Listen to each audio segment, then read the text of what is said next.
A perfectly good plate of takoyaki is ruined by a single cigarette butt, and a voice demands. At a nearby table, a wannabe gangster loudly complains about the discovery, his date playing along in disgust. He shoves his chair back, making a scene for the entire restaurant to see, demanding compensation. But not everyone is fooled. 2 other customers suspect he's just a low-life yakuza trying to pull a scam. The thug and his girlfriend just smirk, almost daring them to wonder if they're part of the notorious Ishinkai gang. The thought is so terrifying that one of the customers immediately smacks his friend for even thinking it out loud.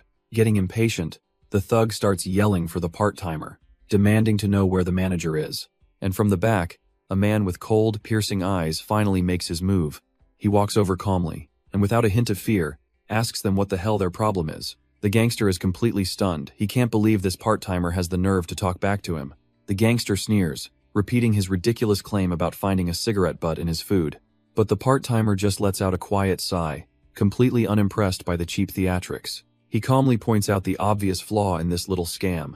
No one on staff even smokes. He then turns his back, warning the thug that he'll be the one paying for obstruction of business. Enraged, the gangster reaches for him only to be met with a death glare, asking if he has anything else to say. And before the thug can even react, the part-timer's hand clamps down hard over his mouth. He leans in close, his voice dripping with menace, telling the thug to learn his place. Desperate now, the gangster tries to play his trump card, name-dropping his big bro from the notorious Ishinkai. He grins, a twisted, ugly thing, threatening that the part-timer's entire family will disappear. The part-timer's response? A simple question about the manager, right before a fist crashes into the thug's face. He doesn't even flinch at the mention of the Ishinkai, instead delivering a brutal right hook. It's a clean, vicious strike, fueled by something much deeper than a simple workplace dispute, and he follows it with another, sending the thug flying. These guys, they're the ones he despises above all else. A threat to his family? The very idea makes his blood boil. He grabs the thug, his voice low and shaking with fury. His parents? They already took them. His mother was murdered. This all traces back to the Ishinkai, Japan's largest crime syndicate, born from a bloody union 10 years ago. All the criminal organizations across the country were forcibly unified into a single powerhouse. But this so-called unification was nothing more than a series of savage turf wars. Soon, knives weren't enough, and the streets turned into war zones where even civilians weren't safe. Civilians like his mother, who paid the ultimate price for their ambition. His mother was one of their victims, caught in the crossfire. She had raised him on her own. She was his entire world. And the Ishinkai took her from him, a memory that fuels every single blow. He unleashes a savage kick, the sheer force of it echoing through the bar. All that big talk. And now the thug is just a bloody mess on the floor. The other customers can only watch, frozen in absolute terror. He grabs the thug by the hair, his voice dripping with pure disgust. He despises scum like this, and he's ready to end him right here and now. But just as he's about to deliver the final strike, his senses scream at him. A massive figure appears out of nowhere and smashes him with a devastating punch. The blow sends him crashing to the floor, stunned and confused by the sudden attack. A familiar voice calls out his name, Yoichi. And it's definitely not one he expected to hear. The tone is utterly furious, a lecture he's clearly heard many times before. And the source of all this rage is his manager, in a ridiculous octopus hat, demanding to know why he's making a scene. He reminds Yoichi that he didn't teach him how to fight just so he could go around causing trouble. But Yoichi isn't backing down, defiantly arguing that scum like that don't deserve to live. That earns him a sharp, stinging slap right across the face, a clear order to stop talking back. The manager has had enough, coldly telling him not to come back to the store ever again. Yoichi can only stand there in stunned silence, the reality of being fired sinking in. The whole bar is a mess, with the original troublemakers knocked out cold and the customers just trying to process this bizarre turn of events. But as the chaos inside settles, a man in a sharp suit steps out, muttering about how pathetic this whole scene is. He dials a number, his voice low and professional, reporting to his chairman that he's made the confirmation. Back inside, the manager sighs, finally taking off that ridiculous hat, completely unaware he's the target. His face is a mask of irritation, still simmering from his argument with Yoichi. A sinister grin spreads across the scout's face as he promises his boss he'll take care of the manager tonight. The little takoyaki shop sits peacefully under the full moon, a silent stage for the violence to come. Inside, hours later, Yoichi and his manager clean up the trashed restaurant in tense silence. The manager finally breaks it, calling out Yoichi's name, his tone heavy. He looks his former employee in the eye, telling him he wasn't joking, he really is fired. He should go to school, he says. But Yoichi just turns away, coldly stating he's not interested. The manager's frustration boils over. This kid just doesn't listen. But Yoichi is unbothered if he's not interested. He's not interested. The older man pleads with him, exasperated, telling Yoichi that he's being a stubborn fool. He begs Yoichi to think about his future, shouting that living like this won't bring the dead back. He needs to live a good life, for his mother's sake. It's time, he says, for the boy to finally start moving forward. But Yoichi's response is quiet and chilling. It's scary. The manager can only stare, completely lost. Going to school, Yoichi clarifies, his grip tightening on the mop handle. That's what's scary. He turns his head, his eyes shadowed with a terrible memory, and asks if the manager has forgotten the day his mom died. The revelation hits the manager like a punch to the gut. It was Yoichi's first day of elementary school.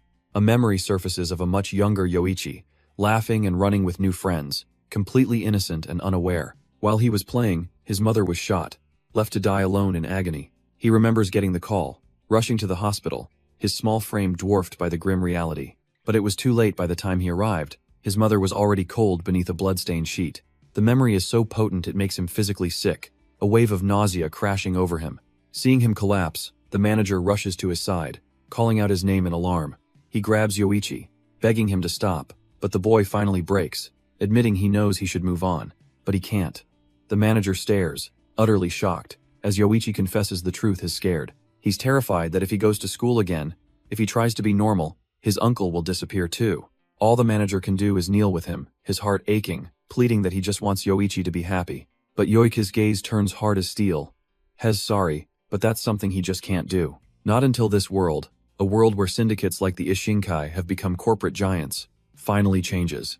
He explains they merged every criminal organization, rebranding as the corporate New One Group. They're now one of Japan's 5 great powers, so influential the nation is forced to look away. Their thugs patrol the streets with impunity, a constant and looming presence. And with cold determination, Yoichi makes his vow. Either the Ishinkai disappears. Just then, the manager notices a group of men quietly entering the restaurant. His expression twists from concern to sudden, dawning horror. Or he does. But it seems the choice has been made, as masked enforcers draw their bloody knives. Without a word, the assassins lunge forward in a blur of deadly motion. The manager screams for Yoichi to run, instinctively shielding the boy with his own body. He blocks the first attacker's path, but a blade plunges deep into his side for his trouble. With his last bit of strength, the manager shoves Yoichi, screaming at him to escape. But another blade finds its mark, sinking deep into his back as he collapses in pain. The other assassins watch with cold indifference, their mission clear.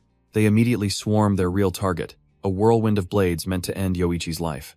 Yoichi can only stare in horror, yelling at his protector for sacrificing himself.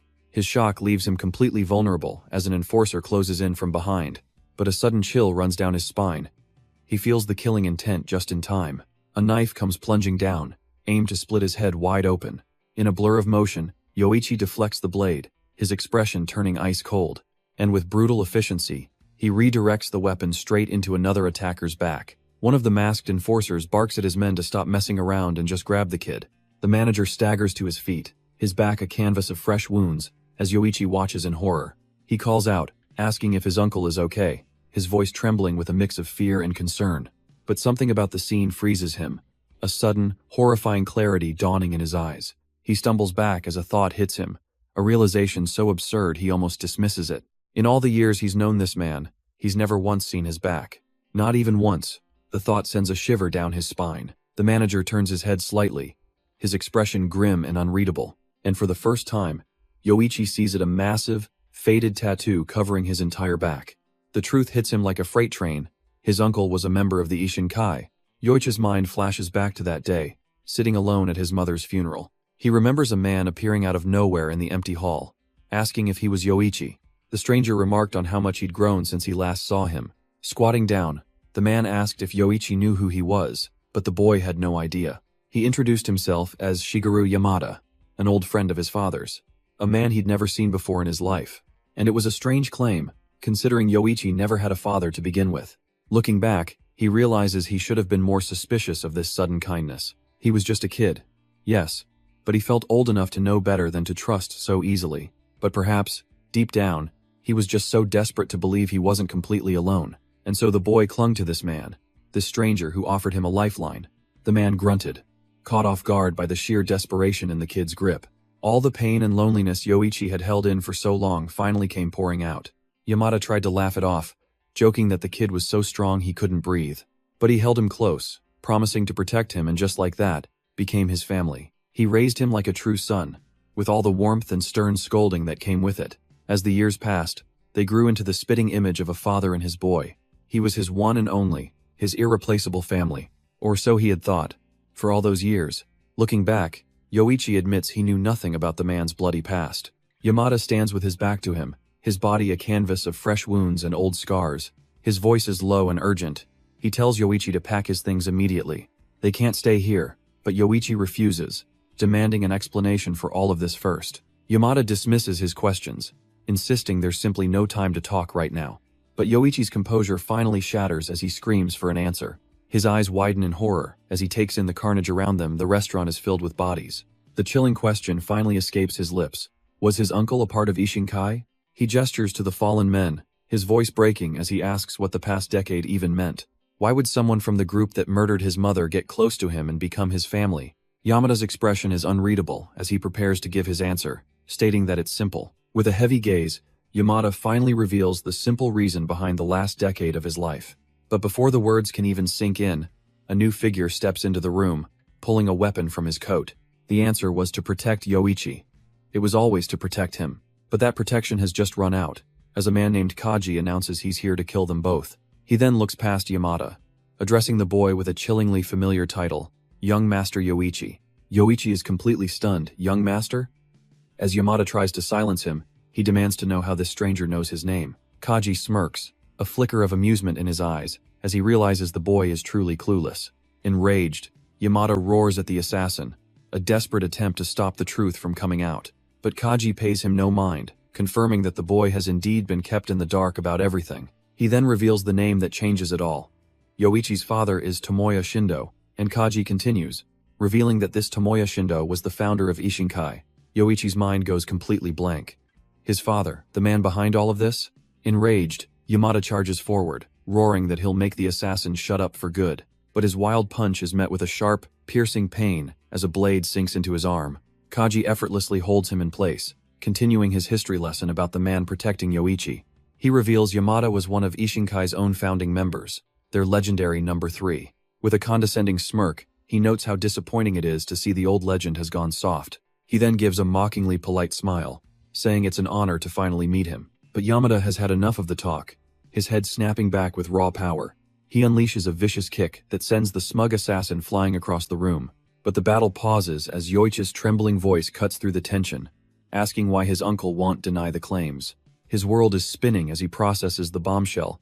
His own father, the founder of the Ishinkai. The question then becomes painfully obvious if that's true. Why was his mother murdered? Yamada avoids his gaze, the unspoken guilt hanging heavy in the air. As the assassin watches from the floor, Yoichi asks why he's being targeted now. Shouldn't he be considered family? Yamada finally turns, his tattooed back exposed, pleading that he'll explain later, but right now, they have to run. But Yoichi's patience snaps. He screams at him to stop dodging the questions, and not to even think about staying behind. He grabs onto the collapsing giant, insisting with everything he has that Yamada is coming with him. His uncle can only roar his name in a desperate, last-ditch plea for him to just listen. But in that moment of distraction, a flash of steel erupts as Kaji skewers Yamada from behind. Blood splatters across Yoichi's face as he stares in utter disbelief. In that frozen moment, his mind can't process the blade buried in his uncle's back. Through gritted teeth, Yamada reveals he made a promise to Yoichi's father. He swore he would protect him, no matter what, even using his own body as a shield. But Kaji is completely unfazed, mocking the heartfelt promise to a dead man. He coldly asks Yamada to step aside, twisting the knife deeper into his flesh. Yet even with a blade in his back, Yamada swings a desperate, bone-shattering blow. He roars that he is the one Kaji should be fighting, not the boy. The assassin smirks, impressed that the director can still move, but promises he won't go down easily. Trapping Kaji in a bear hug, Yamada screams for Yoichi to run, telling him he's just a burden here. Yoichi stands frozen as Yamada begs him to just run and not worry. The director roars with everything he has left, swearing that he won't die. He pleads, asking if he's ever broken a promise, and Yoichi remembers wanting so badly to believe him. But with Kaji's blade still buried in his back, Yamada gives one last desperate scream for the boy to get moving. All Yoichi could see was the assassin's twisted, victorious grin, enjoying the entire spectacle. He couldn't tell if it was trust or just the raw fear of death that finally made his legs move. In that moment of pure, blinding panic, his survival instincts kicked in. He turned and ran out of the store without a second thought. He just kept running, with no idea how far he went or where he was even going. His mind simply shut it all out, choosing to forget what he was leaving behind. He admits it to himself, his memory of that day ends right there. A black void where the truth should be. But he can't stay in this nightmare any longer. Has had enough. The traumatic flashback dissolves, leaving him adrift in unconsciousness. Slowly, sensation begins to return to him from the darkness. His eyes snap open with a jolt, reality flooding back in. He finds himself on the cold floor of a dusty warehouse, scrambling to sit up. His mind races, trying to connect the dots from fleeing the store to this. Looking up, he realizes he's surrounded by 3 men, their shadows looming over him. The leader, a man with a nasty scar, smirks, noting that the boy finally decided to wake up. But Yoichi's confusion instantly hardens into pure rage because he doesn't need to ask who they are. The leader introduces himself with a chillingly polite smile, as if this is a business meeting. But Yoichi knows exactly who these men are. They're Ishinkai. He sneers back, finding it hilarious they'd be so courteous to the person they're about to kill. One of the thugs just laughs, completely unfazed by his so-called scary attitude. But this isn't just bravado. He clenches his fists, thinking he absolutely cannot die yet. Not until he gets the truth from his father, a memory of the hulking man flashing in his mind. The real story behind his mother's death, and his father's connection to this very group. He remembers his father's promise, a vow to protect him no matter what. With too many questions left unanswered, a fire ignites in his eyes. And with a furious scream, he explodes into motion, launching a vicious kick at the leader's face. But his desperate attack is stopped cold, the leader barely even flinching. Suddenly, the man drops to his knees, but not from the blow, leaving our hero stunned. A new voice cuts through the silence, announcing they've come on an emergency summons from Yamada. And just like that, 3 suited men are bowing, declaring they are now his protection.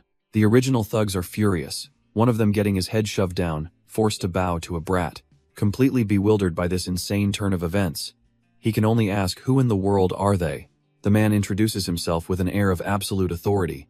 Yushin Sato, Ishinkai's number 4. He calls him young master, making it clear that not everyone in Ishinkai wants him dead.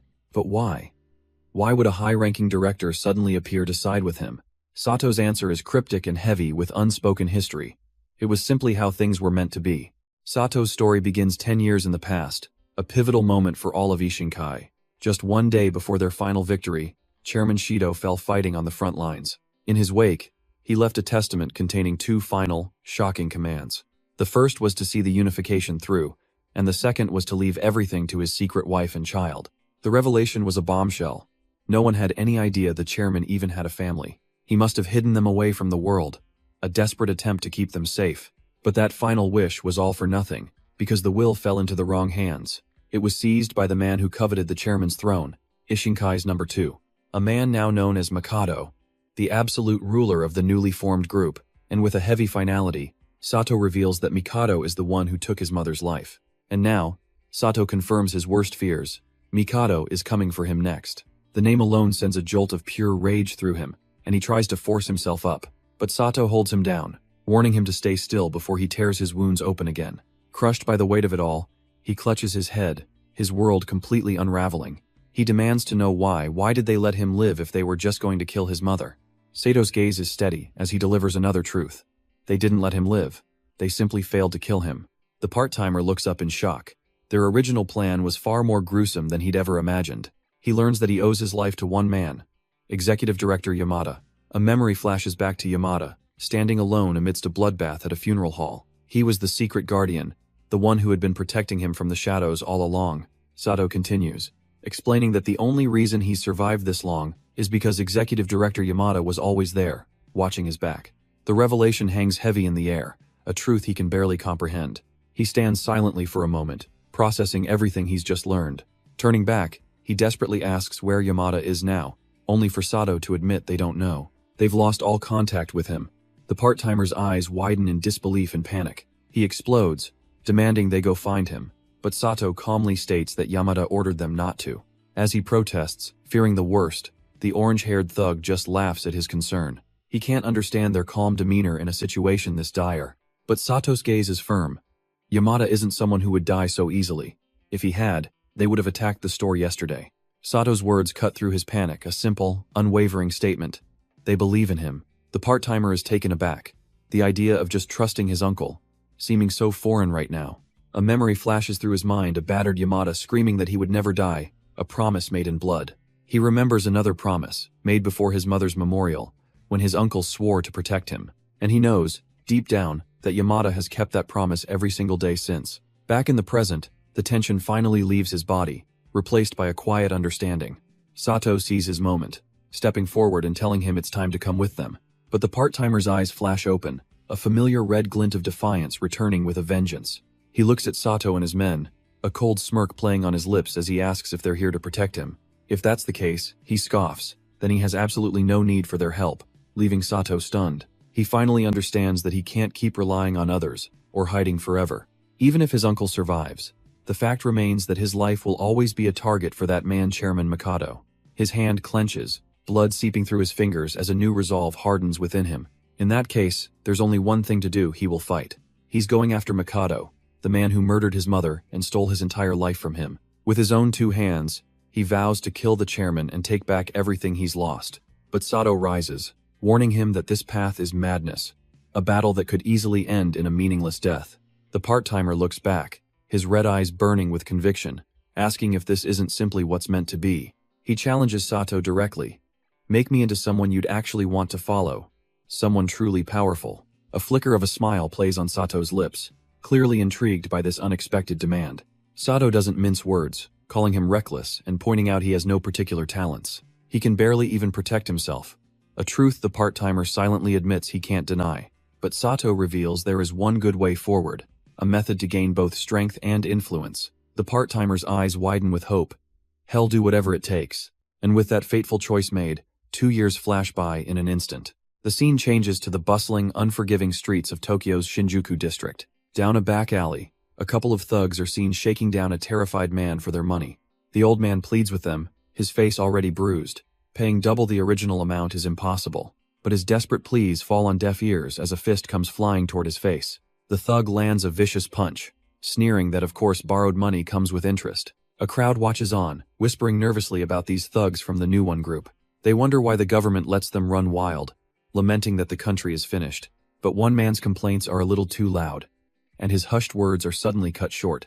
The massive thug with the ponytail looms over him, demanding to know what he was just whispering about. With a cold, predatory gaze, he preaches a simple philosophy.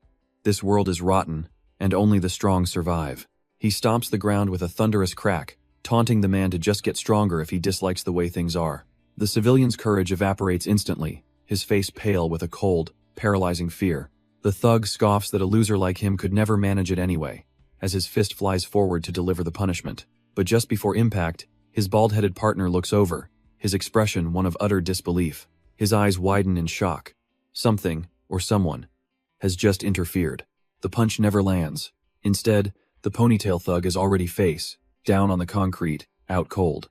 His partner spins around, fury in his eyes, demanding to know if this new kid was responsible. But the boy simply stares back, his expression utterly cold and unimpressed by the empty threat.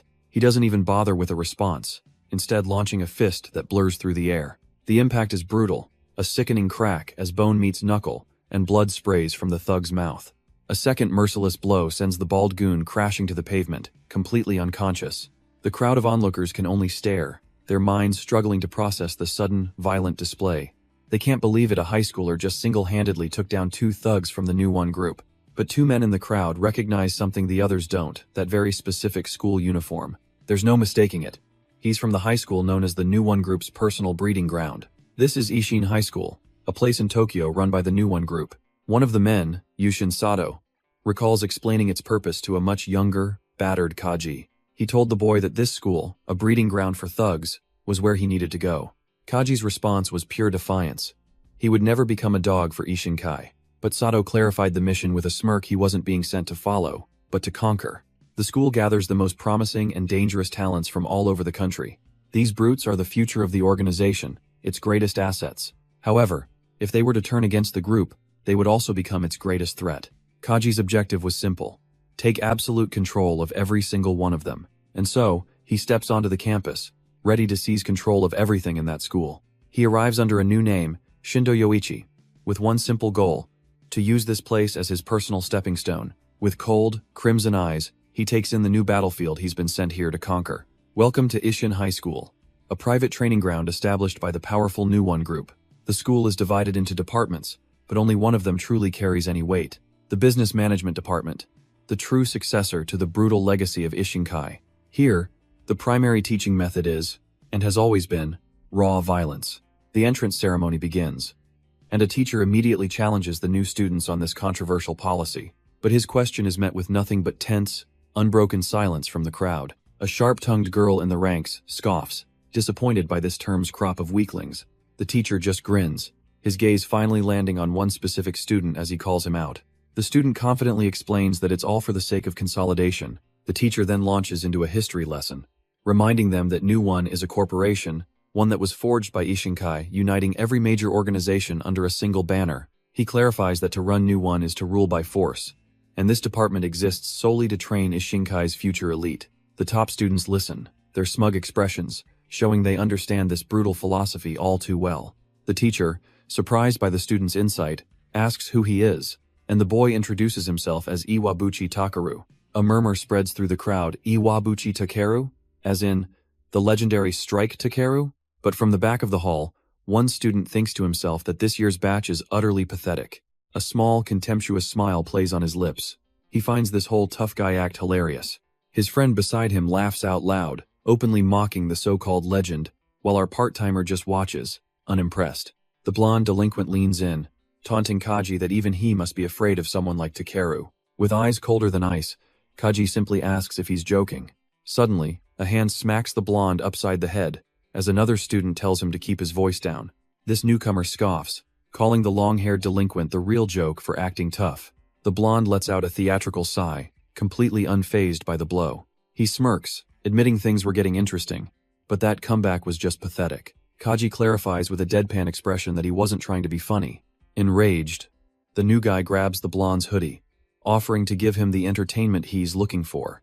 But before a punch can be thrown, a deep voice cuts through the tension, demanding to know who's causing a scene. The aggressive student freezes instantly, his face draining of all color as he recognizes the voice of authority. It's the teacher, and with a single command, he orders the troublemaker to come forward. His gaze is like ice, a silent promise of punishment that needs no further explanation. The student practically trips over himself, stammering an apology as he scurries to the front. The blonde delinquent smirks, ready for the show, but the teacher cuts him off, demanding an answer to his original question. His focus lands on Kaji, asking who he is to be acting so casually in this chaos.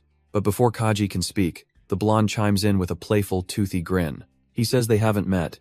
He just started talking to Kaji because he was there. Kaji's eyes narrow slightly, asking him why. With a confident point, the blonde says he just found Kaji interesting. He claims he's seen all kinds of people, making Kaji wonder just who this strange kid really is. The blonde student claims he can tell everything just by looking into someone's eyes, and with a piercing gaze, he tells Kaji that he's the real deal. A comment Kaji notes is spoken with unnerving certainty. With a confident wink, he says any fun they might have will have to wait. The main event is starting. Kaji and the blonde turn as a new student named Shinsuke Tashiro announces his arrival. He bows deeply before the teacher, shocking him by calling him Sai-sensei. The teacher, Sai, is visibly flustered, as Tashiro reveres him as the legend of Ishinkai. But his demeanor shifts in an instant, grabbing Tashiro's head as he asks why he's here, and the kid proudly declares he wants to be Ishinkai's loyal dog. Sai scoffs at the answer, coldly stating that they aren't looking for mutts, they need actual human beings. As Tashiro hangs his head in stunned silence, a heavy hand lands on his shoulder. A senior figure stands over him, lamenting that young people these days are all talk with no real substance. The man sneers, introducing the bruiser behind Tashiro as a guy who just retired from Ishinkai last week. He coldly questions if this new generation truly has what it takes to carry on the legacy. Talk is cheap though, and the only way to prove his worth is with a sudden, bone-rattling punch. The ex-Yakuza takes over, hammering his fists into the stunned student without a shred of mercy. Tashiro's face is slammed into the ground, his desperate pleas completely ignored. Standing over the broken boy, the enforcer lays down the simple rule of this academy. Those who can't prove their strength will be unceremoniously expelled. The other students are paralyzed with fear, as they're ordered to step forward, one by one. Panic finally breaks out. They were never told about this, and fighting a real Yakuza is impossible. The ex-Yakuza cracks his neck, the perfect image of a monster, though his thoughts betray that it's all just a bluff. He knows they won't actually be expelled. This is all just a performance as he calls for the next lamb to the slaughter. A brutal demonstration meant to break their spirits and show them how vicious the world can be. The teacher, Sai, watches on, thinking there's no better way to manage delinquents than with a healthy dose of fear. He figures any smart kid would just read the room and submit, but then he notices something. A single student has broken away from the terrified crowd, walking with cold purpose towards the ring. Kaji's eyes burn with resolve. If he wants to take over Ishinkai, he can't just let them walk all over him. The enforcer's face splits into a wide, impressed grin. A volunteer with some guts? Now this is interesting. Even Sai acknowledges the kid's fighting spirit, a rare sight these days. But the enforcer's amusement quickly fades. He warns Kaji that he's picked the wrong opponent, then throws a heavy fist. This isn't just any thug. He's a top-tier fighter, infamous for showing no mercy, and Kaji is right in his path. But the punch never lands. Kaji catches the massive fist with one hand, stunning the enforcer. Even the legendary Sai, watching coolly from the side, can't hide his utter shock. The other students are speechless. He stopped that monster's punch like it was nothing. Only the blonde kid seems to be enjoying the show, a smug look plastered on his face. Kaji flashes a sharp, confident grin, as if to say, "See? I told you so." Then with a sharp twist, he snaps the enforcer's arm back, drawing a pained scream. Absolutely livid, the man pulls back his other fist, roaring about how he's going to kill this brat. He swings with all his might, a wild haymaker meant to end the fight for good. But Kaji simply sidesteps, driving a brutal open palm strike right under his chin. The impact sends the massive man flying backwards, crashing hard against the floor. Kaji clenches his fist, the raw power still humming through his veins. With a chilling calm and glowing red eyes, he declares that he'll be in their care from now on. He stands over the broken body of the enforcer, addressing the man in charge. Sai can't wrap his head around it. A freshman just took out a recently retired Yakuza with his bare hands. But that shock quickly twists into a hungry, predatory grin. This is exactly what he's been waiting for. For years, all he's seen are mediocre nobodies, and he wasn't expecting much this time either. But this new batch has been entertaining, the first real excitement since that one legendary fighter. Looking at the boy, he recognizes it instantly. This one is a rare talent. He steps forward, finally asking the kid for his name. A slow, confident smirk spreads across Kaji's face. Before Kaji can answer, a blonde-haired student with a shark-like grin introduces himself as Ogami. But our guy pays him no mind, standing firm as he gives his own name, Ogami Yoichi. The scene then cuts away, jumping back 1 month into the past to an isolated warehouse. We see Kaji in the middle of an intense workout, as a voice advises him to use a fake name. That voice belongs to Yushin Sato, an executive director for the powerful New One Group. He coldly explains that using his real name, Shindo Yoichi, the chairman's son, is far too obvious. Sato warns him that as things stand, he already draws way too much attention for a freshman. A smirk plays on Kaji's lips. Was Sato just admitting that he was that much stronger than everyone else? But Sato's expression is ice, completely unmoved by the boy's arrogant posturing. Fed up, Kaji grabs a strange collar around his neck, demanding to know what this is for. Then, Sato reminds him that he's already explained the rules of this little game. The collar only comes off when he's recognized as human, and for now, Kaji is nothing more than a dog. With a flick, Sato extends a baton, explaining that if he doesn't like his current status, there's a simple solution. He just needs to get stronger, strong enough to stop being a dog and maybe, just maybe, become a wolf. The path from prey to predator, from a collared pet to a true wolf, is entirely up to him. The flashback ends, and we see Kaji sitting in class, the humiliating collar still a part of his uniform. His brooding is interrupted by a bubbly, blue-haired girl who pops up at his desk, asking what he wants. She introduces herself as Aomi, but Kaji couldn't care less, bluntly repeating his question. Undeterred, she beams, telling him that since he's so strong, they should be friends. But his rejection is immediate and ice cold. He has no intention of making friends. Aomi can't believe it, asking why he wouldn't want friends. Kaji's reply is blunt, he doesn't need them. In fact, he declares that to him, weaklings are nothing more than trash, and the whole class turns in disbelief. A couple of outraged students get to their feet, demanding to know what he meant by that comment. But Kaji's deadpan expression doesn't change, as he confirms their worst fears. They're all just pathetic nobodies. His eyes glint with menace as he tells them weaklings should know their place and prepare to crawl at his feet. This isn't just an outburst, it's part of a plan. Yoichi specifically chose this department to seize power quickly. To stand at the top of his year, he knows he first needs to take absolute control of his own class. He recalls that the other strong-looking students were all sent to Class B, so he needs to make his move now. A smirk forms on his face as he decides to end this little power struggle in one fell swoop, and the unsuspecting girl in front of him will be the perfect trigger to ignite the flames. The blue-haired girl wastes no time, noting his confidence in picking a fight with the entire class on day one. But Kaji just rises from his seat, thinking to himself that this actually saves him the trouble. She stands up too, and behind her, 3 of the toughest-looking guys in class rise in silent support. With everyone on their feet, Kaji throws down the gauntlet, telling them to come at him all at once. A wicked smirk spreads across his face as he wonders aloud who will be crawling on the ground. One of the burly students cracks his knuckles, ready to make Kaji eat his own words. But just as fists are about to fly, the girl suddenly appears beside Kaji, cheerfully announcing she'll crawl at his feet. She explains her philosophy with a grin. If you can't win, you sell yourself. It's a rare opportunity.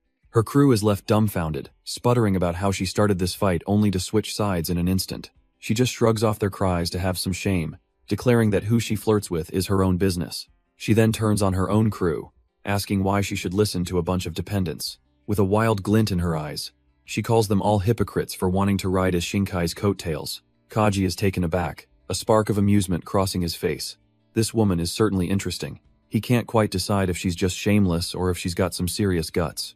But there's no denying the real confidence radiating from her, so different from the rest. His analysis is cut short when she suddenly tells him to stop staring so intensely. She then declares that his face is so perfectly her type it's making her heart race, leaving Kaji completely baffled. The other students can only watch, their faces twisting in rage at this absurd display. Their leader decides he's had enough and will just crush both of them. But a new voice cuts in from the doorway. A man in sunglasses mocks their tough act, reminding them how they were shaking at the entrance ceremony. The man is none other than Sai, a legend from Ishinkai, and he's their new homeroom teacher. He tells the class to sit down, then immediately glares at the delinquents, clarifying that his order wasn't for them. With a smirk, he tells them to keep going, leaving the thugs utterly bewildered. He then slaps a register on the desk, announcing their first official task, electing a class representative. Looking over the room full of brutes, he mentions that this position comes with its own special benefits. And how will they choose? A no-holds-barred brawl until only one person is left standing. One of the thugs quietly whispers a bit of strategy to his friend, figuring it's smartest to take out the strongest one in the room first. Just as he predicted, Kaji watches as every single student turns to face him. But the blue-haired girl isn't worried, promising she'll stick by his side till the very end. She casually stretches against Kaji, telling him to remember her when he wins, but he coolly states this doesn't make them friends. In fact, he never even agreed to her sticking by his side in the first place. Unfazed, she just grins, telling him to watch closely because she's a genius at this kind of game. She begins to explain her philosophy. They say skill can overcome raw physical differences, but that's a fairy tale that only applies when you're fighting a total amateur. Against someone with real experience, technique alone is almost meaningless. The smaller, more technical fighter simply gets shattered by overwhelming force. With that principle established, she poses a question to the entire class. Can a small woman truly defeat a man who towers over her in both height and weight? She lays out the harsh biological truth in a contest of pure power. The physical gap is just too wide to ignore. It's a well-documented statistic, she says, as the hulking student brings his fist down. Logically, there's no way a woman can win against a physically superior man. But as Kaji watches, he sees that the woman standing before them, Natsumeomi, is an entirely different beast, already having her opponent on the floor. She casually holds his arm, telling him he's too stiff and needs to relax on her count. He dares her to try it, seething in pain as she calmly begins to count. 1, 2, on 3, a sickening crack echoes through the room as she shatters his arm at the joint. His friends lose their minds, screaming at the damn amateur who just crippled their buddy. They both charge forward, vowing to kill her for this humiliation. But Natsume just looks up with a grin, wondering who's really about to get killed here. To her, this isn't even a real fight. She sidesteps the first attacker with contemptuous ease. It's just practice, and the first lesson is a sharp jab to the face. She moves with blinding speed, driving a vicious strike into his core.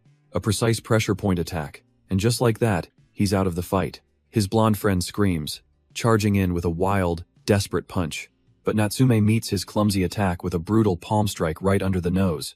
Before he can even register the pain, she sends him flying with a kick to the chin. The finishing blow is a devastating elbow to the top of his skull, the Baihui point. With both of them down, she stands over them, not even breaking a sweat. She calmly informs them that she went easy because if she'd been serious, they'd be dead. The remaining students are furious, shouting that her use of pressure points is cowardly. But she stands unfazed amidst the bodies, telling them to say what they want, the victory is hers. She scoffs at their childish complaints, reminding them that in a real fight, there's no such thing as cowardly. Just then, Kaji speaks up, his cold gaze silencing them as he calls it a complete and undeniable win. Natsume mockingly agrees, telling the losers that if they think her style is cheap, they're just blind to the bigger picture. She explains the truth of it, starting with a flashback to the bald brawler's attack. He threw a wild punch meant to crush her, but she read his clumsy move perfectly. In a single, fluid motion, she didn't just dodge, she swept his leg from under him. With his balance shattered, she instantly locked him into a textbook flying armbar. And as for the others, she hit multiple pressure points with precision, all while holding back her lethal force. She lays it out plain and simple. This wasn't about being underhanded.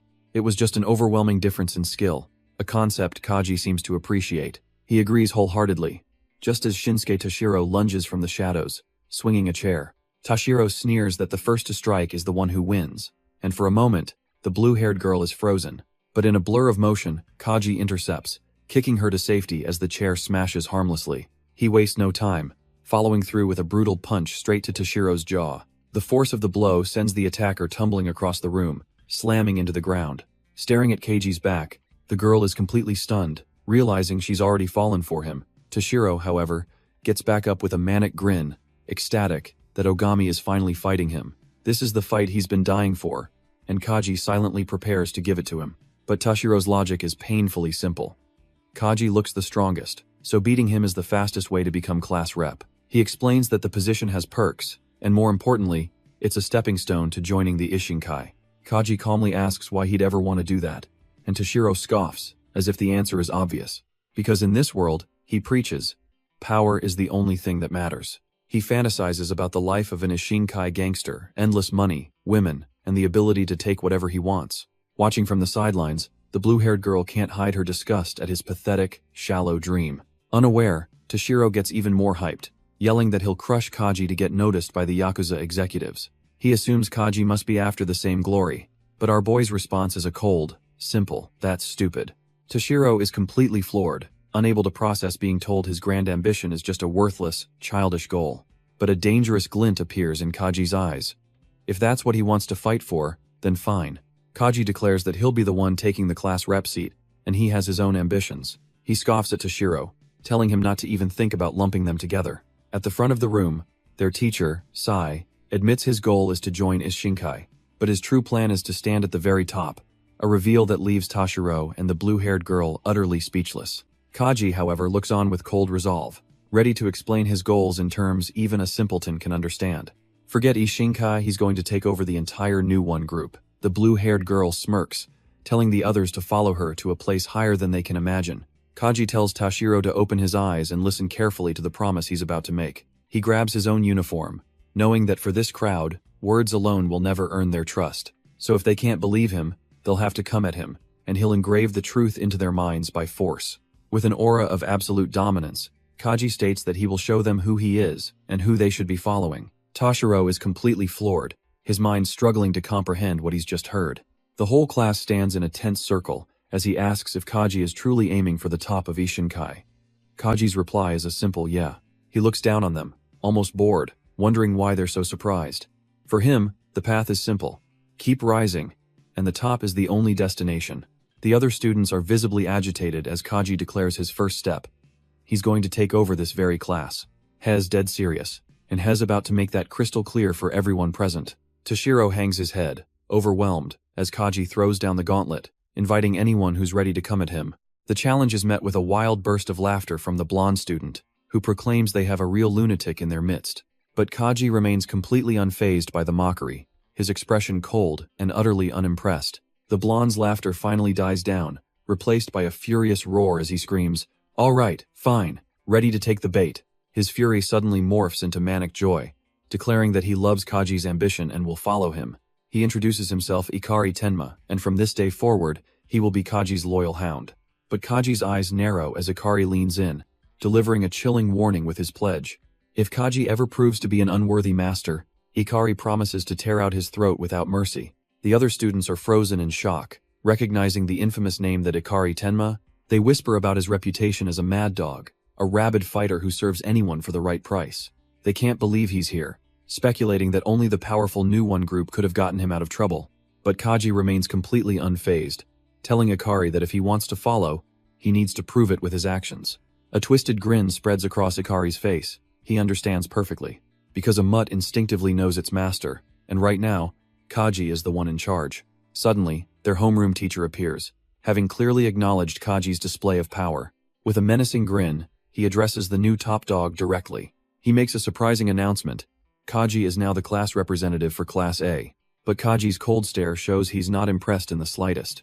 The teacher slowly removes his sunglasses, reminding Kaji about all that big talk from just a moment ago. He asks if Kaji has forgotten his place, warning that as his teacher, he can't just ignore such insolence. His eyes burn with a chilling intensity as he orders Kaji to follow him for a private meeting. As the two head out, the blue-haired girl from before watches them go. A curious smirk plays on her lips. She seems to suspect exactly what's about to happen. Their destination is none other than the faculty office, where this little chat is about to get serious. But instead of the expected lecture, the teacher hands him a cup of coffee. Kaji takes it, cautiously trying to understand why he was really brought here. The teacher just grins, waving off his own act from the classroom as a simple formality. In fact, has thrilled, saying it's been ages since they've had such a lively new student. He confesses he's been waiting for someone with Kaji's burning ambition to finally appear. Sure, the kid's declaration to take over Ishinkai and New One was incredibly cocky. But to Kaji's complete shock, the teacher admits he highly appreciates that very attitude. Most new students just want to dabble in shady business. True ambition is a rarity. He laments that both Ishinkai and New One have gone soft, filled with lazy thugs. Then he drops a name that stops Kaji cold, wondering what President Shindo would say. Kaji remains silent for a moment, processing this unexpected revelation. He finally asks, was the old Ishinkai really any different from how it is now? The teacher, Sai, scoffs, explaining Ishinkai has always been a world where violence equals power. With a piercing glare, Kaji retorts that he doesn't see any difference at all. Sai finds this amusing, noting that for a kid aiming for the top, he sounds awfully skeptical. But Kaji clarifies his true goal, to stay true to Ishinkai's original essence. The word essence seems to strike a chord with the veteran gangster. As a test, he casually raises his left hand, revealing it's a prosthetic. He poses a question. What did he trade his real hand for? The survival of Ishinkai, perhaps? Wrong, says a new voice from the doorway. Another man chimes in, also declaring that guess incorrect. Kaji listens silently as the correct answer is given. Sai wasn't after anything at all. The teacher then tells the story himself, revealing he lost his hand and eye protesting against President Shindo, Kaji's father. That single act of defiance earned him recognition and a comfortable life. But his eyes burn with conviction. He didn't risk everything for something so cheap. In a flash of memory, a younger Sai throws himself in front of a blade, his body moving on instinct to protect his leader. Kaji finally starts to understand. His father was the kind of man who inspired that unwavering loyalty, a bond that held the organization together. That, Sai explains, is the difference between a pack of punks and a real family. It's the true essence of Ishinkai. He gives the boy one final piece of advice. To achieve his goal, he must be a leader, not a ruler. The weight of this revelation crashes down on Kaji, who can only wonder what kind of man his father truly was. What kind of life must he have lived to still command such fierce loyalty from his men, even from beyond the grave? With the lesson on leadership over, Sai declares their meeting finished and turns to Kaji's duties as class representative. Kaji, still processing everything, barely registers it, recalling how he skipped middle school entirely. But just as he's about to leave, Sai stops him with one last, important piece of advice. His voice drops, delivering a chilling warning. Never mess with the students from Class B, because a single slip-up could get him killed. Death? Kaji is stunned. What could possibly make them so different from the brutes in his own class? Sai's answer is simple and ominous. They are fundamentally different. The scene shifts, landing on the door to classroom 1B. These students, Sai's voiceover explains, are special cases recommended directly by Ishinkai executives, as we see Ikari Tenma yawning amongst a pile of bodies. He looks over the carnage he's caused, utterly bored that even these supposed elites were so pathetically weak. With a predatory grin, he muses about finding a real fight, but then a new, more interesting thought seems to cross his mind. And with that thought, the scene shifts to the mundane reality of Class 1A, where the teacher chides a student for dozing off. A few days have passed since the entrance ceremony, and Kaji is already bored out of his mind by this surprisingly normal high school life. They're actually studying regular subjects, with strict rules against fighting outside of designated times. He'd expected all-out war, but because grades can affect admission into Ishinkai, everyone is actually trying. Of course, for someone like Kaji who couldn't care less about joining the Yakuza, this is all just a huge waste of time. Still, he admits, this school does have its own unique quirks. For example, the guy sitting right in front of him, currently chowing down on a very peculiar snack. That's right, it's dog food, a bizarre but apparently effective bulking method used by aspiring Yakuza. This strange trend has caught on, and now Kaji feels like he's sitting in the middle of a damn dog kennel. Even the blue-haired girl seems disgusted, wondering how anyone could possibly eat that stuff. Kaji lets out a sigh, reconsidering his initial goal of taking over Class B. That night, he's on the phone, deciding that the plan is officially on hold for now. His contact on the other end sounds surprised, asking if the new variables are really that dangerous. The voice belongs to Yushin Sato, who confirms from his high-rise office that the risk is far too great. He explains that certain students were personally recommended by senior Ishinkai members, their spies.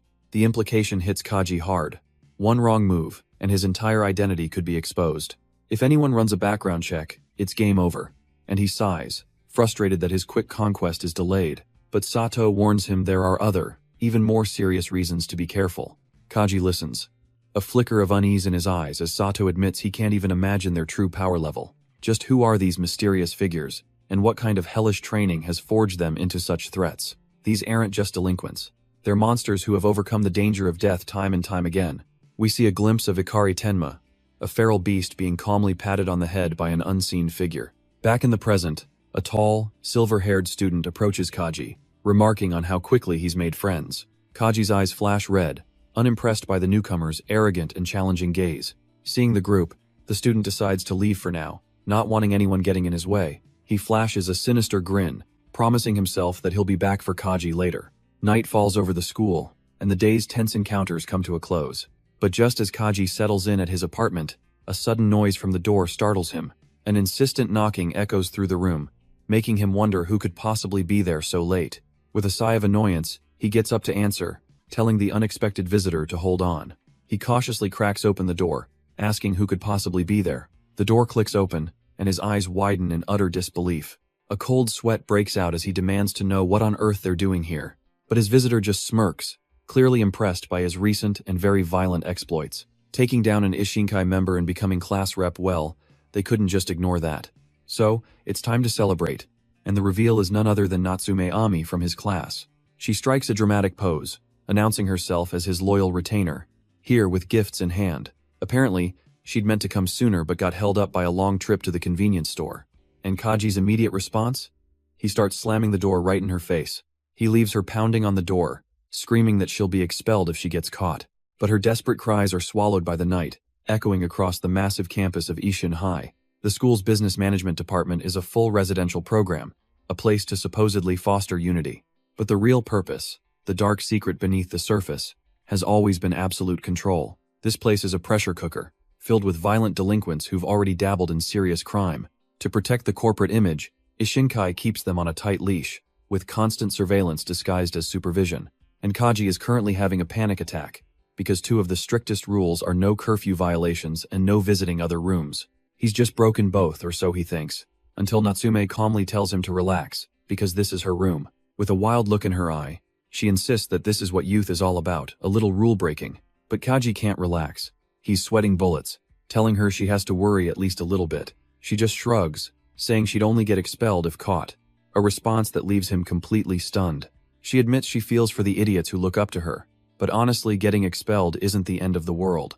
And that cavalier attitude is the last straw for Kaji, whose eyes burn with a sudden fury. He's had enough, turning away and telling her to get out before he completely loses his temper. He wasn't sent to this school to play games with people like her, and he makes that painfully clear. For the first time, Natsume seems to understand she's crossed a line, her playful expression faltering. Kaji lays it all out. He can't afford to leave, and the burden he carries is nothing she could possibly comprehend. Realizing her mistake, she quickly bows an apology, admitting she was just messing around and doesn't want to quit either. In fact, she has her own reasons to stay, a promise not to disappoint the very people she just called idiots. So, she figures, she'll have to follow the class rep's lead, holding out an envelope to seal their new pact. She'll cooperate, but he has to have her back. Kaji just looks down at her offering, completely baffled. She casually mentions that since Class B is next, this little gift might come in handy. Kaji takes the envelope, his eyes widening in disbelief as he reads the contents. It's a full dossier, detailed profiles on every single student in Class B. She confirms it with a cheerful salute, explaining it has everything: their sponsors, their specialties, their entire history. His eyes flare red with intensity. This is classified information. He demands to know who she really is and how she got this. But Natsume just plays coy, suggesting they should get a little closer before she reveals all her secrets. Kaji, though suspicious, knows this is a game changer. This intel is a major find. He immediately starts planning, ready to analyze their weaknesses and launch an attack. But she quickly stops him. Stomping her foot down, she reminds him that he looks like the type to rush in without thinking, and fighting outside designated times is forbidden. She tells him not to rush, but to wait patiently for that to happen, leaving him utterly bewildered. The event she was talking about is the official school exchange meeting, a brutal showdown between classes. Natsume clarifies this is the sanctioned battle they should wait for, all while fanning herself dramatically in the heat. She complains about the temperature in his room, cheekily asking if she can just use his shower. For a guy who grew up a shut-in with no friends, this is a level of social interaction he was not prepared for. Kaji's face flushes crimson, his composure shattering as he chokes out a single command: leave. The scene shifts to a classroom lecture, where a teacher explains this very event to the class. He calls it a simple sports festival for brainless organisms. Nothing more than pure hand-to-hand combat. Traditionally, it's a series of one-on-one matches, but that's only when the classes are considered equals. And as the teacher explains, with Natsume smirking knowingly, this year's Class B is packed with elite scholarship students. Kaji listens, stone-faced, as it's announced that because of this power imbalance, they're changing the rules. This year, each class will select a team, the president, and 2 others. It's a brutal tree-on-tree match. The teacher puts the pressure squarely on Ogami, their class president, to choose his partners wisely. The other students are already getting cocky, volunteering to crush the scholarship kids. But the teacher cuts through their enthusiasm with a stern warning. This exchange is designed to push everyone to their limits, and weapons are now allowed. The students pale as he clarifies the school will provide non-lethal gear, so no one will actually die. But his predatory gaze promises that permanent injury is very much on the table. He tells them to take a hard look at themselves, because knowing your limits is the only way to survive.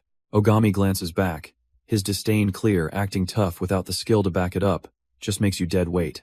The teacher checks his phone, casually dropping the date for the exchange. They have exactly 20 days to prepare. His gaze then falls upon their class president, Ogami. The order is direct. Choose 2 members for the team and report back within the week. Ogami accepts without question. As an incentive, the teacher reveals he will personally train the chosen representatives. A menacing glint reflects in his sunglasses as he promises a training regimen so brutal it'll make them sick. And with that charming thought left hanging in the air, he waves a hand and declares class dismissed. The students sit in stunned silence, unable to process what just happened. Their teacher, meanwhile, is already skipping gleefully down the hall, ready to check out the new machines at the arcade. In another part of the school, Kaji cuts right to the chase, demanding answers. Natsume Aomi leans in with a playful grin, asking for his thoughts on the intel she provided, calling him as sharp as ever. She mercilessly teases him about how flustered he got earlier, but Kaji just grunts for her to shut up. Getting down to business, Natsume asks if anyone stood out, and Kaji confirms he has 3 people in mind. She smirks, confident she can guess exactly who he's thinking of. The top picks are all monsters: Hoyo Jin from the Kyushu faction, and Shirotani Ayo from the Hokkaido faction. And of course, rounding out the trio is the top pick from Ishinkai, Iwabuchi Takaru. With a cold glint in his eye, Kaji confirms her guesses are correct. Natsume scoffs, saying that was an obvious lineup even a child could have predicted. Since the exchange meet requires 3 reps, she assumes Class B's team is already set, but Kaji stops her cold with a single word: no. He explains that her information is incomplete. There's one more person he saw at the entrance ceremony whose file is missing. Natsume recognizes the description instantly. Blonde hair, casual clothes, she saw him too. She wonders how Kaji even noticed one missing file. Was this guy really that memorable? Kaji admits that at first, he just looked like another flashy delinquent, but something was different. It's hard to explain, but he recalls the moment. The guy was just oddly calm. Natsume points out that Ogami was perfectly composed as well. So what's the big deal? She excitedly concludes this mystery student must be as strong as Ogami, earning a light flick from Kaji. He tells her that's not the only thing. There was something more to his attitude. It was his composure, his posture. He seemed completely familiar with that kind of situation. Kaji's fist tightens on the desk as the realization finally hits him. How did he not see it before? The memory floods back. The moment the main event of the entrance ceremony began. Sure, the scholarship students might have been warned, but that wasn't it. The blonde's calmness wasn't just confidence, it was something else entirely. It was the unnerving composure of someone who had already experienced it all before. Natsume's voice pulls him back, but Kaji's mind is already connecting the dots. He asks if they can get information on students from other grades. She's confused. Why would they need to know about upperclassmen? And then it hits her. Her eyes widen as she starts to understand his terrifying implication. That blonde delinquent, he might not even be a first year. But if that's true, she asks, why was he at the entrance ceremony? Kaji simply tells her that's what he's going to find out, ditching class to start his investigation. Natsume warns him not to just barge into an upperclassman's room, but he calmly reassures her he's not that reckless. His real plan is far more subtle. He's already sent the student profiles to his contact, Yushin Sato, but as he walks the halls, an unsettling thought emerges. Sato usually replies instantly, something's not right. Suddenly, a voice calls out his real name, Ogami, and Kaji turns, his guard immediately up. Hanging from a window with a manic grin is Akari Tenma, the very delinquent he was investigating. The blonde's eyes gleam with predatory delight, eager for a private chat now that Kaji is finally alone. Kaji remains silent, a cold sweat breaking out as he assesses the dangerous energy rolling off this guy. So, instead of answering, he simply turns his back and walks away, completely ignoring the taunt. It was a trap, he realizes. Responding would have meant getting pulled into the psycho's pace. Ikari drops down with a frustrated smirk, deciding that if Kaji won't play nice, he has other ways to get his attention. But Ikari has one last gambit, casually dropping the one name Kaji never wanted to hear. Shindo Yoichi. The world stops. Kaji slowly turns, his eyes burning red with a single, dangerous question. Ikari just smirks, amused by the raw reaction, and asks if he should say the name again. He revels in the chaos has created, realizing his little jab worked even better than had hoped. That's it. Kaji's calculated calm shatters, and he explodes forward, fueled by pure rage. A sharp, predatory grin splits across Ikari's face. This is exactly what he wanted. With a gleeful ready, go, he leaps backward, right out of the third-story window. If Kaji wants answers, he's going to have to catch him first. Mid-air, Ikari flashes a wild grin, declaring that their little game of tag has officially begun. He plummets towards the ground with Kaji diving right out of the window in hot pursuit. As he falls, Ikari's eyes lock onto his landing zone with practiced ease. He twists through the air, using the schoolyard trees like his personal playground. A quick swing off a branch, and he lands perfectly, cracking the pavement with a confident flourish. Heh, he can't help but think to himself that was a pretty cool entrance. Turning with a smug grin, he sarcastically tells Yoichi to be careful on his way down, but a massive shadow suddenly blots out the sun, and Ikari looks up in confusion.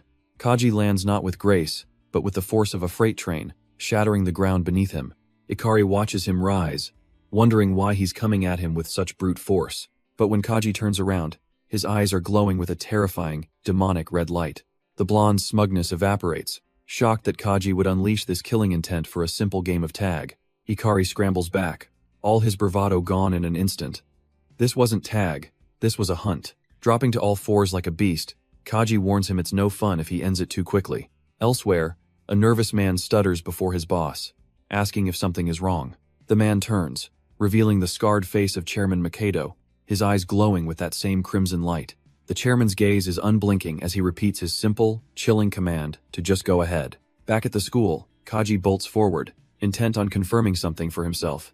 He blitzes past another fleeing student, who can only cry out as he's left in the dust. Ikari glances back, a sly grin returning. He mockingly compliments Kaji's stamina, adding, like father, like son, huh? That one line stops Kaji cold. He roars in fury, demanding to know what Ikari means by that. His mind races with shock and anger. Just how much could this random punk possibly know? A dark memory flashes through his mind, an enforcer from his past. Was this all a setup to get rid of him? As he runs, his mind descends into a spiral of doubt. Why now? Is this a trap? Can he even handle this alone? But he forces the panic down, his expression hardening. No. He has to stay calm. Freaking out won't change a thing. He knows there's only one clear path forward. Ikari glances back with a smug grin, thinking Kaji has already gassed out. He needs to capture him, right here, with everything he's got. And Kaji explodes with a sudden burst of speed. He lunges, his hand outstretched, his eyes screaming that this is the end. But Ikari reacts, twisting his body into a desperate counterpunch, refusing to go down so easily. The blow is stopped cold, blocked perfectly, as Kaji's crimson-tinged eye stares back, completely unfazed. But Ikari's powerful kick slams into an unbreakable wall as Kaji holds his ground. The blonde's cocky expression melts into pure shock, baffled by Kaji's impossible reflexes. Kaji calmly straightens his uniform, the red patterns on his cuffs pulsing with a faint energy. He can still feel the ache in his arm. A direct hit would have definitely broken a bone. Annoyed, Ikari can't believe his special move was just shrugged off like it was nothing. His frustration suddenly twists into a wide, unsettling grin as he finally acknowledges Kaji's talent. Changing tactics completely, he offers Kaji a reward. 3 questions, answered honestly. He even promises to stop using his real name, Shindo Yoichi. But Kaji's eyes narrow with suspicion. Weighing his options, he decides to play along for now, cutting straight to the heart of it. Who are you? The blonde mocks the question but casually introduces himself as Nanto, a second-year student. Kaji's suspicion deepens. How does this guy know him, and what does he mean by returned? Nanto explains that a certain old man he knows wouldn't shut up about Kaji. With a wild grin, he reveals this man is his company's president, a powerful figure called Higuma. And just like that, he snaps the conversation shut, declaring the 3 questions have been used up. Kaji tenses, understanding immediately that the friendly facade is over. Nanto's playful demeanor vanishes as he clenches his fist, his aura turning deadly serious. He issues a challenge. He's going to use one technique, and Kaji's only job is to endure it. His eyes burn with intensity. As he lays out the stakes, the outcome will decide if Kaji lives or dies. Tenma warns Kaji that in this arena, there are no safety measures. Kaji is stunned, sweat beading on his face as he wonders what just happened. Just a moment ago, Tenma was a different person, but now an intense aura explodes from him. Before Kaji can process it, Tenma is already in his face, collar in hand. This guy is no joke. A fist blurs towards him, and Kaji's mind goes blank, unable to comprehend the situation. But the punch never lands, intercepted by a third party as Kaji realizes the attack's name, Higuma Ryu. The teacher effortlessly catches Tenma's wrist, stopping the ferocious attack cold. With a single, fluid motion, he unleashes a devastating kick that sends Tenma flying. Now, holding both boys by the collar, the teacher scolds them for having the guts to skip class just to fight. The teacher grips Kaji's collar, reminding him that school is for learning, not fighting. But Kaji isn't listening. His attention is fixed on a figure rising in the background, a cold dread washing over him. It's Yushin Sato, an executive director, and he does not look pleased with this little interruption. He glares down, his tone dripping with menace as he asks the teacher if he has any idea who he's messing with. But Sato's authority vanishes as a new figure steps in, and suddenly the executive is on his knees in submission. The newcomer calmly tells Sato to relax, remarking that these students are the future. A jolt of pure horror runs through Kaji as his eye flares red with recognition it couldn't be. The man with a face covered in scars introduces himself as the head of the new one group. He's also the master of this very school and the sworn enemy who took everything from Kaji. And just like that, Kaji is thrown back into a memory, a voice from his past echoing in his mind. It was his teacher, his mentor, instructing a younger Kaji to pretend they were strangers in public. The boy had been frustrated, asking why he had to hide, wondering if he was really that weak. His teacher had smirked, admitting that wasn't entirely wrong, much to the boy's annoyance. But he explained that there was a far more important reason for their secrecy. A chilling reason. He was an executive director for the new one group, and more than that, he was the right-hand man to Chairman Mikado himself. Back in the present, the teacher's cold gaze fixes on Kaji, noting how the color has drained from his face. He reminds the boy that the chairman is speaking to him, a subtle but urgent warning to snap out of it. Chairman Mikado looms over him, his voice low and threatening, telling Kaji that now is not the time to bare his fangs. With a heavy step, Kaji plants his feet, refusing to back down. The chairman's voice is a silken threat, almost a plea, but Kaji is trembling, not with fear, but with something far more dangerous. He wants him to keep his composure, to know his place. He feigns concern, asking why Kaji has such a defiant attitude, admitting it's starting to annoy him.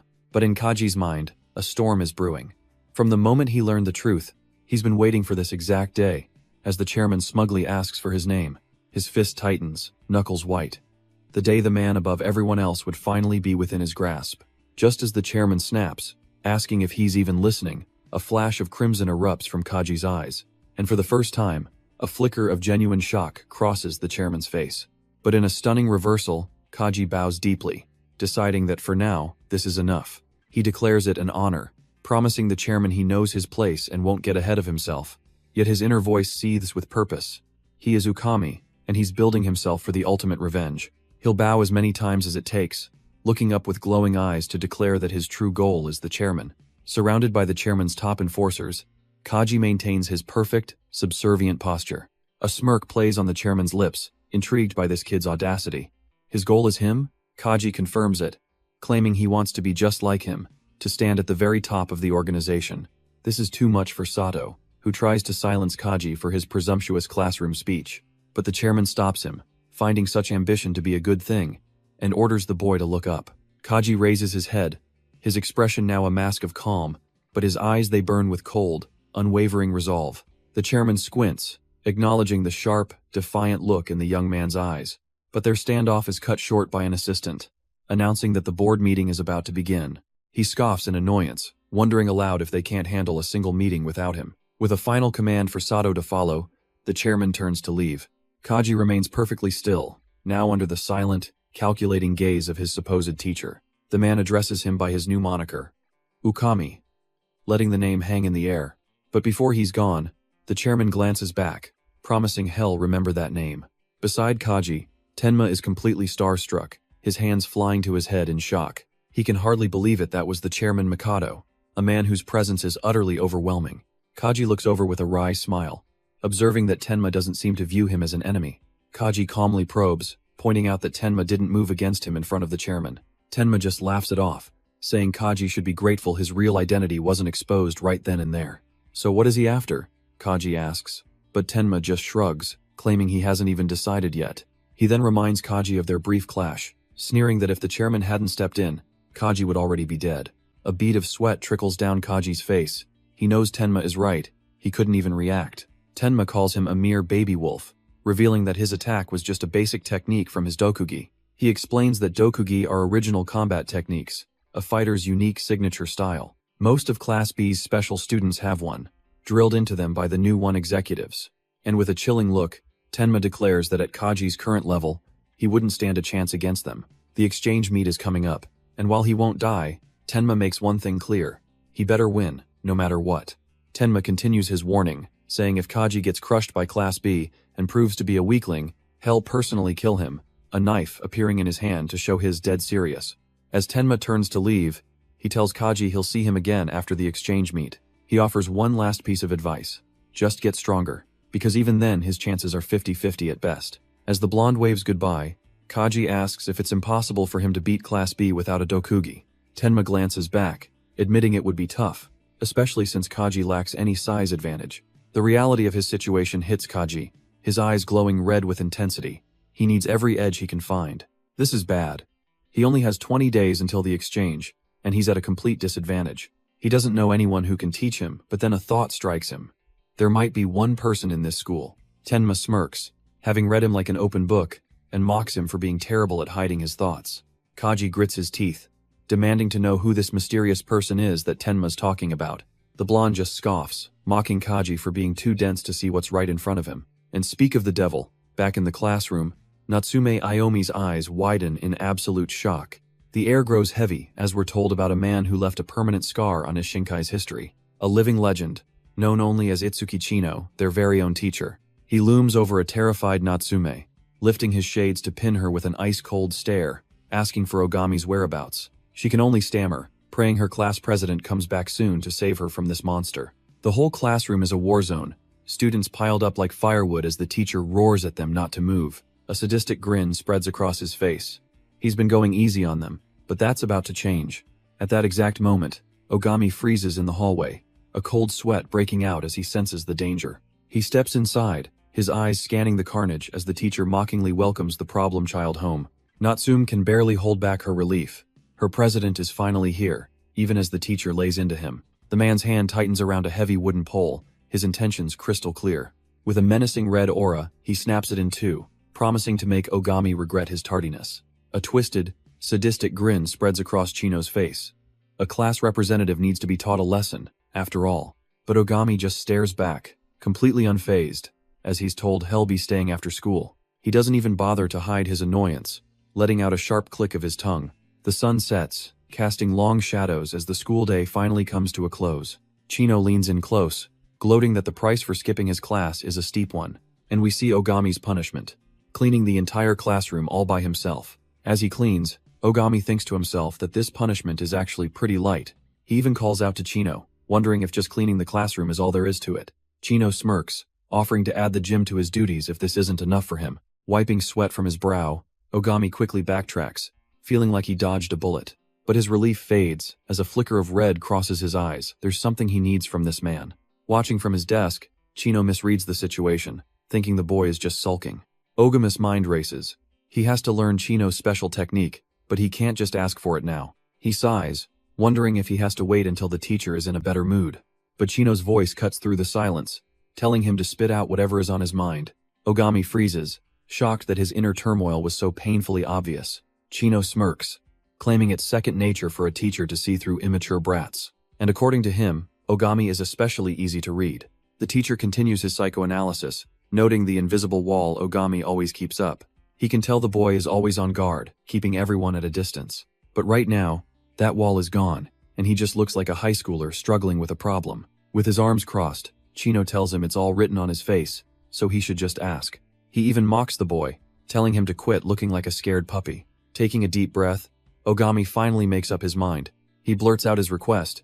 He wants Chino to teach him the dokugi technique for the exchange meet. The teacher's smug expression vanishes, replaced by pure shock as he asks, how does he even know that name? Ogami explains he almost got hit by an upperclassman's dokugi, and that's how he heard the teacher had one too. Chino mutters to himself, annoyed someone leaked his secret, before gripping the mop handle with deadly intent. Suddenly, he addresses Keiji, telling him to watch carefully. He warns that this could get dangerous, and then explodes into motion, a blur swinging the mop right at Ogami. Kaji's eyes widen in sheer disbelief at the teacher's impossible speed. It triggers a memory. It's just like the technique Tenma used, the Ishin-style sword-drawing art. Chino unleashes the first style, blade sharpening, a technique meant to cut down anything in its path. He stops abruptly, sighing that he must be getting old. Ogami stands there completely frozen, holding what's left of the mop handle, now cleanly sliced in two. He looks down in shock. Not only is the handle broken, but his shirt is shredded as if by a real sword. Kaji is completely stunned, his mind reeling from the impossible feat he just saw. With the splintered wood in hand, Chino remarks that it's been a while since he felt a blade like this. He then turns to his student, asking what he thought of his signature technique, the dokugi. The teacher throws down a challenge, asking if Kaji really thinks he can copy it. Kaji is utterly speechless, the sheer gap in their power hanging heavy in the air. Chino smirks, knowing the answer. Of course, not any fool could see that's impossible. He begins to explain that his dokugi is a technique meant only for yappa users. It's a skill born from swinging a blade tens of thousands of times, until it becomes part of you. To learn it before the exchange meet? Chino says he'd have to die, and be reborn for that to happen. But then, he grips the handle tightly, ready to reveal the true starting point of their training. With a swift motion, Chino declares that from what he's observed, his signature technique just doesn't suit Kaji. He explains that a yappa is incredibly sharp, but it's also extremely fragile, breaking easily and becoming useless. Therefore, it's a weapon best wielded by fighters who use precise, calculated movements, waiting for the perfect opening. And that, he says directly to the stunned Kaji, is why he would never be able to master it. Chino reminds him that his entire style is built on reckless, head-on assaults. A brutal fighting method backed by raw physical power and overwhelming aggression. A yappa is simply too fragile for someone like him. He'd be better off with blunt weapons or hand-to-hand combat. And unfortunately, the teacher admits, those particular skills are not his area of expertise. Kaji is left speechless, a cold sweat running down his cheek as the reality sinks in. He knew it would be difficult, but to be told he couldn't even start, the thought is absolutely crushing. Kaji's hand trembles as he clenches it into a fist, his mind racing with the strong opponents he'll inevitably face. How can he be hitting a wall already, especially when B-class is surging ahead with their dokugi techniques? Lost in his frustration, he doesn't notice his teacher, Chino, standing right in front of him. A small, knowing smirk plays on Chino's lips. He asks Kaji why the supposed ace of A-class has such a panicked look on his face. Still, he admits that Kaji's burning frustration is a powerful motivator. With that, Chino announces it's time to test his resolve with a special method he hasn't used in a while. Kaji can only watch, confused, as his teacher walks away, wondering what he could possibly mean. Chino explains that B-class's flashy techniques are nothing more than kids playing with toys. He reveals that with a strong foundation, Kaji can win without a dokugi, and he knows the perfect training to build it. Kaji, desperate for a new path, follows his teacher's lead. But this is the special menu he was promised? A bizarre-looking training dummy. He peeks into the room, a wave of confusion washing over him. He can't help but ask what this thing is. Chino just smirks, telling him this is his new training partner. And as Kaji soon discovers, he's going to be stuck with them for a very, very long time. To demonstrate, Chino's entire aura shifts as he winds up a devastating punch. He unleashes it with blinding speed, a blur of raw power. The impact is immense, a shockwave exploding from his fist. But instead of breaking, the dummy just hisses, letting off a puff of steam. Chino turns to Kaji, casually asking what he thought of the display. Kaji admits the power was incredible, but he doesn't really get what's so special about it. To him, it just looked like a normal punch. Chino smirks and says, "Next." He throws another punch, but this time, the impact is utterly different.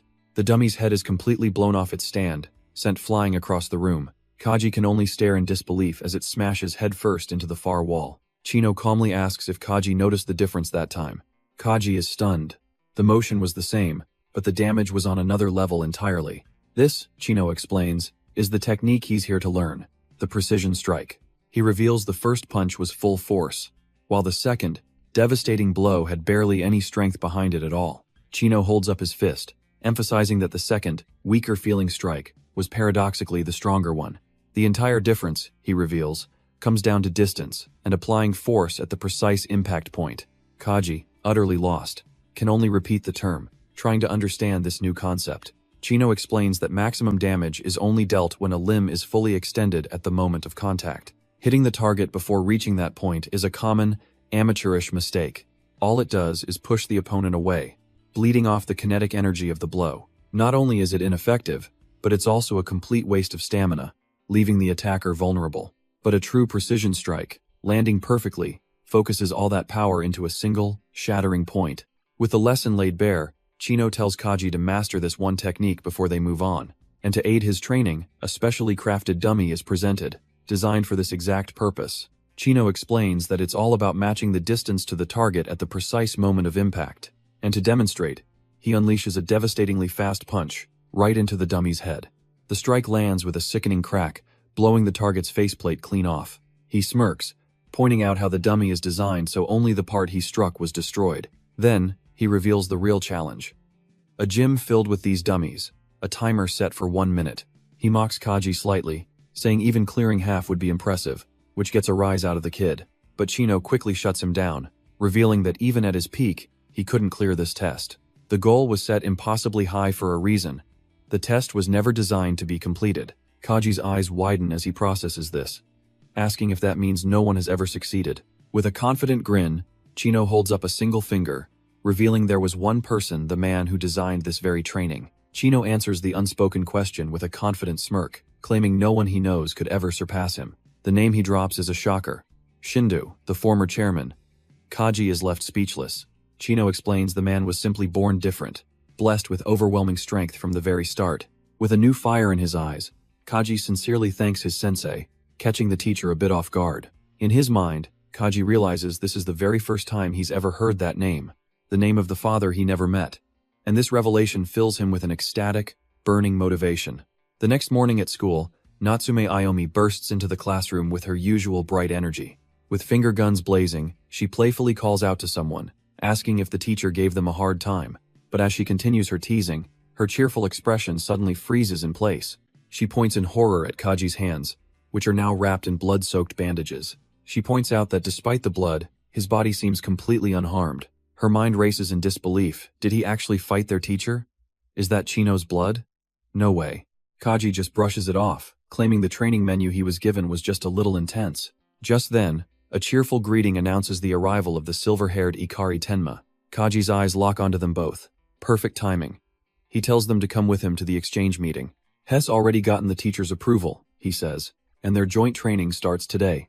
Ikari is absolutely thrilled, but Kaji simply welcomes him to the team, completely ignoring Natsume. She snaps, turning away and declaring she has no interest in a pointless fight like that. But Kaji coldly states they have no choice, since he can't exactly pick the losers they already beat down.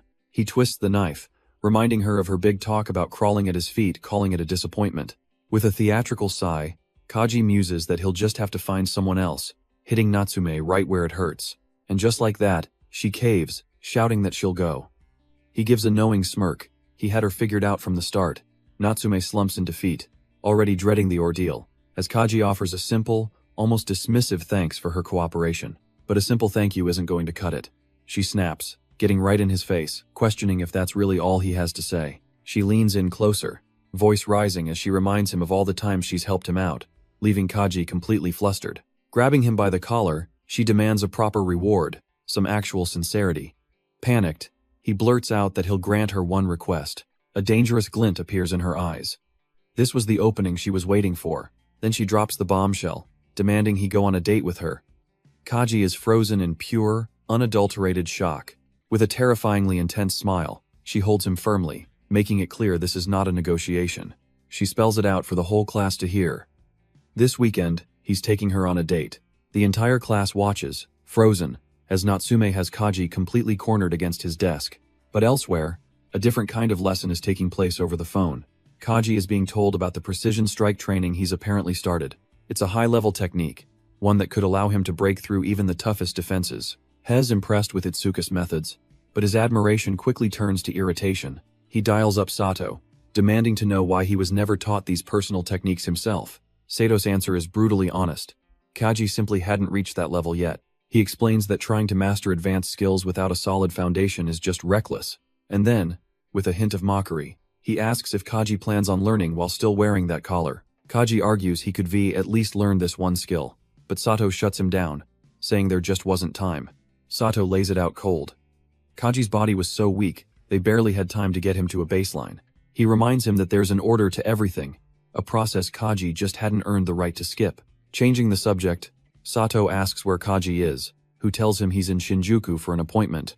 He clarifies that he was basically forced into it by a classmate, so he reluctantly agreed to meet. Sato immediately starts teasing him, pointing out that his long-winded excuse makes it sound suspiciously like a date. Kaji insists it's not, explaining that this girl is just unstoppable once she's made up her mind. He mentions that the person he's meeting is a tricky one named Natsume, and suddenly Sato's teasing demeanor vanishes. He asks a very specific question. Does this Natsume happen to have blue hair? Kaji is stunned. How could he possibly know?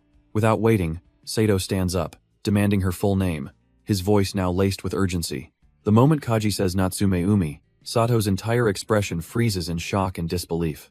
Over the phone, Kaji waits in stunned silence, trying to understand Sato's sudden alarm. Sato's voice comes back, low and serious, warning him to stay away from that girl if at all possible. Before he can explain further, his voice cuts out, replaced by a new speaker with a critical intelligence drop.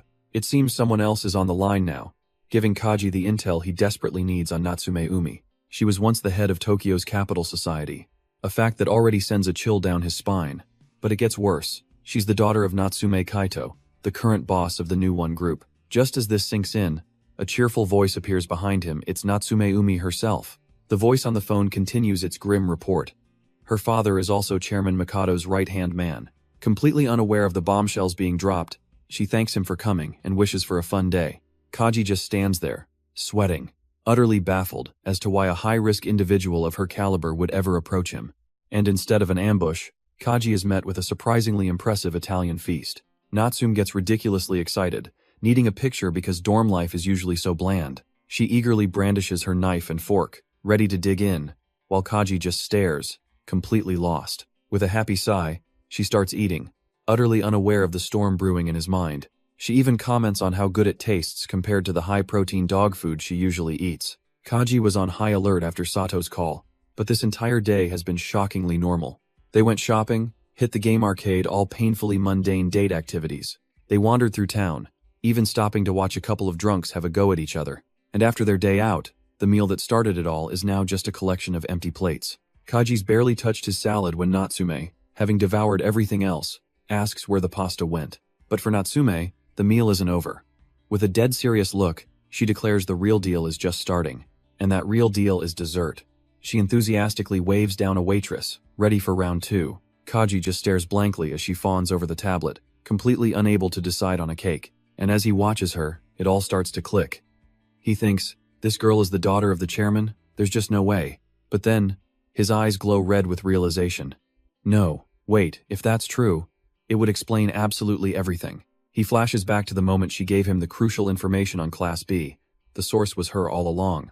With her father being Chairman Mikado, she'd have unlimited access. And while Kaji connects the dots, she's just taking pictures of her parfait. She even offers him a bite. But he's too lost in thought, muttering that he's not into sweets. Natsume jokingly warns him not to beg for a taste later, and all he can manage is a distracted yeah. As their strange day together comes to a close, the sun sets over the city. As they walk, Natsume decides to get a little more personal, asking Kaji about his family. She figures if they're going to get closer, they should know more about each other. But Keiji's answer is blunt and brutal. He doesn't have a family. They're all dead, completely shattering her cheerful mood.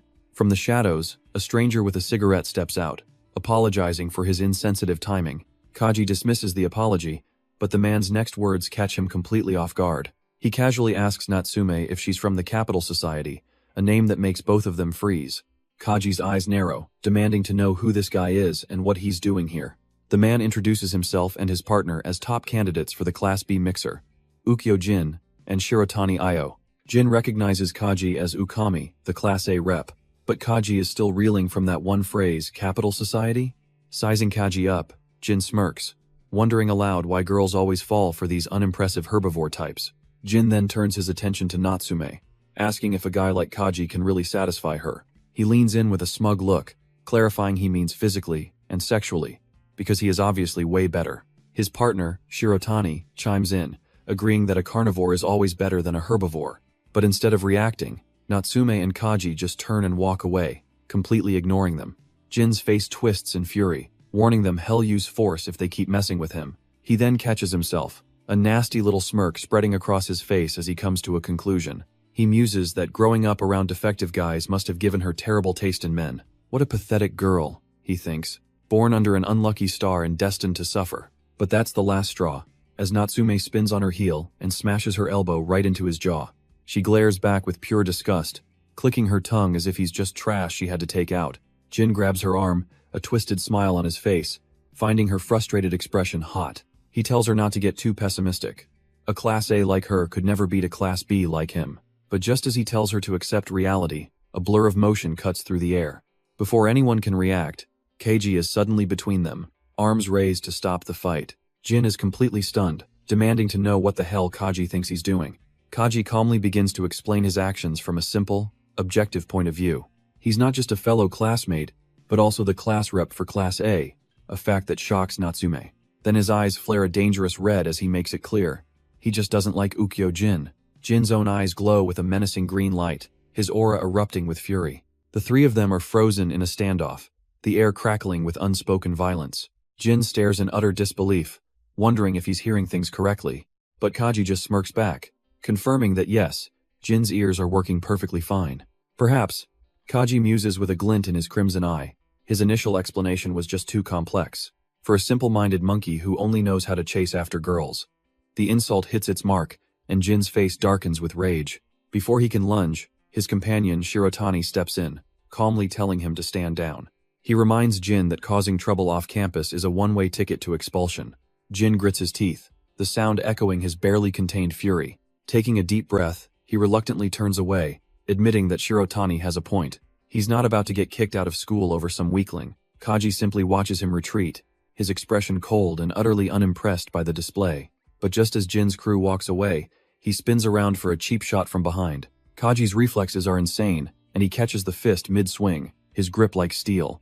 With a dangerous glint in his red eyes, he reminds Jin of a crucial detail. They're not near school anymore, and out here in Shinjuku, no one cares what happens in the dark. In a flash, a vortex of pure wind energy seems to erupt around Kaji. He unleashes a devastating series of strikes, a whirlwind of fists and feet.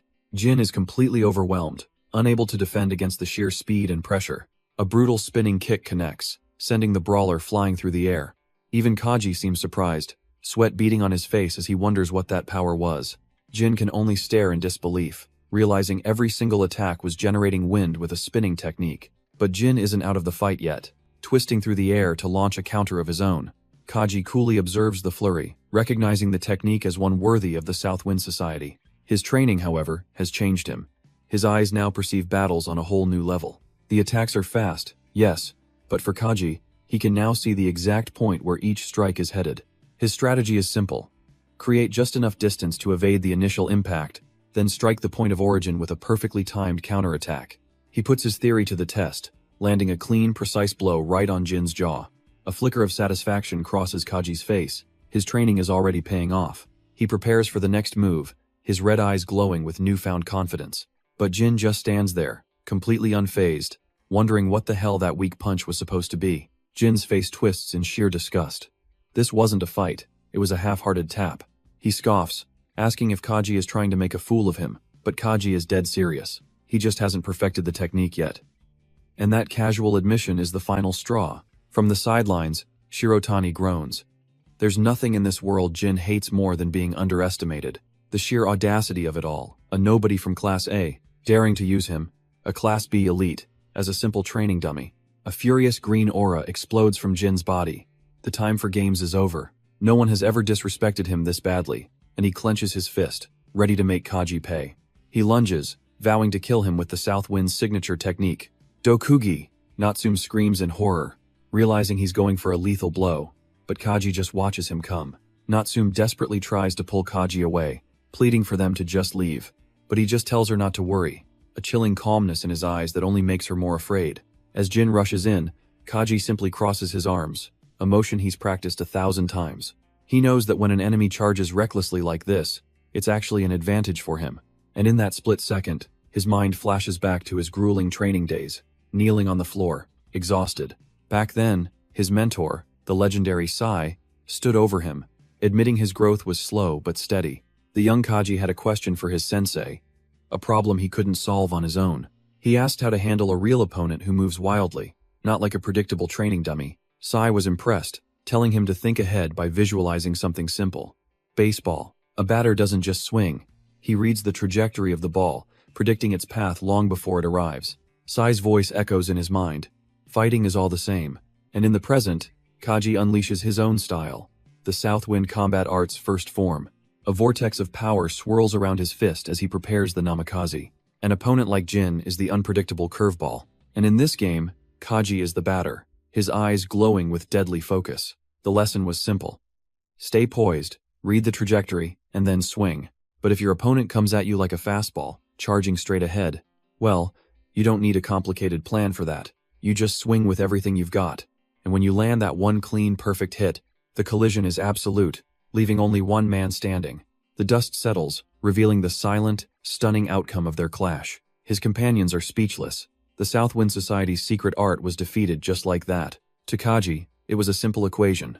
One punch, one decisive result. But as Jin comes to, his face contorts not with pain, but with pure, unadulterated rage. He struggles back to his feet, spitting that this isn't over yet. Kaji just stares back, his expression ice cold, utterly unimpressed by the display. Losing all composure, Jin screams for a knife, but Shirotani grabs him, trying to stop the madness. He smacks his partner on the head, desperately trying to get him to listen to reason for once. Kaji looks down on the pathetic scene, telling him to stop disgracing himself. Shirotani drags his friend away, apologizing for the temper tantrum and chalking it up to hype for their joint training. With a deep bow, Shirotani apologizes for his partner's rudeness, a surprisingly reasonable end to the chaos. But as he hauls the still fuming Jin away, Kaji silently mocks him, thinking Shirotani's the one who finished him off. Just as they're about to leave the alley for good, Kaji calls out, stopping them in their tracks. He had almost forgotten to say something important. With a completely straight face, he thanks Shirotani, using his real name, Ogami. Shirotani turns back, confused, asking what he's being thanked for. He admits he'd been looking down on Class A, thinking the joint training would be a total waste of time. But after witnessing Kaji's power firsthand, he's now genuinely looking forward to it. They part ways with a new understanding, a promise to meet again at the training event. The tension finally broken, Kaji turns to Natsume, who's been stunned silent this whole time, and asks if she's all right. She quickly turns his concern back on him, insisting he's the one who should be worried after that fight. But her mind is elsewhere, replaying the unbelievable power he just displayed. To think he beat a monster like Jin Ukyo without even breaking a sweat or using a special technique, she looks down at her own arm, remembering the moment he grabbed it. With just a simple grip, he had held her completely still, and she couldn't even budge. Shaking off the awe, she clenches her fist, a new resolve hardening her expression. She suddenly remembers the time, pointing out they're about to miss their curfew. With that, the two of them finally begin their quiet walk back down the empty street. They soon arrive back at the school dorms under the dark night sky. Before they part ways, she turns to him, offering a genuine thank you for everything he did. She apologizes for dragging him into her problems, but he coolly dismisses her concerns. However, there's something else on his mind, a detail from earlier that doesn't quite add up. He brings up the profile she gave him on Jin Ukyo, remembering it clearly stated he was a bladed weapon specialist. So why, he asks, did the guy come at him with a martial arts technique? Natsume instantly identifies it as the Minamikaze Kai style. A flicker of red in Shindo's eyes reveals a dawning, dangerous realization as he connects the dots. She explains their brutal training method. Learn every single technique first, then pick a specialty. It's inefficient, but possible. Shindo processes this grimly, realizing the Ukyo he faced today might be holding back his true, bladed potential for the joint training. Seeing his intensity, Natsume gets curious, asking if something happened between him and Ukyo in the past. He denies any major incident, chalking it up to the simple fact that he's a known quantity in their world. She smirks, understanding completely. Her father was the chairman of the Capital Association, a title that still invites trouble. She confesses that because so many people hated the Capital Authority, she learned to hide who she was. It was a quiet, painful burden she carried, forcing her to walk away from her own identity. But the real twist, she admits, is that no one in the world hates the authority more than she does. She immediately catches herself, flustered, realizing she's just revealed far too much. With a forced laugh, she tries to wave it off, telling him to just forget she said anything. But Shindo's gaze is sharp, his red-tinged eyes seeing right through her flimsy act. Natsume turns and walks on, trying to escape the heavy atmosphere she just created. He watches her go, thinking to himself that there's no way he can just ignore that confession. He realizes that just like earlier, and even now, she's putting up a front. He finally says it plainly. She doesn't look okay at all, and her pained expression says it all. He stops her right there, demanding to know what's truly hurting her. His tone is dead serious, cutting through her act with genuine concern.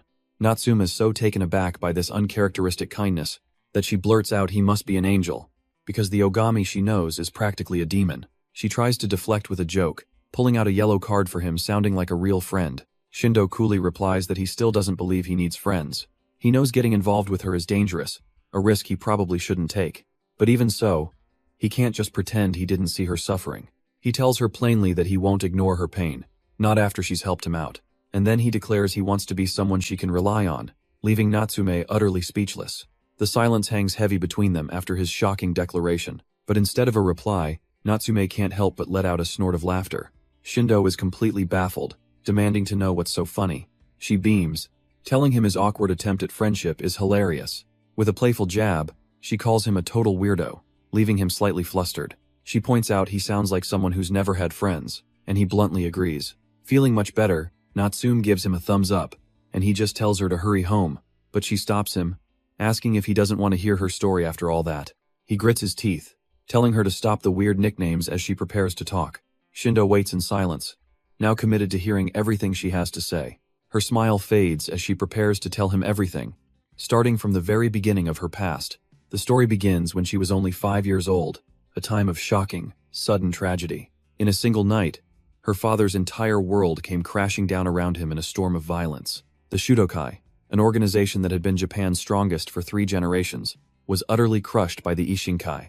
Her father, the once proud chairman, was captured and forced to serve them as a puppet boss until his death. He was tormented by the guilt of losing a legacy that had been passed down for generations. This was compounded by a soul-crushing helplessness, a total inability to fight back. Over time, these emotions curdled into a dark, simmering obsession and a terrible anger, and unfortunately, he directed all of that festering rage at the only people he could, his own children. She explains there were 3 of them, herself, and 2 brothers more than 10 years older, Hiroto and Minato. Her father tried to raise his sons to become the top of the new one group. He clung to the desperate hope that if they took control, they could one day rebuild the Shudokai. However, his sons simply couldn't live up to his crushing expectations. The first brother, Hiroto, finally broke down, begging his father to stop the endless, brutal training. Terrified of violence, he tearfully declared he would walk a different path entirely. To their father, this wasn't a choice. It was the ultimate act of cowardly betrayal. And so, the timid brother who couldn't stomach fighting was violently cast out. Then there was her second brother, Minato, whose fate was sealed from the very beginning. At a hospital, a doctor delivered the grim results of his examination. His heart was exceptionally weak, functioning at only a third of a normal person's capacity. In her father's cold words, both of her brothers were nothing more than defects. And just like that, they were kicked out of the house, leaving a young Natsume all alone. After driving out his 2 sons, only one person was left to carry his legacy, his 7-year-old daughter, who now became the sole target of his brutal training. Her pleas for rest were met with pure contempt. He told her not to be so soft. She trembled in pain, forced to accept that this was her fate as the eldest daughter of Shutokai. With tear-filled eyes, she was ordered to get up, because the defective sons were now gone. He would beat that naive thinking out of her. The entire reconstruction of Shutokai rested on her shoulders now, but she was just a child, far too young to bear the weight of her father's obsession, and in the face of his monstrous cruelty, she was simply too weak. She hated this life, crumbling alone in the biting cold after another brutal training session. But just as she felt herself breaking, a familiar voice called out, cutting through her despair. Peeking around the corner, she saw them, a beacon of warmth in her frozen world. It was her disowned older brothers, the only ones who ever showed her a shred of kindness. They'd snuck back just for her, revealing a small bag filled with colorful sweets. She remembered how they always did this, bringing her a small moment of joy with homemade cookies. One of her brothers had even promised to open a cake shop, a place where she could be happy and safe.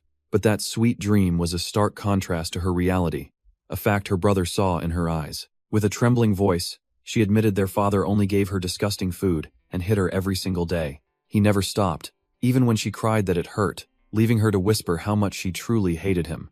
Hearing this, her other brother, Minato, tells her he has a dream now too. He's going to become a doctor, so he can be the one to heal her whenever their father hurts her. Overwhelmed with emotion, she hugs them tightly as they both promise to make her happy. All they ask is for her to endure just a little bit longer until they can get her out of there.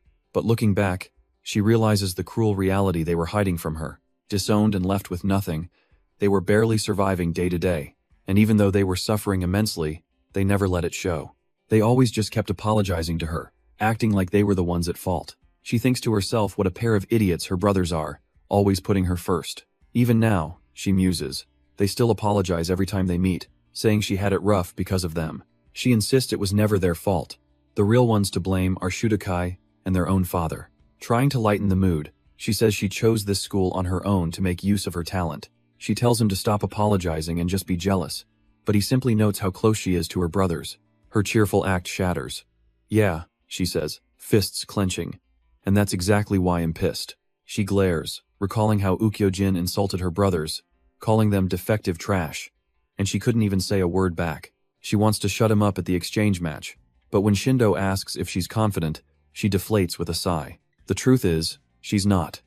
She felt a huge power gap, and now understands why she failed the recommendation exam. He looks at her, quietly asking if she still plans on fighting him anyway. A fire returns to her eyes. Yeah, she is. Doing something lame like running away is not an option. Shindo smiles, telling her not to worry. Hez here, Ikari is here, and they'll accept her feelings and fight alongside her. But Natsume furiously rejects his offer. This isn't about relying on anyone else. Shindo simply watches her, taking in her passionate declaration. She has to be the one to defeat Ukyo, and he calmly accepts, nodding. That's how it should be. She then shifts gears, telling him that as the future president's helper, he should easily handle the other Nanpukai fighters. Her fiery resolve melts away, revealing her true wish, to give her brothers, who've always sacrificed for her, an easier life. And to do that, she must first cut ties with her father and the Shutokai, abandoning any thought of rebuilding it. With their new pact formed, she playfully demands a high salary for her support, saying she's investing her life in him now. He simply tells her they can discuss her payment when the time comes. For now, Shindo stands, reminding her they must first focus on the challenge right in front of them. She smiles, feeling they've truly connected, and suggests that at this rate, she can finally call him a friend. Shindo smirks, telling her not to get ahead of herself, but admits they might just be comrades now. Natsume bursts into laughter, finding his serious attempt at camaraderie hilarious. But she clenches her fist, truly happy that after crawling on the ground for so long, she finally has an ally. She bumps his fist, calling their new pact a great nightmare. As Shindo reflects on this sudden trust, he found her presence strangely reassuring, and for a moment, he thought they could truly become friends. But he admits to himself that back then, he was still completely unaware. He couldn't have known what their meeting would set in motion from this day on. The memory fades, replaced by the intensity of his relentless training. His fists fly in a blur, striking down rows of coffin-like dummies with brutal efficiency. Each blow is a testament to his focus, preparing for the war to come. And with every thunderous impact, another training dummy splinters into pieces. He smashes through them one by one, each carrying the face of a future enemy. With eyes burning red, Shindo moves like a phantom, his fists a blur of destruction. A devastating kick sends the last target flying across the gymnasium floor. He even took the time to draw Sai's face on one, a promise of payback to come. But as he gasps for air, a voice cuts through the silence, noting this was his 5th attempt today. Shindo sweats, exhausted but unbroken, listening to the critique of his performance. His trainer reads out the score: 13 successful hits out of 20, a solid result. The man admits he's shocked, never expecting Shindo to master this so quickly. Shindo humbly credits his teacher's guidance, but the man just laughs, wondering where Natsume is. His trainer looks over, a thoughtful expression on his face as he asks if something happened with those two. Apparently, Natsume and that white-haired punk Shirotani decided they'd be training independently today. Shindo finds this odd, and his trainer agrees, explaining they both asked at the exact same time, almost as if it were planned. He even does a spot-on, infuriating impression of the bastard's face, saying he was so smug about it he just let them go. As for Natsume, he admits he gave her permission without asking a single question. He recalls the look on her face when she left, a silent determination that spoke volumes. She clearly had her reasons, and the trainer trusts that neither of them are the type to do something reckless. With a small, knowing smile, Shindo agrees, his red eyes calm and steady. The trainer is completely thrown off by his response, questioning what's gotten into him to be acting so mature. Shaking his head, he calls it a day, telling Shindo to hit the weights while he cleans up the gym. With his course of action decided, Shindo heads out. He walks with purpose through the halls of Ishin High. Arriving at the gym, he pushes the door open, his eyes locking onto a figure inside. He stops dead in his tracks, a flicker of recognition on his face. A monster of a man is bench-pressing a ridiculous amount of weight, the bar straining under the load. Shindo watches for a moment, his expression unreadable. The man's name is Iwabuchi Takeru, another one of the school's top dogs. As the weight comes to a rest, Iwabuchi's intense gaze snaps over to Shindo. He stares him down, a question in his eyes as he studies the newcomer. He recognizes him immediately, calling him Ogami, leaving Shindo to wonder what he's just stumbled into. Shindo does the math in his head, his eyes glued to the insane amount of weight. A 170-kilogram bench press. He saw it with his own eyes but can barely process it. This man isn't just muscular.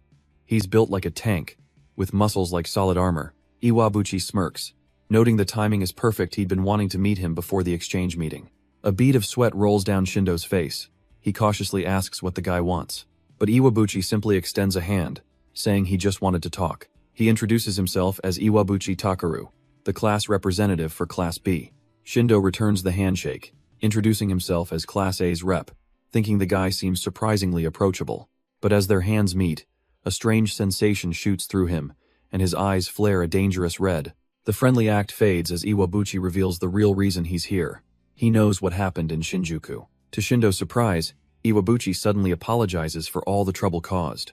He even offers to pass an apology to Natsume, taking full responsibility as Class B's rep. Shindo is thrown off, thinking this guy is unexpectedly mature and conscientious. But Iwabuchi clarifies that he's not apologizing for himself. He sees both classes as proper groups. As the group leader, he insists the responsibility for his members' mistakes falls squarely on him. He does agree with Shindo's point, though, and promises to make Ukyo apologize personally too. Shindo looks on, genuinely impressed. This guy has the true weight of a leader. He reflects on how he's surrounded by weirdos, so meeting someone so normal is almost refreshing. But just as he relaxes, a fist comes flying out of nowhere, aimed right for his face. The punch stops just short, but Shindo feels a sharp sting. He's been cut by the wind pressure alone. With a fresh cut on his lip, Shindo warily asks what this is really about. Iwabuchi's tone turns deadly serious as he explains that Class B is officially recognized by the new one group. Because of that, they have something far more important to protect: their honor. He suddenly grabs Shindo by the shirt, spitting that a member's defeat is the entire group's defeat. Ukyo, losing to an unarmed opponent, has brought immense shame upon them, and Shindo just scoffs, asking if this is just an excuse to fight. But Iwabuchi lets him go, clarifying that a cheap shot would only tarnish their name further. No, this is a formal declaration of war. To reclaim their honor, he announces, Class B will fight Ogami and Class A with all of their might. A dangerous glint appears in Shindo's eyes as they glow red. He promises not to hold back, as that would be disrespectful. In fact, he's going to crush them completely, and achieve an overwhelming victory. The challenge is accepted. As the Ishinkai's nominee, Iwabuchi Takaru swears on his name to see this war through to the end.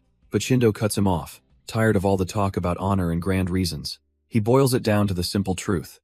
Iwabuchi is challenging him seriously, isn't he? A wide, savage grin spreads across Iwabuchi's face. That's exactly what he wants to hear. With a shared, deadly focus, they agree to settle this once and for all. And so the stage is set. Class A versus Class B, a war to be waged at the exchange meeting. The recap then introduces us properly to Class B's champion, Iwabuchi Takaru, a man whose raw power earned him the alias Strike Takeru.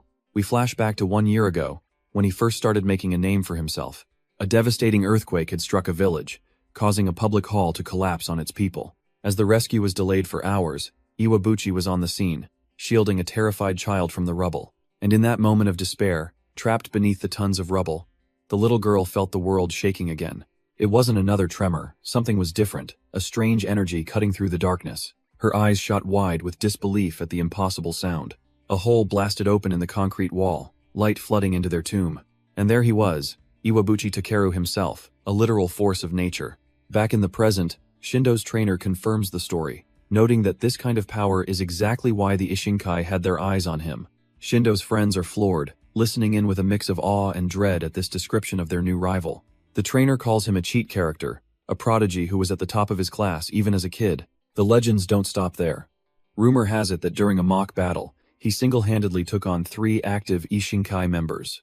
Natsume can't believe it, a middle schooler actually defeated 3 hardened gangsters all by himself? The trainer's voice drops, his gaze fixed on Shindo, demanding to know what he's thinking. He bluntly states that this is the kind of monster Iwabuchi is, and honestly, he's not sure Shindo can win. He tries to bring him back to reality, reminding him that this is just a school event, not a life-or-death war. He's seen countless others get broken and expelled for pushing too hard, their regrets coming far too late. So he offers him one last chance to walk away if he's going to back down. Now is the time. Because once Shindo and his friends step through that door, there will be no turning back from the path to the arena. The trainer's story isn't over. He reveals he met with Class B's teacher. Iwabuchi isn't the only threat. Other fighters give off that same dangerous vibe, particularly the notorious guys from Nanpukai. With them, it's not just pressure you feel, it's a chilling, killing intent that hangs heavy in the air. Natsume listens stoically, her gaze unwavering as the gravity of the situation settles in. The trainer isn't just trying to scare them, he gives Shindo one last out. If he's going to forfeit, now is the time. Because once the fight begins, he warns, he's powerless to intervene until a victor is declared. He tells them to think it over carefully, but the silence from the group speaks volumes. But Shindo cuts him off. There's absolutely no need to think about it. He cracks his knuckles, a confident fire in his eyes. Opponents like this just make him want to fight even more. To reach the top of Ishin High, he knows this is a battle he must win. If he backed down now, he'd never be able to face those who've put their trust in him. Natsume agrees, she can't back down either, especially with their leader showing such resolve. Besides, she has a personal debt to settle with one of the Nanpukai bastards, and running away would bring nothing but regret. Ukyo is also fired up, eager to show off the results of his own grueling training. But before they can all agree, a new challenger steps in, the white-haired Shirotani Io. He strikes a ridiculous pose, smugly telling them this will be his one-man slaughter show. Their trainer, Sai, can only sigh at this group of loose screws, but Natsume wants no part of that label. Sai can't help but smirk, because this chaotic energy is exactly what you'd expect from Ishin High's representatives. With the team more or less assembled, Shindo's eyes glint with focus. It's time to go. The representatives of Class A walk out onto the massive stage, an underground arena roaring with cheers.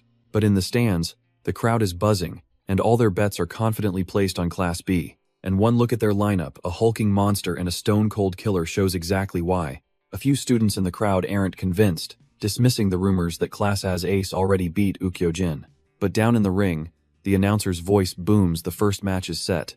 Class A's rabid dog, Ikari Tenma, versus Class B's Ukyo-jin. The referee, their own health teacher Uma Rinka, lays down the law. This is a death match, and the last team standing wins. With a stern look, she tells both fighters there are no rules, and she'll only step in if things get truly dangerous. The fighters take their places in the cage, and the announcer begins the countdown for the first bout.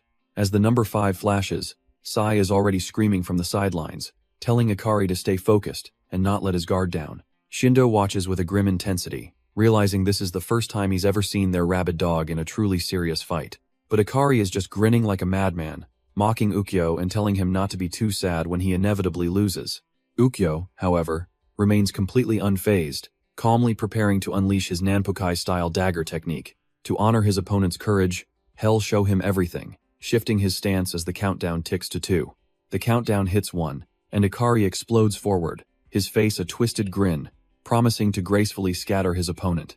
But in a flash of movement, Ukyo sidesteps the lunge, and his hand becomes a blur, instantly disabling Ikari's arm. From the stands, Iwabuchi Takeru's eyes burn with rage, vowing to slice that man apart. Shindo realizes Ukyo is on a completely different level now and considers stepping in, but Natsume blocks his path. She stops him cold, insisting that this victory is hers to claim. It's pointless unless she makes him suffer herself. He can only stare, stunned by her sheer intensity, as she tells him to just watch carefully this time. With unwavering confidence, Natsume declares that a genius like her will make him crawl at her feet. Back in the ring, Ikari just cackles through the pain, claiming this is just the start of his one-man massacre. A moment later, he's being hauled away on a stretcher, still muttering threats as the first match ends in an instant defeat. Sai scoffs from the sidelines, calling their mad dog nothing more than a chihuahua, reminding Shindo he told him not to be careless. Shindo's trainer confirms his suspicion. Only non-lethal weapons are allowed in the exchange. The realization hits Shindo hard. Ukyo generated that much destructive power with a mere rubber blade. He stares down at his target, the name Ukyo-jin echoing in his mind as a serious threat. A masked Ukyo emerges, his aura dark and menacing, questioning why Natsume has come to face him. She fires back that he was the one who called for a fight, and now she's here to return past humiliations twofold. With a manic grin, she taunts him, wondering aloud if he's actually worried about her. Ukyo isn't impressed, finding her feigned concern disgusting and demanding she act like her true self. Her expression snaps, the fake kindness vanishing as she seethes that his act is nauseating. But he turns it back on her, declaring that this fight is about washing away his own shame. That's the last straw. Natsume takes her stance, vowing to make him regret ever insulting her brother. Ukyo calmly accepts her challenge, understanding exactly what this fight means. From the sidelines, Iwabuchi notes his opponent's composure, but Shirotani knows this is Ukyo's true nature, with a blade.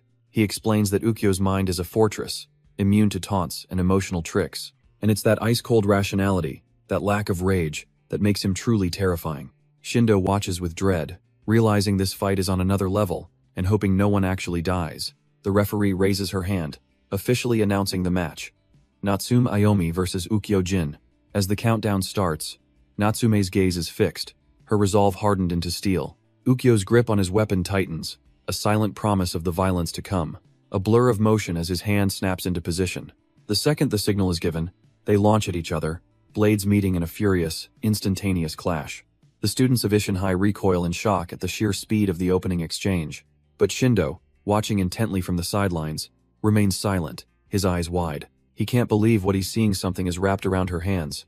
In the midst of their struggle, he realizes she's using a thin, almost invisible string to control her blade. Ukyo's eyes flare with manic excitement. He promises her this will be entertaining. Natsume smirks back, telling him she's prepared something special just for this occasion. Her technique is revealed. Cat's Cradle, a deadly art form born from a childhood game. We learn that due to her brutal training, this simple string game was her only escape. For years, she obsessed over it, her fingers moving with impossible speed. Now, that childhood obsession has merged with her sharp reflexes, turning a simple thread into a lethal weapon. With this string, she can instantly halt an opponent's attack, sealing their movements completely. Natsume stares him down, her threads wrapped tight around Ukyo's now useless knife hand. Watching from the sidelines, Shindo's trainer remarks that her use of restraints is an interesting development. Shindo realizes this is what all her independent practice was for, as his trainer admits that was a close call. He's amazed she could bind an attack that quick, a testament to her incredible reflexes. The strings pull taut, glowing with tension as they completely neutralize the force of the blow. Shindo watches, a bead of sweat on his face, asking the one question on his mind, can she actually win? His trainer explains that he can't be sure, but her strategy is clear. She's using the restraints to compensate for her lack of arm strength, creating an opening to strike. And theoretically, the trainer is right with his arm bound. Natsume immediately lands a brutal kick to his ribs. She flows into her next move, coiling her strings for another strike. A sharp, precise chop connects squarely with his face, a technique she calls gakan. She continues her relentless assault, striking at all his vital points: kensei, tanden, koketsu. Ukyo can only take the hits, his anger building as he calls her technique nothing more than an irritation. He scoffs at the very idea that he could be beaten by a girl with some flimsy strings. Enraged, he swings with everything he has, roaring for her to just die already, but his knife hand stops dead in its tracks, the threads glowing as they completely halt his momentum. With his killing blow neutralized, Natsume has him perfectly trapped, his own weapon turned against him. She coolly asks if he needs help killing himself, mocking the so-called strength of his society. A brutal kick sends him flying back, creating the distance she needs. Landing perfectly, she scoffs at him, a pretender who never even inherited the core of the Shudokai. Her eyes glow with deadly intent. She declares that playtime is officially over. But Ukyo isn't just a brawler. His hand tightens around a concealed short blade. His aura explodes as he reveals his true power, the Nanpu Rai, short blade technique. He lunges across the ring, unleashing the devastating first form, a technique known as single-point whirlwind, aimed directly at her throat. But her strings meet his blade head-on, stopping the deadly assault in a shower of sparks. She mocks him, wondering if he's arrogant or just stupid for using the same move again. But Ukyo calmly tells her not to be so quick to underestimate him. His Nanpu Ryu style moves with the wind. But what if he used it in the opposite direction? Instead of gathering wind, his blade now unleashes a violent, scattering gust. Natsume's confident smirk vanishes, replaced with pure disbelief. The wind, it just blew her strings completely out of the way. Before she can even react, the reverse technique tears right through her defenses. Watching from the sidelines, Shindo's face contorts in absolute horror. A spray of blood paints the arena floor as he screams out her name. Blood flies as the enforcer swings his blade, his eyes wide with lethal intent. He growls in frustration, calling her a troublesome witch for dodging his attacks. From the sidelines, a smug boss watches on, admitting her reflexes are impressive. She'd managed to guard her neck at the last second, but her arm paid the price for it. He taunts her, wondering just how long she can possibly keep running from the inevitable. But his man gives her no time to breathe, unleashing the Nanpu Ryu short blade technique. He calls out the next form, Sanbu, a vicious arc of shimmering steel. The attack becomes a frenzied wind dance, a storm of cuts that finally lands. Yet somehow, she flips away in a desperate tumble, earning a disgusted comparison to a cockroach. The attacker simply smirks, holding his knife, reminding her that there is no escape. He reminds her they're still on his stage, and there's nowhere left to run. He calls her out by her full name, Natsume Aomi, his voice dripping with condescension. From the moment she stepped into this ring, he claims her fate was already sealed. It was as if she had walked straight into the heart of a raging typhoon. He tells her she should be honored to feel the Nanpukai wind across her entire body, a technique she, and her brothers, were all too defective to ever master. Those words, defective and failure, trigger a painful memory of her own father. They were the very words he used to describe her brothers, treating them like objects. The words she hates most in this world, yet she can't find the strength to refute them. Because in her heart, she believes it's true, just as his blade strikes her down once more. Her mind flashes back to a legendary weapon, the great sword Cherry Blade, a massive yet impossibly light sword, wielded by the ultimate swordmasters who founded Shudokai. This was the symbol of her family, the Natsume clan, and though she despised her father and everything Shudokai stood for, she had admired that sword her entire life. She dreamed that one day, she would be the one to wield it and forge a new history for them all. But even as a child, she knew the harsh reality of her own limits.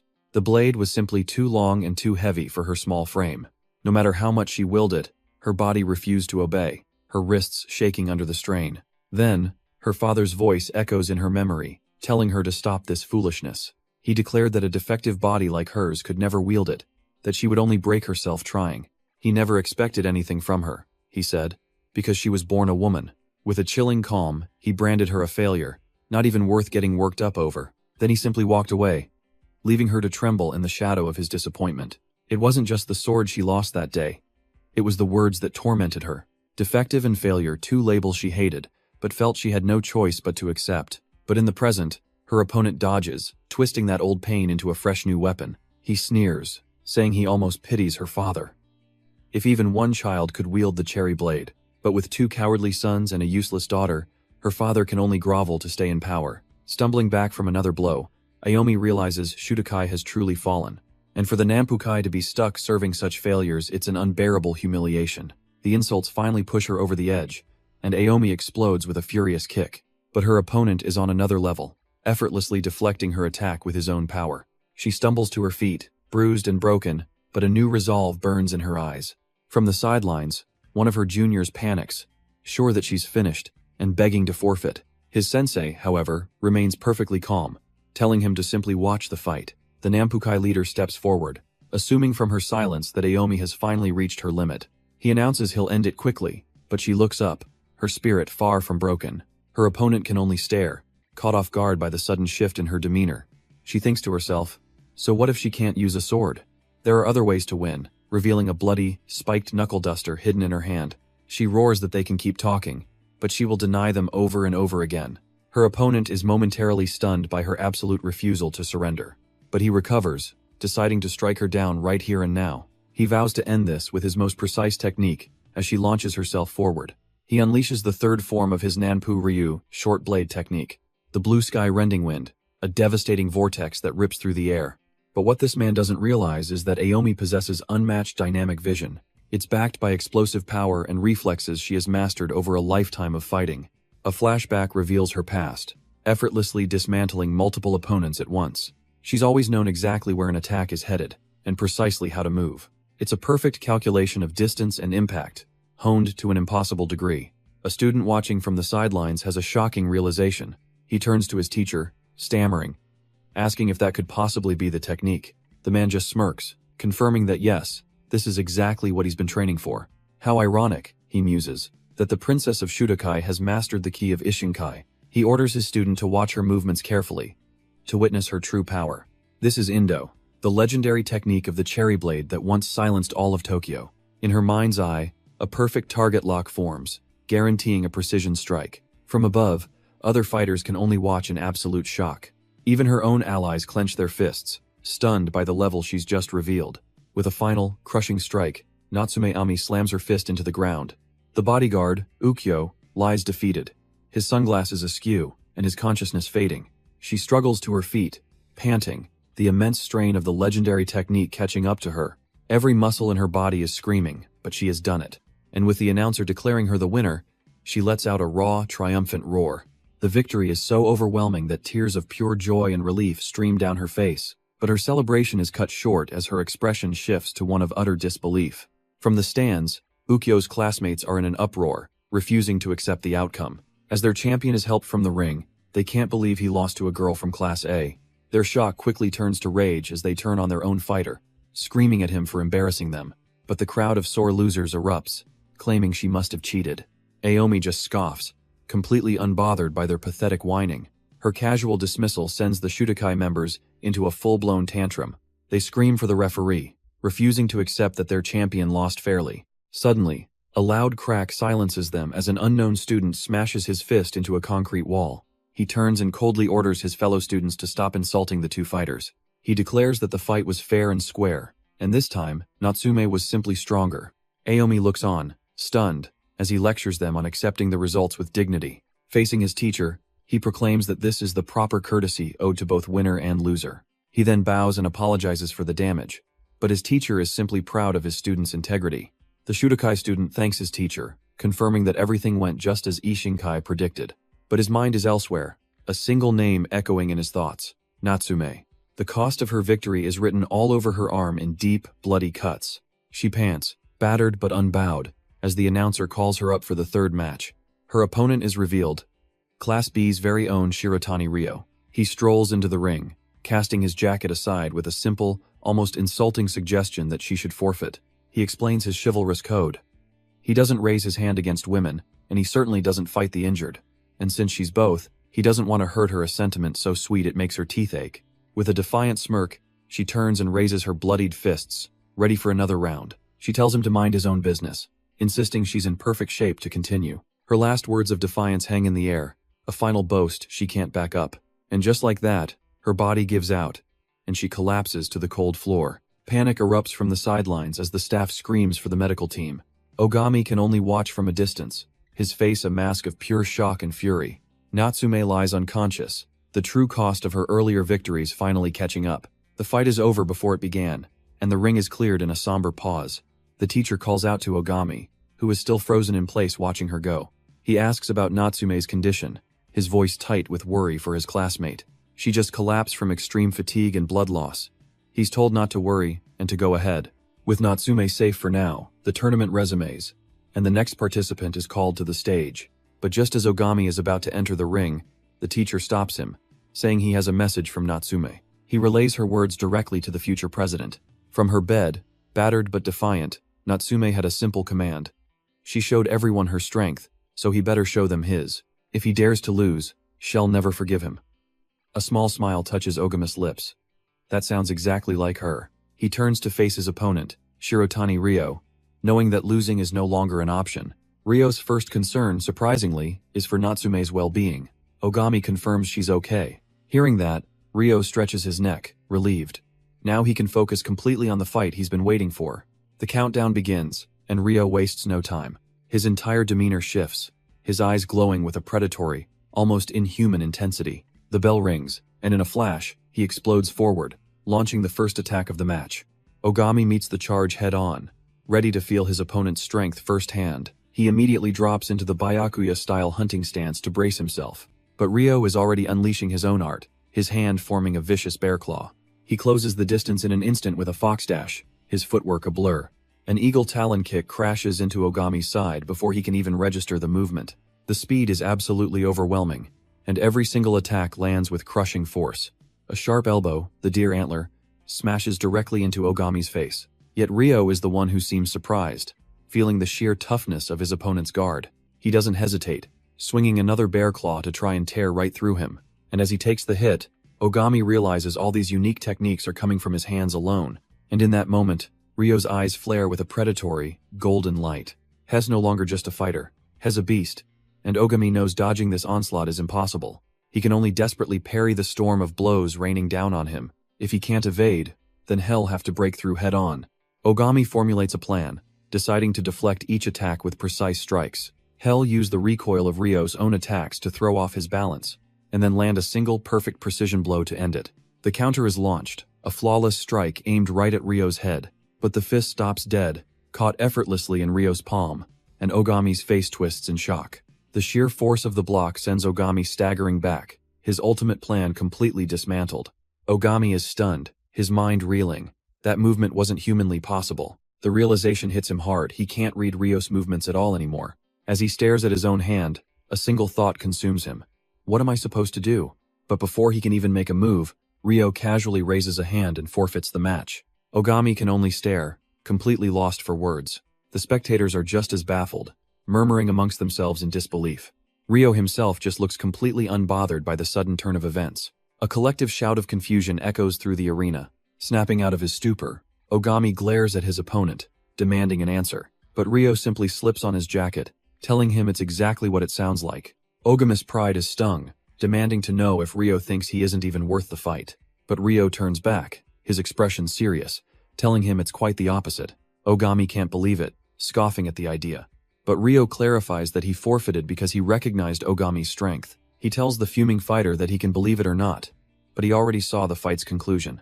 Tapping his temple, his eye glints with a golden light as he calls it a hunter's instinct. His mind flashes back to a brutal exchange, a vision of what would have happened. That instinct had screamed a warning at him.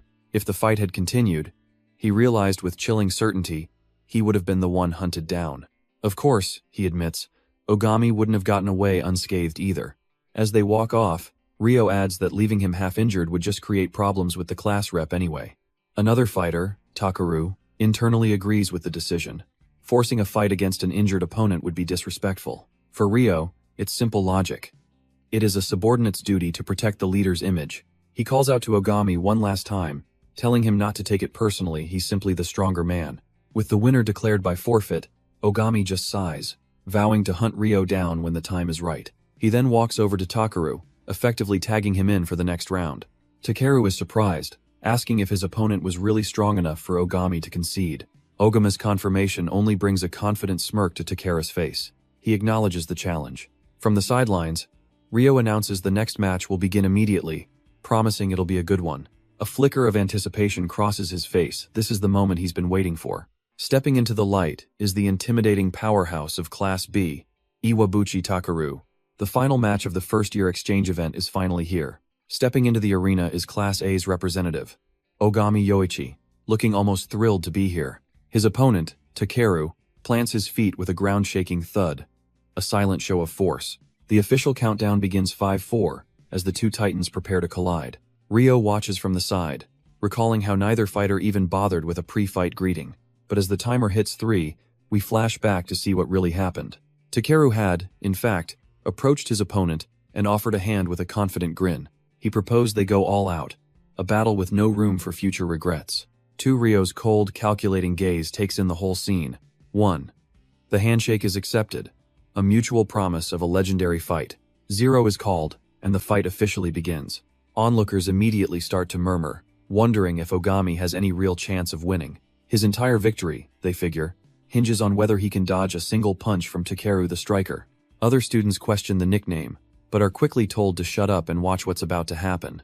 In the ring, the two opponents circle each other, stances locked and ready. Takeru, barefoot and grounded, advances slowly on Ogami. The two titans stand face to face, a silent, tense standoff. Suddenly, Takeru throws the first punch, a red flash of pure power aimed right at Ogami's head. But with eyes glowing a menacing red, Ogami leans back, the fist grazing past his hair. And in that same fluid motion, he counters with a devastating blow that connects squarely with Takeru's face. Takeru stumbles back in utter shock, but Ogami had seen this coming. The hit lands with brutal force, a counter Ogami had already prepared. He knew something was off from the moment they first met. Back then, when they shook hands, a strange feeling washed over him. He couldn't quite place it at first, but the texture of Takeru's hand was all wrong. It was far too clean, too smooth for a man who supposedly lived by his fists. The calluses and scars of a true striker simply weren't there. Ogami realized that if Takeru's concrete shattering power didn't come from his hands, then there was only one other possibility. The real weapon was his elbow. With a confident smirk, Ogami calls him out, revealing he's seen through the deception. Yoichi's eyes narrow. He knows he's in trouble, admitting he only dodged that last hit by a hair's breadth. His opponent's power is on a whole other level. Even trying to block a blow would likely shatter his bones. But desperation breeds genius. He realizes the elbow's greatest strength is also its weakness. It's a short-range weapon that leaves wide openings. The strategy is set. Strike before you get struck. He explodes forward, closing the distance in an instant. He flashes back to a memory of Natsume, recalling her own flawless, perfectly timed counterattack. That's the key. He channels all his focus into a single, precise strike, aiming for a vital point. His target is locked on, the very center of his opponent's chest, with zero margin for error. The punch connects with a blinding flash of light, and for a moment, the crowd thinks the fight is over. But from the stands, a mysterious figure with blonde hair watches on, an unimpressed smirk on his face. He scoffs quietly to himself, thinking that Yoichi just made a critical, and very wrong, move. He explains that there are two critical things everyone misunderstands about Iwabuchi Takeru. First, the man's weapon isn't just his elbow. It's his entire body, everything except for his hands. For some strange reason, he never throws a punch. But from his shoulders to his knees, every part of him is a deadly weapon. And now for the second, more terrifying truth. Yoichi is trembling, his mind unable to process what just happened. He landed the hit, but it did nothing. Takeru just stands there, an absolute monster, the impact on his chest already fading. Takeru, the striker, the spectator muses, is just a nickname given by outsiders who don't know any better. In this new era, they call him something far more fitting, because he simply doesn't yield to any attack. They call him the Giant Mountain, Iwabuchi Takeru. Yoichi had thrown everything he had, a flurry of precise, powerful strikes. But Takeru's physique is just different. He's built like a fortress. Each hit landed perfectly, right on the mark. And yet, his incredible toughness just absorbed every single blow. The mountain simply stood there, completely unfazed by the assault.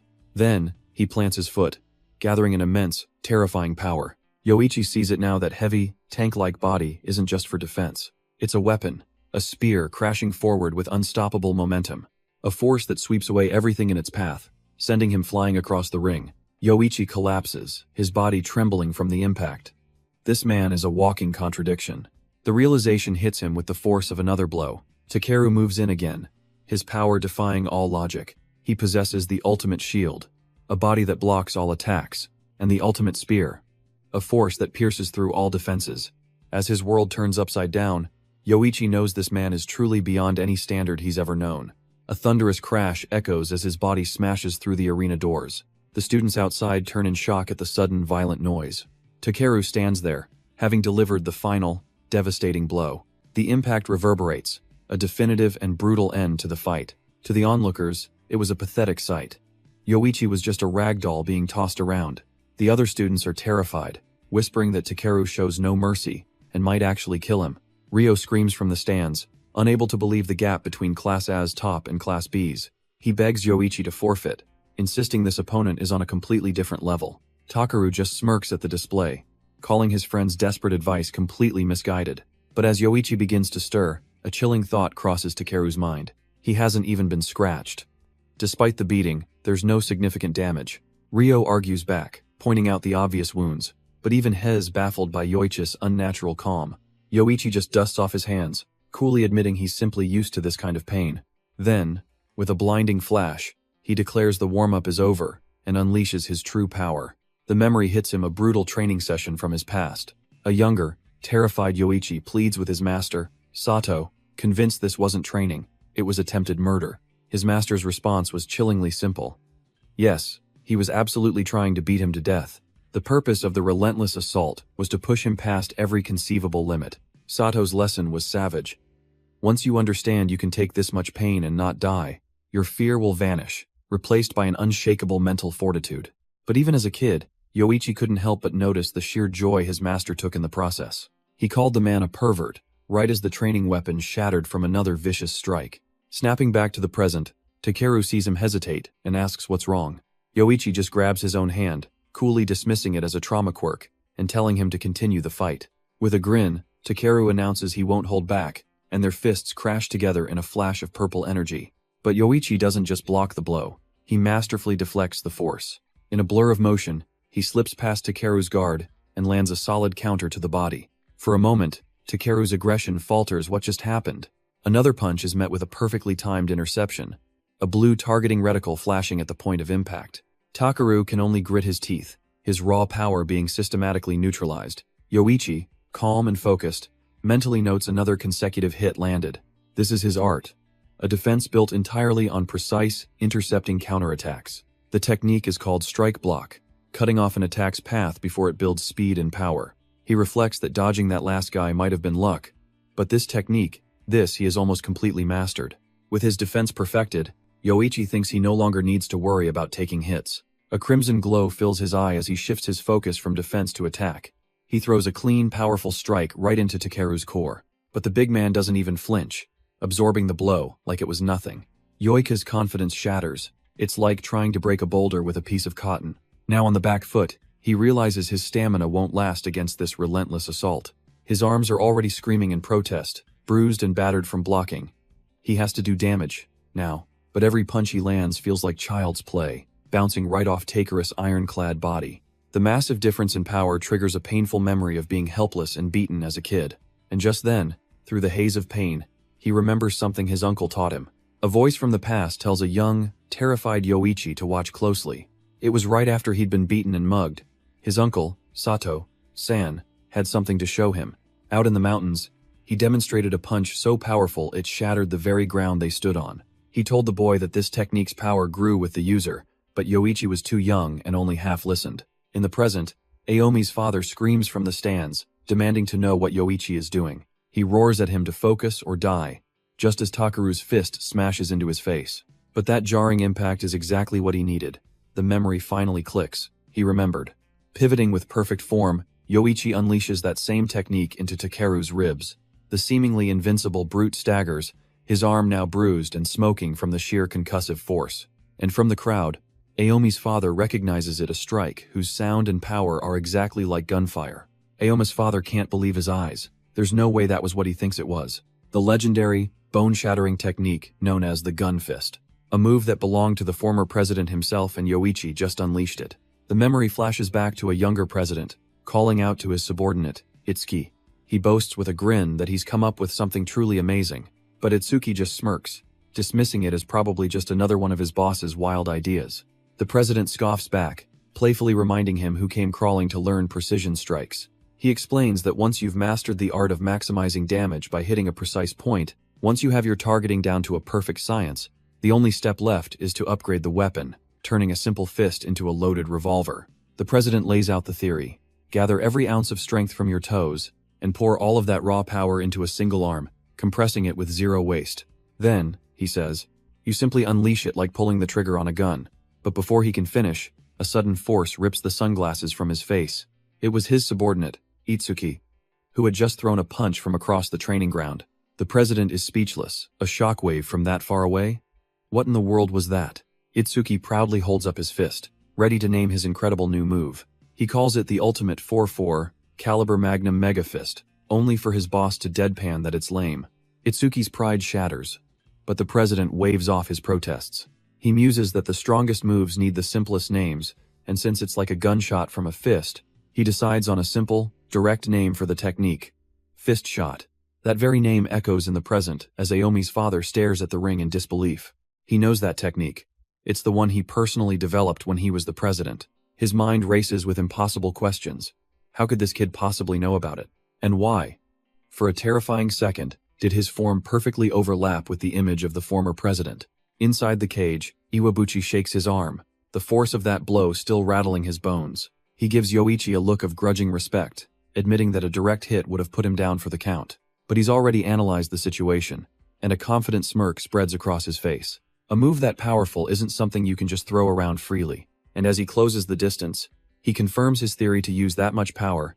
Yoichi had to go all in, leaving himself completely vulnerable. Iwabuchi's eyes narrow, his strategy now crystal clear.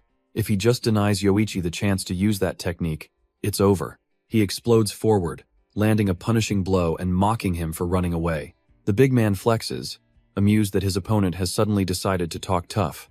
But Yoichi isn't broken yet, his gaze sharp as he desperately deflects a punch. It's useless. Iwabuchi's raw power is too much, and he easily lifts Yoichi off his feet. A flash of genuine shock hits Yoichi as he's rendered completely powerless. Hess then slammed into the ground with bone-shattering force, a feeling he's never known. Through the pain, a realization dawns on him: fighting was always just about proving something, a lesson punctuated by a brutal stomp that echoes through the cage. A flashback reveals his old fighting style. Each bout was just cold proof of his value. He fought only to justify his fearsome nickname, a series of calculated, empty victories. From the stands, even Aomi's father knew Yoichi never fought with emotion. It's a shocking turn of events, leaving even seasoned spectators speechless. But as Iwabuchi smirks, something in Yoichi's soul screams no to that hollow past. For the first time, he feels true happiness as he lands a clean, stunning blow to the jaw. A fire he's never known before ignites in his eyes. This is a real fight. Iwabuchi catches the next punch, stunned to see his opponent is actually enjoying this. Blood drips from the giant's nose has been damaged, and he can't believe it. This is no longer about class, honor, or proving himself. It's just a man's pure desire to win. With a newfound clarity, Yoichi admits his respect for the man from Class A. But that respect is exactly why he absolutely cannot afford to lose this fight. He channels this raw emotion into a devastating blow, a flash of red energy exploding on impact. Iwabuchi deflects, a condescending smirk on his face, mocking his opponent's childish passion. But in that same instant, a cold dread washes over him. He's made a critical error. His own desperation to win gave Yoichi the perfect opening to assume a new, dangerous stance. From the stands, a blonde spectator watches the unfolding drama with a cynical eye. He scoffs to himself, amused at how predictable these brawlers are, always becoming best buddies after a good fight. Down in the ring, Yoichi throws the sentiment right back, declaring his own respect for Iwabuchi of Class B. But his burning gaze promises that friendship comes second. Victory is all that matters now. With a final roar, Yoichi declares this victory is his arm glowing with raw power. But in the next moment, that power vanishes, and his arm drops uselessly to his side. From the stands, Aomi's father shouts out the harsh reality of the situation. He scoffs that Yoichi could only use that move 3 times, a limit the boy himself didn't even know. Seizing the opportunity, Iwabuchi commends the fight before swinging in for the finish. He declares it's over, confident that his opponent is now completely defenseless. But Yoichi just smirks back. Done for? He doesn't think so. With a sudden pivot, he slams a vicious kick square into Iwabuchi's torso. The massive fighter reels back, stunned that Yoichi still had one good arm left. A bloody grin spreads across Iwabuchi's face as he admits he really thought he was going to lose. Standing over his fallen rival, Yoichi declares the fight was fun, and he's already looking forward to what's next. From the ground, Iwabuchi's bloody grin widens, telling him to drop the formalities and just call him Takeru. The crowd goes wild as the official announcement rings out. The winner is Ogami Yoichi of Class A. And with that, The last of Class B's fighters has been officially eliminated from the competition. The 20th freshman exchange match is a decisive, overwhelming victory for Class A. Takeru stares up at the lights, a small, bruised smile on his face as he processes his defeat. He lies there on the cold floor, the roar of the crowd, a distant echo of his failure. A hand covers his eyes as he admits the painful truth to himself: he lost, and it hurts. It's an agony born from recognizing his own lack of skill, a feeling he can't just ignore. No, he has to face it. He has to accept this loss and use it to become stronger. And from the victor, a hand is extended to the fallen warrior on the ground. Takeru grabs it firmly, a silent promise to overcome the weakness he showed today. It's a grip of mutual respect, a necessary step for him to finally move forward. As his classmates celebrate the win, congratulating Yoichi on a good match, Takeru, the loser, humbly asks for just one favor. He needs to fight him again, a chance to retrain himself and seek his revenge. With burning determination, he asks if Yoichi will face him in the ring once more. Yoichi listens, a slight, almost amused smile playing on his lips. If that's all he wants, then of course, he accepts. Fist-bumping his new rival, he tells Takeru he'll always welcome a fight, and that they're on a first-name basis now. A confident, almost predatory smile spreads across Yoichi's face. Takeru promises to wait for him at the top, sealing their new rivalry with a fist bump. With the fight behind them, Takeru offers his strength, vowing to help whenever needed. He makes it clear this isn't just respect. He's offering his help as a friend. That word hits Yoichi hard, making him realize just how much he's changed. When he first enrolled, he saw this school as nothing more than a tool for revenge. But now, with Natsume and Takeru, he's already made exceptions to his cold resolve. He can't deny it, they've earned his respect, but his future is filled with life or death battles, a brutal path he must walk. Watching them from the stands, Natsume's father questions if it's truly safe for his child to fight alongside someone like Yoichi. But the more Natsume's father thinks about it, the more something feels deeply wrong. His mind keeps returning to Yoichi, and one impossible question. How could that boy possibly know fist shot? It was a legendary last resort technique, only used by the former president of the Ishinkai. Very few people in the organization even knew of its existence, and fewer still could teach it. So for some random kid with no connections to master it perfectly, it's absurd. His mind races, trying to solve the puzzle. Who is he? He stares down at Ogami Yoichi, wondering what secrets the boy is hiding. Down in the ring, however, Yoichi's silence is completely misinterpreted by Takeru. He thinks his offer was useless, forcing a flustered Yoichi to quickly reassure his worried friend. Takeru seems relieved as Yoichi explains he was just lost in thought for a moment. In fact, Yoichi flips it around, saying there's no way a monster like him wouldn't be useful. But just as the tension breaks, a sudden jolt runs through Yoichi's mind. He whips around, a flash of panic on his face. Something is wrong. That's right, he knew something felt unfinished from his earlier fight. There's still one more opponent waiting. Minami Akari, watching from the stands with a hungry smile. The next morning at school, a wild scream of excitement echoes across the grounds. Akari stands on the rooftop, arms outstretched, declaring it's a perfect day to fight and bleed. Or, at least, that's what Shed liked to say, a sly grin spreading across her face. But she can't help but notice his arm, now completely wrapped up and in a sling. She asks if it's frustrating to fight injured, but he coolly replies that getting hurt was his own fault. He admits that now that she knows his real name, Ogami, he's stuck being dragged around by her. So, raising his bandaged fist, he declares they should settle this now, because he won't get any sleep until they do. He challenges her directly to come at him, and for a moment, she leans in as if to accept, but then she suddenly flips backward into a handstand, mockingly asking if he really thought she'd fight him like this. Yoichi is left completely baffled, demanding to know what she's planning. From her upside-down perch, she explains with a grin that there's no upside for her in this fight.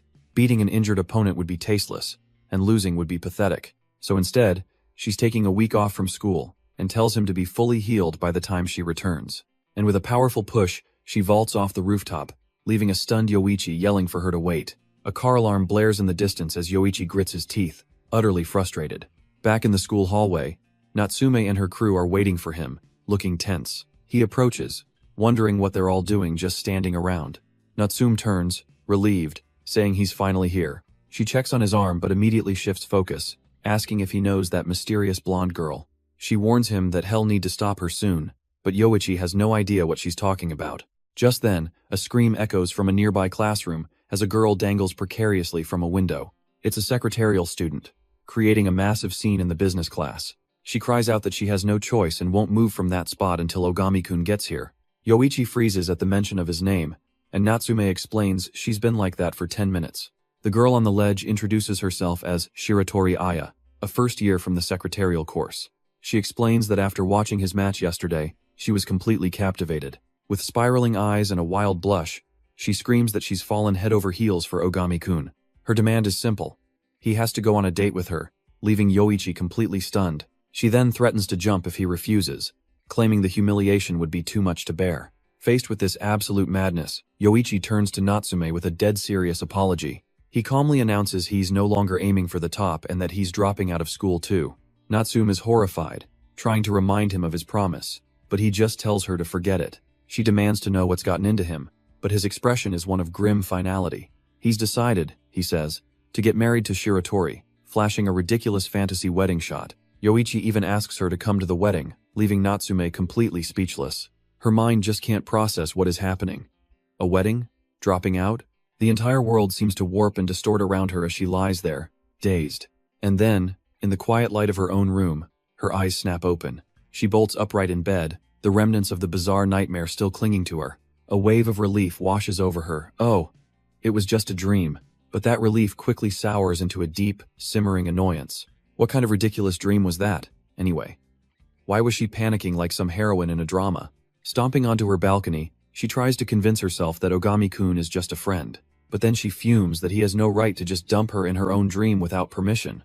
She takes a deep, frustrated breath, leaning back on her balcony. Then, a furious shout echoes across the entire city, screaming Ogami's name. And somewhere downtown, Yoichi himself feels a sudden, weird chill run down his spine. He glances over his shoulder.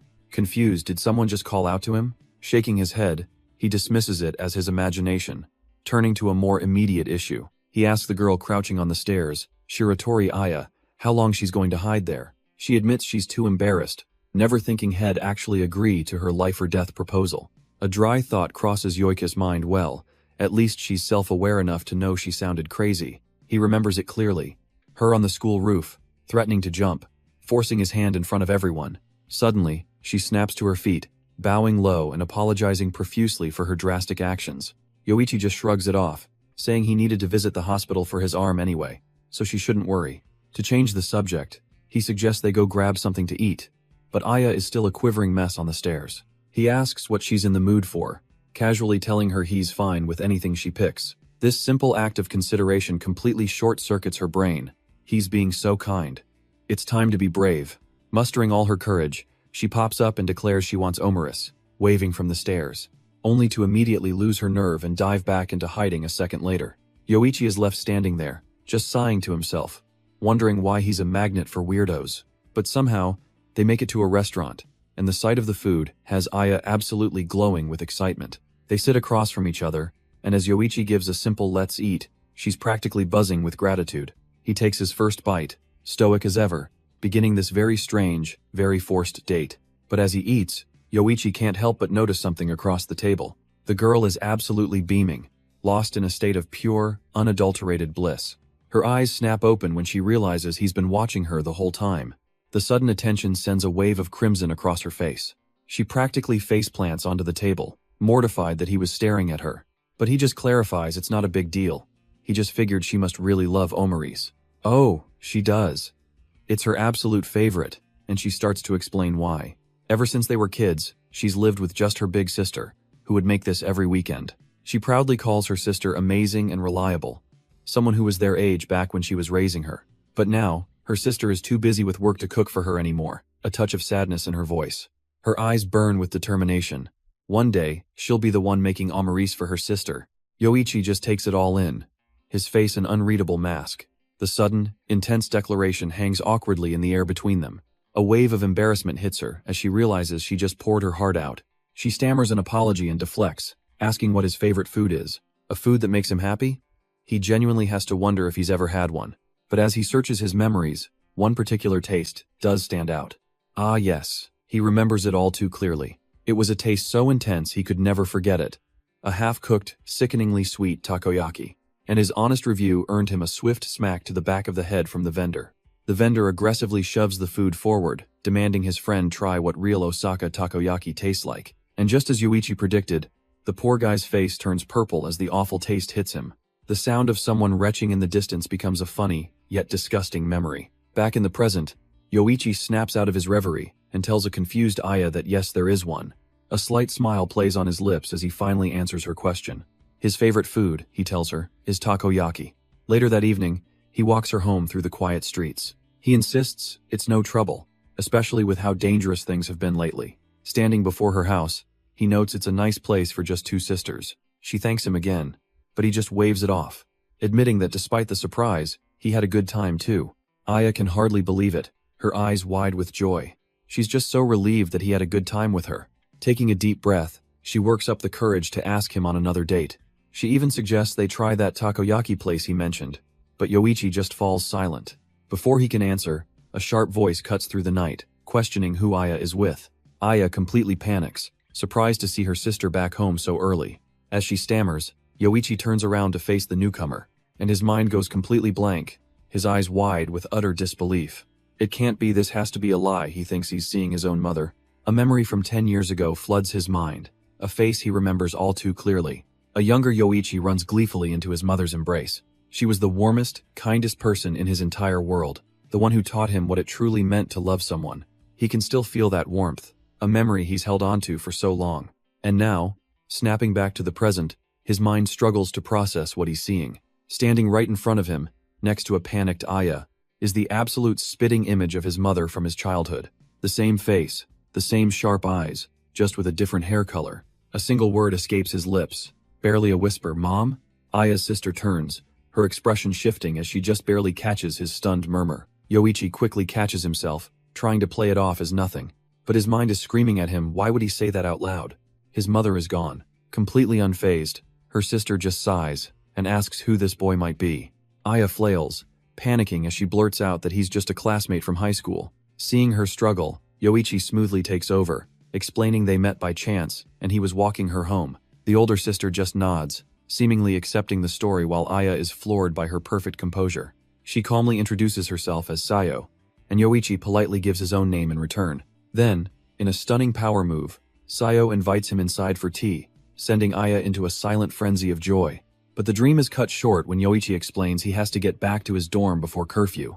Aya's hopes are instantly crushed as her sister simply remarks that it's a shame. Her sister, Sayo, extends a polite offer to treat him next time, as a flustered Aya stammers out her own goodbye. Yoichi simply tells them to take care before turning his back to leave. He walks off into the quiet street, leaving the 2 sisters watching his retreating figure. Aya's mind races. With all that chaos, she never got a straight answer about another date. Her train of thought is immediately derailed when Sayo bluntly asks how long they've been dating. The teasing continues as they walk inside, with her sister poking fun at her cool boyfriend. Sayo then playfully points out that Aya borrowed her shirt, cheekily noting how snug it looks. Mortified, Aya scrambles to apologize, but her sister just smirks, saying it's all stretched out now anyway. In a panic, Aya bows deeply, promising she'll buy a replacement, whatever the cost. Sayo's final, devastating blow lands. That shirt was a limited edition designer piece, and Aya's face falls in utter despair. After all, Sayo explains, that shirt was a special gift to her. It was from the student council president himself, a fact revealed by a photo of her with the imposing figure. While Aya is still wailing her apologies, her sister just waves it off, saying she barely wore it. She shoos her younger sister off to take a bath, her mind already drifting. Alone in her apartment, Sayo's thoughts turn back to the boy from earlier. A flicker of recognition hits her, she knows him from somewhere. The memory clicks into place. That was Yoichi Ogami, from the business department. He was the very same student who had caught the president's eye during a board meeting. She recalls how strange it was for the president to take a personal interest in any student. Sinking onto her couch, she muses that Yoichi didn't seem to remember her. But then again, why would he? Still, Sayo can't stop thinking about him. She knows the business department has some dangerous types. She decides it's better to be safe than sorry, and makes a call to someone she can trust. In a car across the city, a young man answers, listening as she asks for a favor. The request is simple. She needs him to look into a student named Yoichi Ogami. Back at school, a loudmouth punk with a crazed smile announces his return to the classroom. The self-proclaimed mad dog Ikari immediately tries to taunt Yoichi about his recent matches, but Yoichi just walks right past him without a word, leaving the loudmouth's crony shouting in his wake. He arrives at his desk and gives a simple good morning to Natsume. She immediately kicks her desk in frustration, snapping that he's throwing off her rhythm. Natsume complains that of course he's cheerful after his weekend date, while she was stuck in the dorm nursing her wounds. Ikari wastes no time mocking Yoichi, bringing up an old story about him getting a nosebleed from seeing Natsume. The rumor mill instantly connects this to his weekend, and suddenly he's a two-timing player in everyone's eyes. But when Icarus Lackey takes it too far, suggesting Yoichi ditch Natsume because she wasn't good enough, his fist flies. The punk hits the floor, and Ikari coolly tells his own man to stay down as Natsume offers a little clap of approval. From the sidelines, another student smirks, noting that while they're all idiots, at least they're finally getting along. A couple of classmates try to encourage Natsume, telling her she's still got a chance, earning a sharp shut-up for their efforts. Yoichi just watches the absolute circus unfold around him, his expression completely flat. He gazes across the chaotic classroom, wondering if this place will ever know a single moment of peace. The morning bell seems to ring under a bright, clear sky. Another perfectly normal, violent day begins at Kijin High School. But as Yoichi heads into school, a familiar voice calls out his name. It's Iwabuchi Takeru, who casually asks if he managed to get any rest over the weekend. Yoichi immediately notices the bandage on Takeru's nose, who just laughs it off as nothing serious. Takeru brushes off any concern, saying that injuries are just part of the game for guys like them. He then asks about Yoichi's arm, which is also immobilized, a testament to their recent brutal battle. Just as they're catching up, the screech of expensive tires tears through the morning air. A sleek red sports car pulls right up to the school gate, stopping them both in their tracks. The other students can only stare in awe, completely captivated by the impossibly cool vehicle. A woman with long pink hair steps out, locking eyes with him and saying she's glad she caught him. Yoichi is stunned it's Aya's sister, and he has no idea what she could possibly want with him. Aya's sister smirks, reminding him that she did invite him to visit, but her schedule is just too tight. Today is her only opening, so with a charming but non-negotiable tone, she tells him to get in. She gives him a sharp look over her sunglasses, an offer that clearly isn't a request.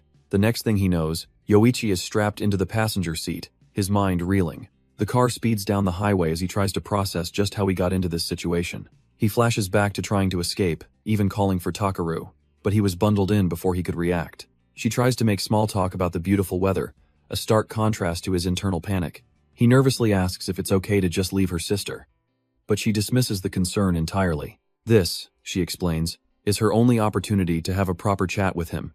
A chat about what? Well, as Aya's guardian, she's very curious about the boy her little sister is so interested in. Yoichi quickly tries to clear things up, insisting they just had dinner and nothing more. But she presses on, saying she had heard they were dating and that Aya is clearly head over heels for him. He concedes that her sister is a good person, a really great girl, in fact. But he's just not interested in romance, he explains when she asks why. He vaguely states that he's not in the right position for it, earning a curious smirk from the driver's seat. To his surprise, she suddenly looks relieved by his answer, leaving him completely baffled. She was worried he might actually have feelings for Aya, but his answer makes her job easier. The friendly facade drops instantly as she delivers a chilling command: stay away from her sister. She's glad he's at least self-aware enough to know how dangerous he is, which catches him completely off guard. Then she calls him by his full name, Shindo Yoichi, and the air in the car turns to ice. Yoichi is completely stunned, wondering how on earth she could know his true identity. With a smug little smile, she decides it's time to properly introduce herself as Shiratori Sayo Ayahi. But she's not just Aya's sister. She's the secretary to Mikado, the chairman of the powerful New One group. The scene changes, and Yoichi now finds himself in a private residence, completely on her turf. She takes a calm sip of tea, completely relaxed and in control of the situation. Her piercing gaze, however, tells a different story, one of cold, sharp calculation. He sits there, rigid and wary, prompting her to mockingly ask if he's worried about being poisoned. She then probes further, asking if he knew who she was all along and was just pretending. Seeing his silent impatience, a confident smirk plays on her lips. She finally reveals her hand, explaining that the rumor about former Chairman Shindo having a secret child is a well-known urban legend. But her interest, she claims, was simply that of a worried older sister looking into a boy named Ogami Yoichi. She hadn't expected the results to reveal his real name, Shindo Yoichi. His face hardens as he demands her source. She toys with him, playfully wondering if she should call her informant an enemy, or maybe just a villain. With a slight shift in tone, she admits it was someone who used to be her creditor. Yoichi is visibly taken aback, as she explains that she and her sister were left with a massive debt by their parents. Debt? He glances at the opulent surroundings, the image of a luxury car flashing in his mind, completely confused. She smirks, noting how easy he is to read, and agrees that she looks like someone who's never known hardship. But everything he sees, the house, the car, is an illusion, because none of it is actually hers. With a chilling casualness, she adds that this extends to her own freedom as well. A framed photo on the wall says it all. A younger her, beside the imposing Chairman Mikado, the man she sold herself to. She doesn't care what others think. She insists this was the best, and perhaps only, option she had. Yoichi tries to grasp her logic, asking if she truly feels nothing changed after selling her freedom. She confirms it. Thanks to Chairman Mikado, she lives in comfort, but the massive debt still looms over her. He may treat her like a jewel now, but she sees herself as a wilting flower, destined to be discarded. Sooner or later, she and her sister will be dragged back into the hell they escaped, and Yoichi can only listen in silence. He asks a simple, almost childish question. Couldn't she just work to pay it off before that happens? The suggestion is so naive it makes her laugh, a soft, bitter sound. Apologizing for her reaction, she reveals the true scale of the problem. 500 million yen. An impossible sum. Her entire income wouldn't even be enough to cover the monthly interest. The debt is designed so the principal can never be repaid, a perfect trap, and the reality of it sinks in for Yoichi. But Sayo Ayahi quickly changes the subject, announcing that the introductions are over. She flat out tells him she knows he's plotting revenge, and Yoichi's eyes widen in shock. Then comes the offer he never expected. She wants to join him. She admits she's not a fighter, but reminds him that wars aren't won with just soldiers. As Chairman Mikado's secretary, she's the ultimate insider, with real-time knowledge of his every move. In a school fight, he might lose. But out here, with her help, he can actually win against the new one group. Yoichi's expression hardens with resolve, but she's not finished. She has two conditions. First, once their revenge is complete, her entire 500 million yen debt must be erased. Her second condition is far more personal, and she moves in close to deliver it. Leaning right into his space, she demands that he keeps her sister, Aya, out of this entire affair. She tells him she doesn't care what happens to her. She's used to it by now. But grabbing his chin, she warns that if her sister is ever put in danger, even by accident, she won't hesitate for a second to cut him loose and save her. Yoichi's hand shoots out, gripping her wrist with undeniable strength. He understands. But he's not done, twisting her arm in a swift motion that catches her completely off guard. He pins her against the furniture, making his own demand. He will meet this creditor of hers first. He needs to verify her story, but more importantly, to understand who he's really dealing with. A slow, impressed smile spreads across Sayo Ayahi's face as she agrees to his terms. As he leaves, she thinks to herself that his caution is reassuring. It's a good start for their murky alliance. And as one alliance is tentatively formed, another situation is about to explode elsewhere. Aya quietly lets herself into her apartment, thinking things might finally be looking up. But she walks in on an absolutely gut-wrenching scene. Her older sister, Sayo Ayahi, is pinned against a table by some guy, her face a mask of shock at being discovered. Aya freezes. The sight before her so unbelievable, her mind just goes blank. She spins around and flees, Sayo Ayahi desperately running after her into the night. Her sister begs her to listen, insisting it's all a misunderstanding. But Aya's rage is boiling over. A misunderstanding?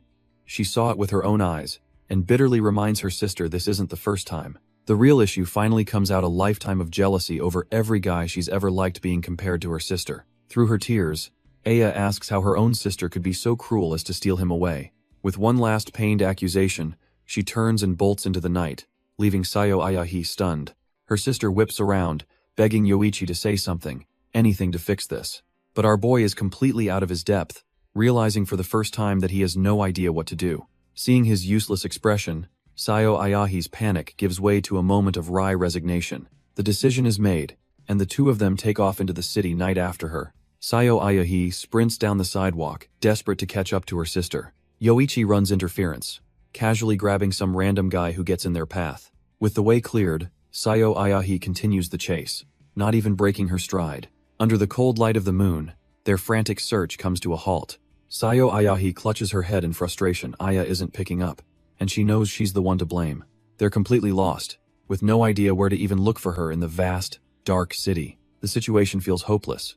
She explains Aya doesn't have any friends nearby and rarely even leaves the house. But Yoichi suddenly brings up a new problem: her curfew. He checks the time, informing her she only has an hour left. The news sends her into a panic, and she tries to push him away, insisting she has to get back immediately. Yoichi stops her, his expression firm as he reminds her that he is responsible for finding Ayahi. Seeing his resolve, She tells him to do what he needs to, though her mind races with the consequences for their plans. She then looks away, murmuring that maybe this is for the best since now Ayahi will probably give up on him. He looks at her with cool confidence, telling her not to worry and to just leave it all to him. With his mission set, he boards a late-night bus, heading off into the city. Alone amongst the empty, frog-patterned seats, his mind begins to wander. He scoffs to himself, there's nothing to worry about. He barely knew Shiratori anyway, but his thoughts are cut short by the crude chatter of two new passengers nearby. His eyes narrow as he overhears one of them making a disgusting comment about some girl's chest. The two losers continue their chatter, whining about how they should have tried to pick her up. The pink-haired one smirks, calling her an easy-picking runaway, annoyed that other thugs got to her first. His friend just sighs, callously assuming those other guys are having their way with her right now. And as the two idiots fantasize, an icy chill descends behind them. Yoichi has heard everything. Suddenly, a desperate scream for help echoes through the night. In a dark, grimy alleyway, Shiratori Aya is cornered by a pack of wolves, begging them to let her go. One of them grabs her, telling her to shut up and wait her turn, his grip tightening as she struggles. He orders his crony to silence her, and a hand clamps brutally over her mouth. The thugs mock her for having such a loud voice for someone so small. Then, with a disgusting jeer, one of them smacks her hard across the face. She collapses to the ground, coughing, barely able to ask why they're doing this to her. A new group emerges from the shadows, their leader sneering down at her, telling her not to ask such obvious questions. The new leader begins a twisted lecture, mocking her for practically screaming runaway girl. He condescendingly thanks her for making it easy by wandering right into a deserted alley. And the third point, the real kicker, he says with a smug drag of his cigarette, is revealed with a disgusting, predatory lick of his lips. He pulls out a knife, drooling as he leers, telling her she has a nice body.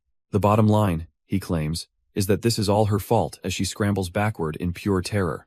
She begs them not to come closer, but the entire pack surrounds her, their shadows looming. They sneer that their patience has run out. They were going to be merciful, but not anymore. Her final, desperate scream to not be touched is silenced as a hand violently clamps down on her arm. The boss shoves the blade against her chest, sneering that this is exactly what she deserves. Tears stream down her face as the thugs laugh about their sick plans, her desperate pleas completely ignored. The cold steel presses harder, the blade beginning to slice through the fabric of her shirt. It rips open with a sickening sound as her last hope becomes a desperate scream for help. In this moment of pure terror, her thoughts drift to the only people she can count on, her sister, and the one other person she desperately wishes was here. Yoichi's determined face flashes through her mind, a final, fleeting prayer. Suddenly, that prayer is answered by the sound of something closing in at impossible speed. Framed by the full moon, Yoichi himself plummets from the sky, a crimson-eyed demon ready to crash their party. His eyes burn with pure, unadulterated rage. The leader of the thugs is sent flying before he can even blink. Yoichi's landing craters the asphalt, sending the rest of the gang stumbling back in shock. Shiratori looks up in disbelief, her voice trembling as she recognizes her savior. He stands over her protectively, calmly telling her that it's all okay now. He then gently drapes his jacket over her, shielding her from their eyes. Turning to the thugs, he tells them not to worry. He isn't calling the police. He cracks his knuckles, explaining that for scum like them, legal justice is far too soft. With glowing red eyes, he promises to make them feel the exact same fear they put her through. Enraged by his words, the thugs decide they've heard enough and charge forward as one. But Yoichi just stands there, his cold, red eyes tracking their every clumsy move. The first one throws a wild haymaker, screaming that he's going to shut that mouth for good. But before his fist can even get close, Yoichi intercepts him with a lightning-fast palm strike to the chest. The thug's eyes go wide in disbelief, the air driven from his lungs in a single, brutal instant. With one down, Yoichi pivots seamlessly into a high kick, aimed at the next idiot in line. He parries another sloppy punch with effortless grace, his movements like a blur. Then, in a single spinning motion, a devastating kick sends two of them flying backwards. The thug's face contorts in a silent scream, his body overwhelmed by pure agony. Yoichi finishes the dance with a crushing elbow, ending the so-called fight in a matter of seconds. The last thug stumbles back, completely outmatched by Yoichi's relentless assault. Without a moment's hesitation, Yoichi drives a powerful kick straight into his opponent's stomach. The thug's desperate punch is caught mid-air, his eyes widening in disbelief. A final, devastating blow sends the goon flying helplessly through the alley. He lands in a heap at the feet of his boss, who had been watching the entire exchange. The leader sighs, noting that he thought the uniform looked familiar. He recognizes it as belonging to Ishin Hai, the same school as the other punks. But he warns Yoichi that tonight, he's messed with the wrong opponent. As he speaks, his hand closes around the cold steel of a crowbar.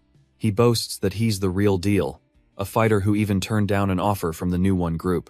The thug leader seethes with rage, calling Yoichi an arrogant Ishin mutt and telling him to brace himself. But in the very next moment, that confidence is shattered. His face a bruised mess as he begs for forgiveness. Surrounded by his unconscious crew, the kneeling boss confesses that his boast about new one was a total lie. Yoichi isn't having any of it, yanking the man up by his shirt with a look of pure contempt.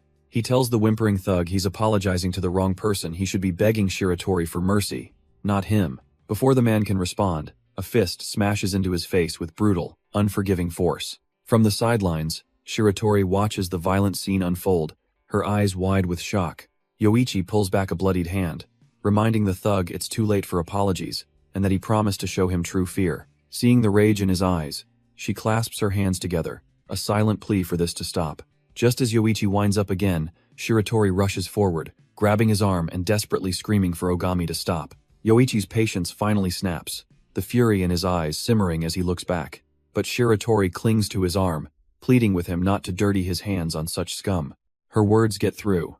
He stands frozen, holding the pathetic thug by his collar. Blood drips from his tightly clenched fist, a grim reminder of his violent promise. The murderous intent in his eyes finally begins to fade as he glances towards her. Just then, a frantic shout echoes through the alley, drawing their attention to the entrance. Both Yoichi and Shiratori turn in surprise, her eyes widening at who she sees. It's her older sister, Sayo Ayahi, looking absolutely horrified by the scene. She rushes forward, her voice trembling with a mix of relief and panicked anger. Sayo Ayahi grits her teeth, frustrated that her worst fears have come to pass. Shiratori is still frozen in shock, her heart pounding in her chest. Without a word, her older sister rushes forward, pulling her into a desperate embrace. Sayo Ayahi holds her tight, whispering how glad she is that she's safe. The relief is too much. Tears well up as Shiratori sobs out an apology. She buries her face in her sister's shoulder, insisting it was all her fault, as Yoichi silently looks on. He watches the scene, a single thought echoing in his mind. Why is she the one saying sorry? Sayo Ayahi gently strokes her hair, murmuring how much she resembles their mother. But as she holds her sister, her expression begins to subtly shift, and a faint, knowing smile creeps across her face. Her eyes are locked directly onto Yoichi, and her quiet word of thanks sends a jolt through him. Yoichi remains completely silent, her strange words echoing in his mind. He simply stands apart under the full moon, watching the sisters as his own hand drips with blood. After the emotional reunion, things finally begin to settle down. With a taxi waiting, Sayo Ayahi thanks him again, her voice filled with sincere gratitude. She bows deeply, promising to repay the favor, but he just dismisses it as doing what was necessary. Her expression turns serious. She tells him not to worry about the school's curfew. She assures him that she'll explain the situation to the board, and they'll turn a blind eye. Then she gestures to the cab, where her little sister is fast asleep, bundled up in his jacket. Of course he doesn't mind. Sayo Ayahi explains her sister is exhausted from the ordeal. Her tone then shifts, becoming all business as she promises to handle the creditor, and tells him to message her if anything comes up. He agrees, thinking to himself that they're both in the same boat now. With a final, formal bow, their business for the night is concluded. Elsewhere, in a dark room, a menacing figure's phone suddenly rings, cutting through the silence. On the other end is the thug boss, his voice desperate as he makes a late-night plea. The man is a wreck, but his humiliation has festered into a burning need for a favor. He doesn't just want revenge, he wants to find the guy and watch him get broken. But the monster he's calling is on another level, initially bored by such a pathetic request. That is, until the thug boss mentions the target wears the same school uniform as him. Suddenly, the beast is interested, warning him that this kind of service will cost a fortune. With a predatory grin, he asks for more details, the chaos of his own room spelling trouble for whoever he's about to hunt. But for Yoichi, trouble doesn't need to hunt. It finds him at school, starting with a simple question about a jacket sleeve. He stands silent as a new face demands an answer, calling him out by his last name, Ogami. The student, Shiratori Aya's brother, announces that he's heard stories, but he wants the truth straight from Yoichi. He wants to know exactly what Yoichi was doing at his house with his other sister, leaving poor Aya mortified by the public spectacle. The accusation rings out for the whole class to hear. Why was he pinning her down on the table? Natsumeoma's face darkens with disgust. In her mind, he's already cheated, and with Sayo Ayahi, of all people, Aya shoves the jacket at him, demanding he explain himself. But this is just another Tuesday for the walking misunderstanding. The other students sigh, one pointing out that this kind of drama seems to follow Yoichi around like a sickness. He listens as the gossip solidifies, branding him a two-timer who goes after sisters. But this time, something in him snaps. Has done trying to clear his name, and frankly, he just doesn't care anymore. Yoichi has officially entered resignation mode, brushing past a stunned Aya as he leaves the classroom. Meanwhile, a student tries to provoke Aomi, asking if she'll really let a rival steal her man. She snaps back, threatening him with a pressure point strike, before declaring Yoichi was never hers anyway. Still, she can't hide her disgust. He talks about ambition but just chases after every girl he sees. She storms out of the room, ignoring her classmates' cheers and simply announcing she's going to the bathroom. Deciding she needs a snack to calm her nerves, she overhears a deep voice commenting on the first-year girls. The voice notes how fresh they are, and Aomi looks up, a flicker of unease crossing her face. Suddenly, a monstrous figure looms over her, grabbing her and declaring she'll be his fifth keychain. She recoils in pure disgust, utterly repulsed by the creature in front of her. But then her eyes catch his sleeve. It's blue, the mark of a third year, and she realizes she's in serious trouble. Aomi tries to stand her ground, coolly rejecting his offer and questioning what business a senior has in the first-year wing. She even calls him out for violating school rules, a desperate attempt to appeal to some kind of order.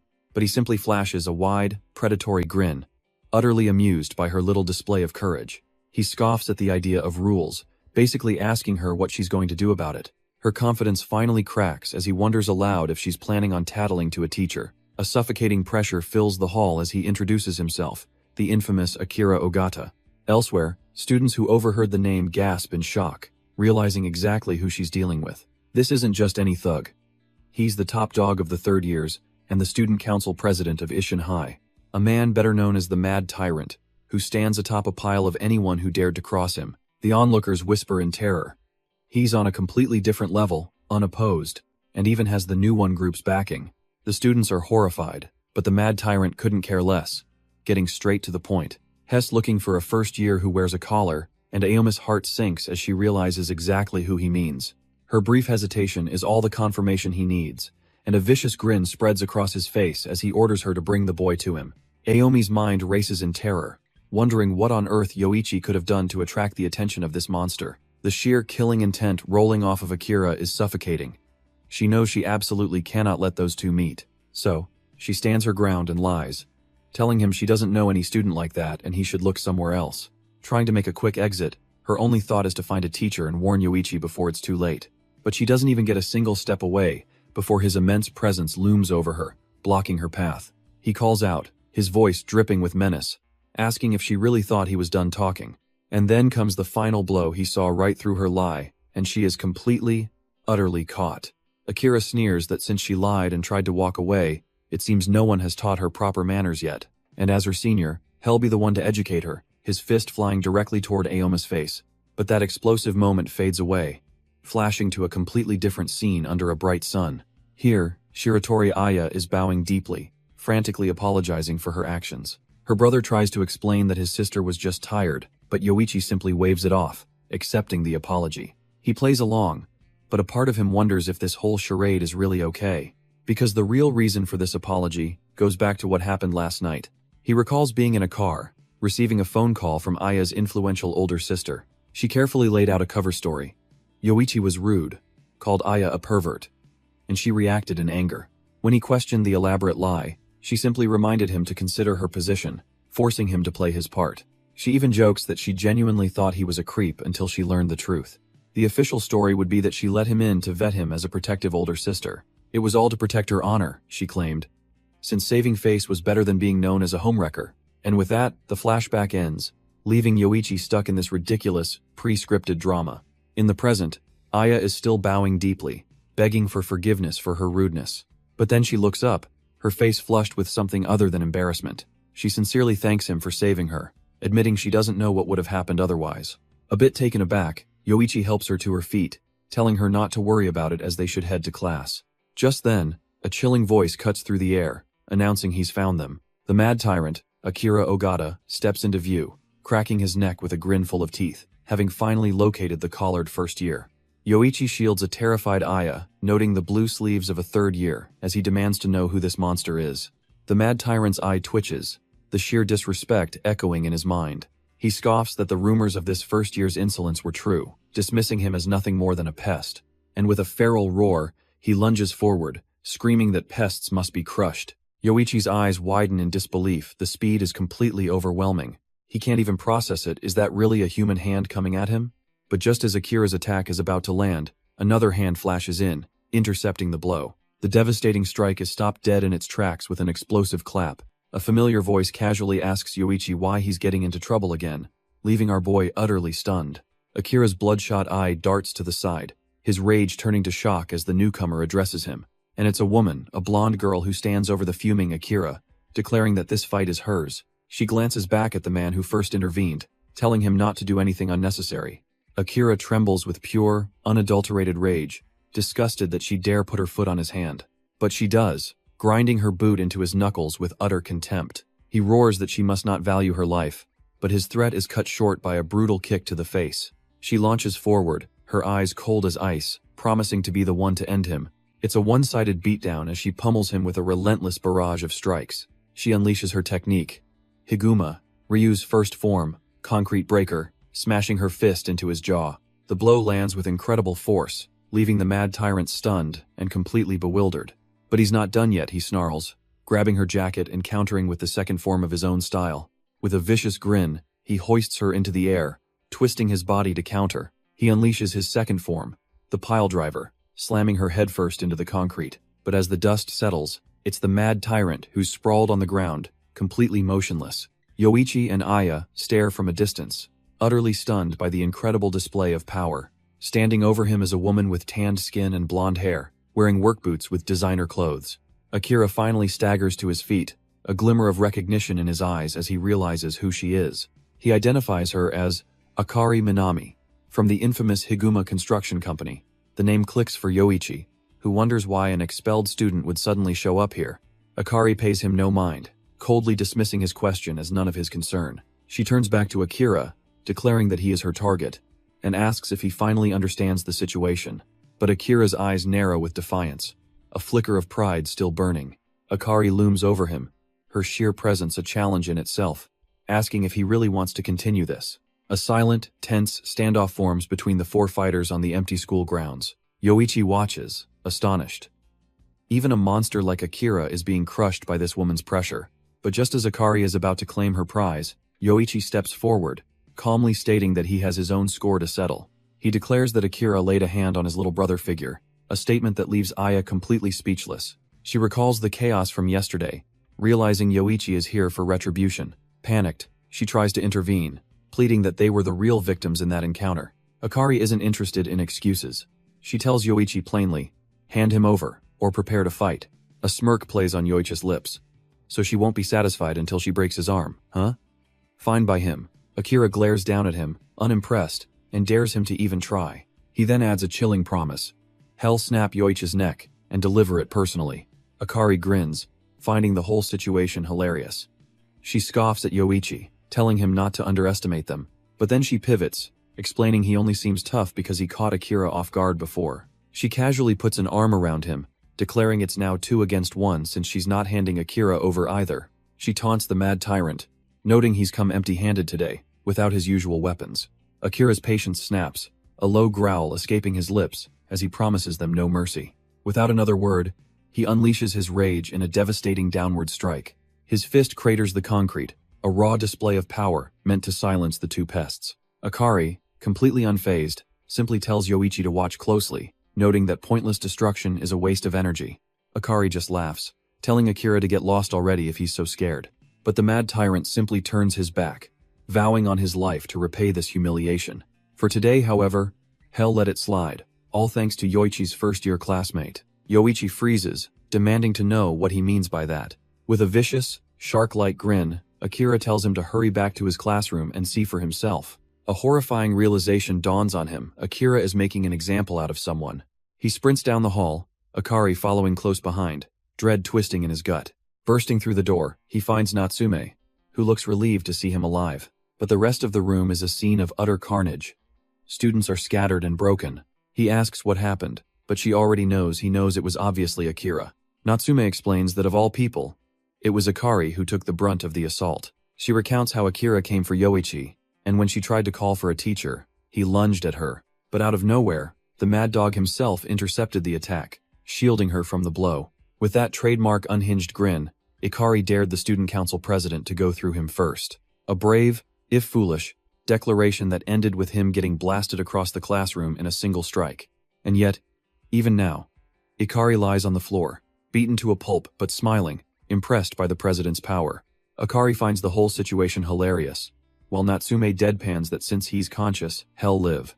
Yoichi scoffs, muttering what a busybody Ikari is for sticking his nose in when he's so outmatched. But he knows this brutal display was just a warning, a promise that Akira will be back for more. He realizes grimly that next time, Akira will bring his crew, and he'll need his own allies to stand a chance. He grits his teeth, realizing everyone is still exhausted from the exchange event.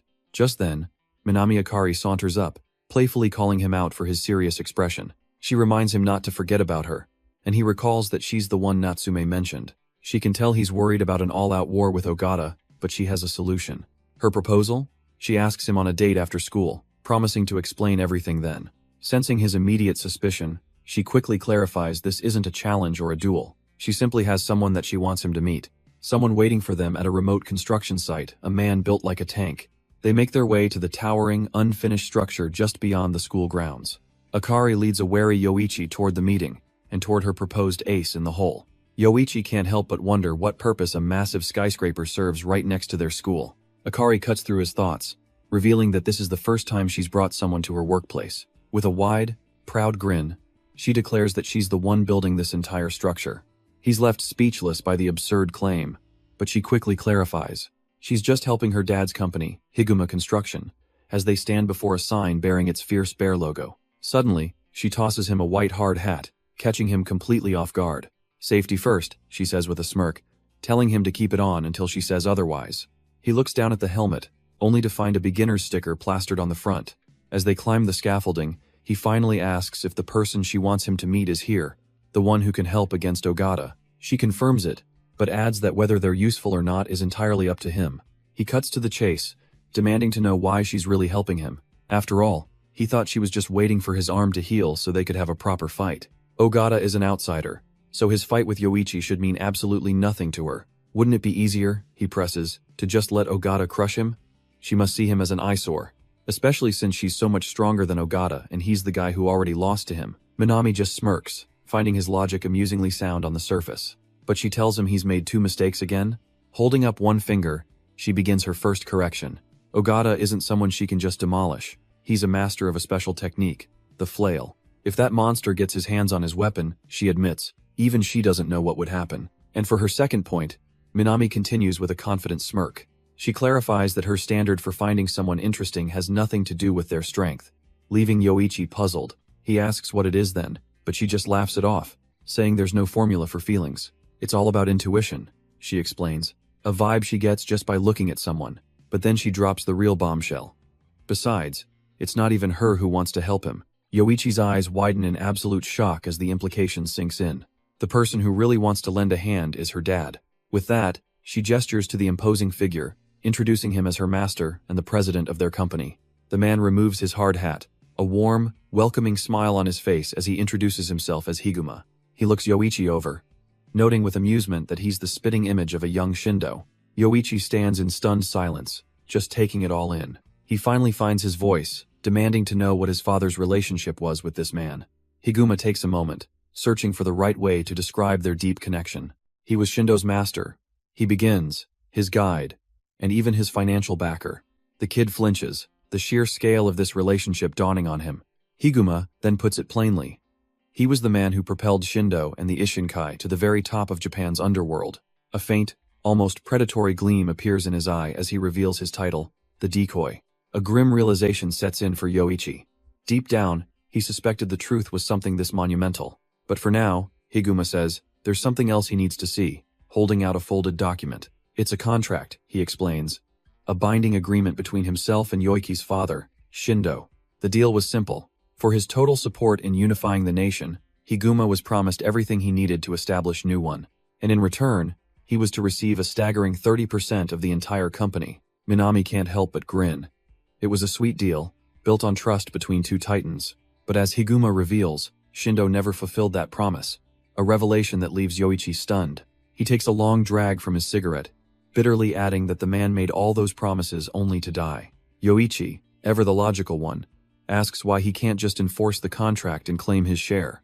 But Higuma points out the fatal flaw. The entire agreement was predicated on Shindo being the chairman. And as they all knew, Shindo lost his life during that final, bloody battle with the Shudokai. In his place, the monstrous Mikado was appointed the first chairman, rendering the contract completely void. But Higuma admits, the fault lies with him. He was the one who tied the contract to the man, not the organization. Yoichi listens, still reeling from the revelation that no one, not even Higuma, thought a man like Shindo could ever fall. He can't help but wonder, was his father really that strong? Higuma explains that as a businessman, he lives by one ironclad rule: never invest more than 50% of the expected return. It's a principle he's held to under the pale moonlight for his entire career. But he admits that for Shindo, and only for Shindo, he completely broke that rule and went all in. And now, with a calculating glint in his eye, he declares he's ready to invest in that name once more. He's offering the strength to seize victory, the leadership to inspire armies, the financial backing to build an empire, and the insight to conquer the world. Higuma turns, his company's emblem on full display, promising to teach Yoichi everything he needs to know to become a king. But, of course, there's a catch. For this investment to work, their interests will have to align perfectly. But before they can shake on it, Higuma suddenly cuts himself off, his sharp gaze shifting. He looks right past Yoichi, asking how long the eavesdropper intended to listen and calling out the princess of Shudokai. Yoichi's heart stops as he whips around, stunned to see Natsume hiding there. His mind flashes to the school they both attend, a world away from this rooftop meeting. Meanwhile, in a much darker corner of their world, a different kind of storm is brewing. The mad tyrant, Akira Ogata, lifts his head, a vicious grin spreading across his face as he announces the start of pest control. Watching him from across the hall are two figures, one blowing a bubblegum bubble, the other cloaked in shadow. And behind them, a veritable army of students stands in formation, ready for an all-out war. Back on the rooftop, Yoichi is still trying to process how his classmate found him here. Natsume, on the other hand, is having a full-blown meltdown, unable to believe her class representative is the son of a legend. Minami Akari and her master can only watch, completely baffled by Natsume's bizarre reaction. Instead of being afraid of getting caught, she's practically bouncing with hype. She realizes Yoichi isn't running from Mikado. He enrolled specifically to face him head-on. Yoichi's face darkens, frustrated that his carefully guarded secret is now out in the open. But then Natsume's excitement fades, replaced by a sudden wave of genuine empathy. She apologizes, realizing how lonely and painful his fight must have been. Yoichi is completely taken aback by her words. It dawns on him this is the first time anyone has ever tried to comfort him. But just as the two share a quiet moment, Higuma steps forward to shatter the peace. His voice is cold as he states that Natsume has just overheard a secret she was never meant to know. He identifies her on the spot. Natsume Omi, daughter of the New One Group's Kanto head, a girl whose father, Kaito Natsume, just so happens to be one of President Mikado's most trusted aides. And that connection, Higuma declares grimly, is a death sentence. She'll have to disappear. Her mere existence is a risk. If she exposes Yoichi, their entire plan could be ruined. But he stops, turning back with a condescending air, deciding he'll hear what she has to say first. He asks what he should do with her. But Natsume doesn't show a hint of fear, just quiet contemplation. Her response is so deadpan it leaves him speechless. She simply tells him to treat her kindly. Before he can process that, Yoichi grabs his other shoulder, calmly echoing her exact words. Then, Natsume's entire demeanor flips as she slings an arm around Yoichi with a wild, demonic grin. She's Ogama's right hand, she proudly declares, a shocking reveal that leaves Yoichi completely floored. She calmly explains to Higuma that she made a promise to stick with Yoichi until he becomes the top of New One. Leaning into a still-stunned Yoichi, she reminds him of their shared victories, from the election to the battle with Ogata. Higuma remains unimpressed, stating the cold reality. Mikado intends to take over by eliminating Yoichi. He warns her directly that siding with him means putting a target on her own back. Natsume just grins, admitting it's scary, but viewing it as a high-risk, high-return investment. But more than that, she knows the real Ogami, the one beneath the cold exterior. He's not the type of person who would ever let a comrade die, a fact that catches Yoichi himself off guard. A flashback begins as she recalls how, even though he doesn't open up easily, once you finally manage to break through his walls, He's fiercely loyal and will do anything to protect the people he cares about. She declares with absolute faith that she isn't afraid because she has Ogami with her. Besides, he's the one who caught the great Higuma's attention. She'd never let a chance like this slip. Her tone hardens as she pokes Yoichi, warning him to never again link her to Shudokai or her father. Just thinking about what she went through to enroll at Ishin High still pisses her off. Her sudden, fiery outburst completely breaks the tension, and Higuma erupts in laughter. Even Minami Akari cracks a smile, remarking that this girl is far from ordinary. Higuma nods, his amusement turning into genuine interest. As an investor, he finds them both appealing, but his smile becomes a predatory grin. The deciding factor for his investment is always strength. Therefore, he's going to give them a simple task to prove themselves. Minami steps in, reminding them Ogata won't just sit back after being dodged once. She's right. Ogata is already marching off, no doubt to return with his entire army. Higuma turns his attention solely to Yoichi, addressing him by his full name. The mission is laid out: defeat the mad tyrant and his crew with his own strength. But the old man clarifies that he's not just talking about brute force. He means the power to lead comrades, including the fierce young woman standing beside him. Prove he can build an organization by crushing Ogata, and Higuma will offer him the deal of a lifetime. Before Yoichi can even respond, an unexpected voice tells the old man to hold on. With a thunderous crash, Minami Akari lands between them, pipes slung over her shoulder. She objects, reminding Higuma that she had her eyes on Yoichi first. Why should she wait? She's been dying to face this guy one-on-one. Higuma calmly waves her off, telling Minami to just be patient for a little while. He explains that this is actually for her benefit. A fight with Ogata will forge Yoichi into a much stronger opponent. And with a sly grin, he offers a special incentive. He'll play with her himself. The group stands in silence as the weight of that offer hangs in the air. But instead of fear, Minami's face lights up with pure, unadulterated joy. Fired up and ready to go, she declares the job is as good as done. With a final word for Yoichi and Natsume to be careful, she and her boss depart. The two are left standing alone in the moonlight, watching them leave the construction site. Natsume seems to be finally processing the sheer presence of the man they just met, and she lets out a horrified shriek, the terror of the encounter finally hitting her full force. Yoichi watches, completely unfazed, as Natsume practically collapses from the delayed shock. He dryly points out she was just putting on a brave face, which only sets her off more. Of course she was. She screams that they were dealing with Higuma, one wrong move, and they'd be dead. Now that the adrenaline is gone, she's left wondering how they're supposed to beat Ogata in the third years. Yoichi calmly agrees, admitting that with their current strength, even Ogata alone is a huge problem. They need more allies, someone else who can actually fight on their level. He thinks for a moment Takeru would have been perfect, but not after Yoichi shattered his pride. He needs someone strong enough for the exchange meet, in peak condition, and on good terms with him. As he runs through the list of candidates, his mind lands on the only person who fits all the criteria. A special recommendation from the Byakuyakai, a boy with piercing golden eyes named Shirotani Io. Shirotani Io calmly repeats the outrageous request he just heard. So, Yoichi wants his help to take down the mad tyrant, Ogata? He confirms with a simple, yeah. Shirotani finds the proposition a bit sudden, but Yoichi insists they're out of time. The white-haired fighter then asks the obvious question, why him, and not Takeru? Yoichi explains that Takeru is injured, his nose is broken, a vital and easy target. He can't risk the big guy getting hurt any worse, especially since he's the one who broke it. But that's not the only reason he came here. From their brief encounter, Yoichi could tell that Shirotani is just as strong as Takeru. That's why he needs his help, formally asking him to lend his strength. Shirotani remains silent, his expression unreadable as he weighs the heavy request. But after a moment of consideration, Shirotani's answer is a flat-out refusal.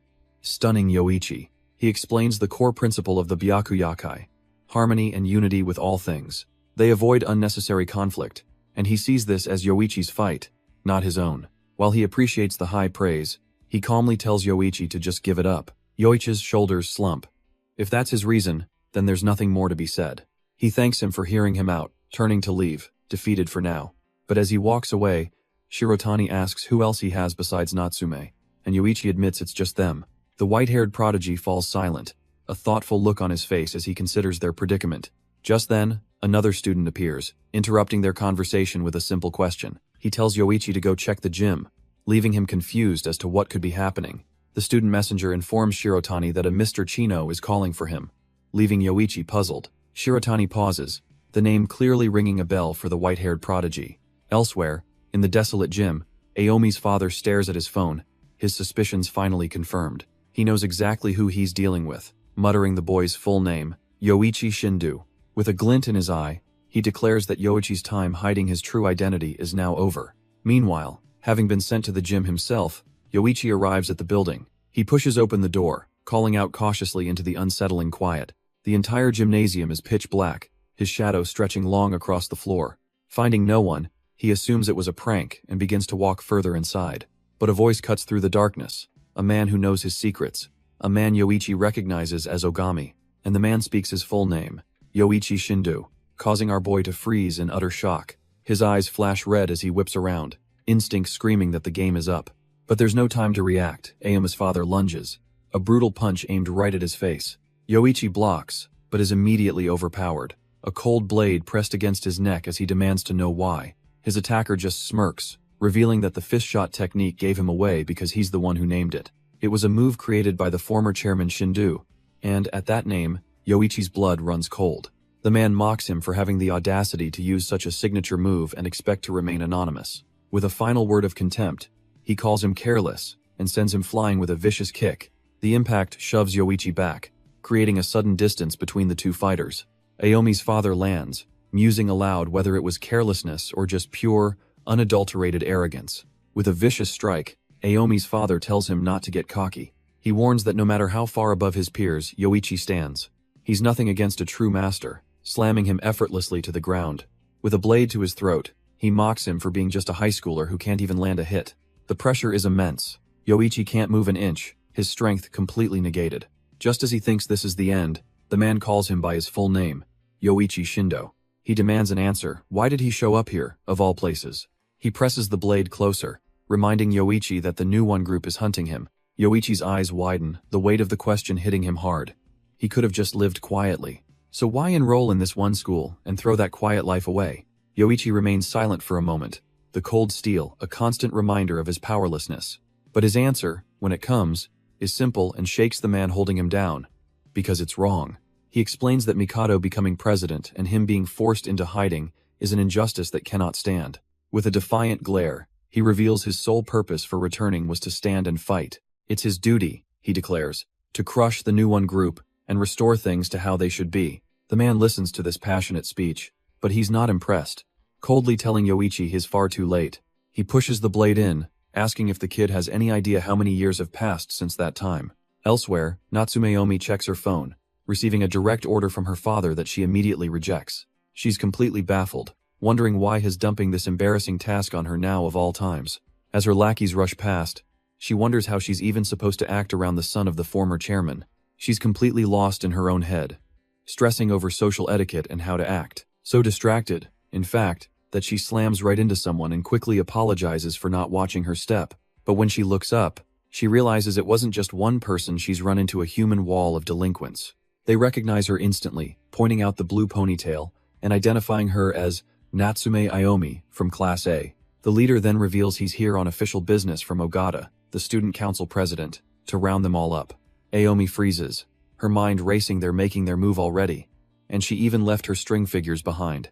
The thug leader tells her not to be so scared, explaining this is just how gang life works as he winds up a massive punch. For a split second, she can only watch it fly towards her, furious that she let her guard down. But before the fist can land, a whirlwind of green energy erupts, and a new figure intercepts the blow. Aomi is left completely stunned, mouth agape, wondering what in the world just happened. The savior is Ukyo, a face Aomi recognizes with a mix of absolute shock and disgust. But Ukyo ignores her, his eyes locked forward, a glowing green string held taut between his fingers. The scene cuts away to a gym, where the hot-headed Iwabuchi Takeru explodes with rage. Shirotani Io had just asked him a simple question. Would he be willing to help Ogami and Natsume? Takeru flatly refuses, demanding to know why he should lift a finger for them, but Io has a counter. He calmly brings up the fact that Takeru still hasn't apologized to Aomi, and the suggestion sends him spiraling. Io presses on, reminding him that he lost at the exchange meeting, but Takeru roars back that he just let his guard down. That's the last straw. He lunges towards Io, screaming at the hippie to finally shut up. Storming away, Takeru shouts for Io to get lost, desperately trying to have the last word. But Io is completely unfazed, watching him leave before a strange, calculating thought seems to flicker across his face. Having successfully angered Takeru, Io now puts the second phase of his plan into motion. He begins a loud conversation, musing that helping people is just a chance for the strong to show off. As expected, Takeru can't ignore the bait, turning to ask what nonsense Io is spouting now. Io, with a sly look, explains that when someone is in trouble, it creates an opportunity. An opportunity to prove, beyond a shadow of a doubt, just who is the strongest. His friend plays along perfectly, making Takeru think this is some grand revelation. The simple logic hits Takeru like a truck. His pride sees the appeal immediately. With a sudden burst of energy, he declares he's going to help after all and charges out of the gym. Io watches him leave with a quiet, knowing smirk. The puppet master is pleased with his work, but while Takeru races to be the hero, another fighter, Ukyo, has already arrived on the scene, cutting through enemies with contemptuous ease. But elsewhere, another unexpected savior arrives, unleashing his Nanpu-style short sword technique. Yoichi moves like a phantom, his strikes weaving a web of green energy that trips and fells his opponents instantly. The last thug standing freezes in terror as this absolute monster turns his attention to him. He can't even get a word out before Yoichi closes the distance in a flash. With a devastating mad wind whirl, Yoichi clears the hallway, contemptuously dismissing the fodder. Aomi watches in disbelief as the last of her attackers hits the floor, utterly defeated. She stares at Yoichi, completely baffled by his sudden mood swing and questioning why he's even helping her. But he doesn't answer, simply turning his back and walking away without a word. A sinister, toothy grin spreads across his face, a look so unsettling it sends a shiver down her spine. Aomi gags, disgusted by his creepy expression and wondering what on earth has happened to this guy.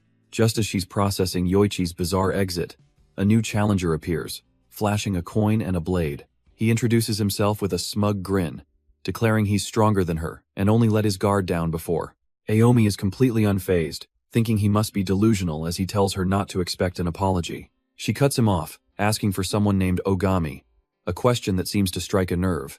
Before Ukyo can react, a hooded figure with a glowing red eye materializes right behind him. In a blur of motion, the mysterious figure unleashes a devastating kick that shatters the air itself. Aomi and Ukyo are both left speechless, their minds struggling to comprehend the sudden, overwhelming power. The arrogant thug finds himself embedded in the ceiling, utterly defeated by a single attack.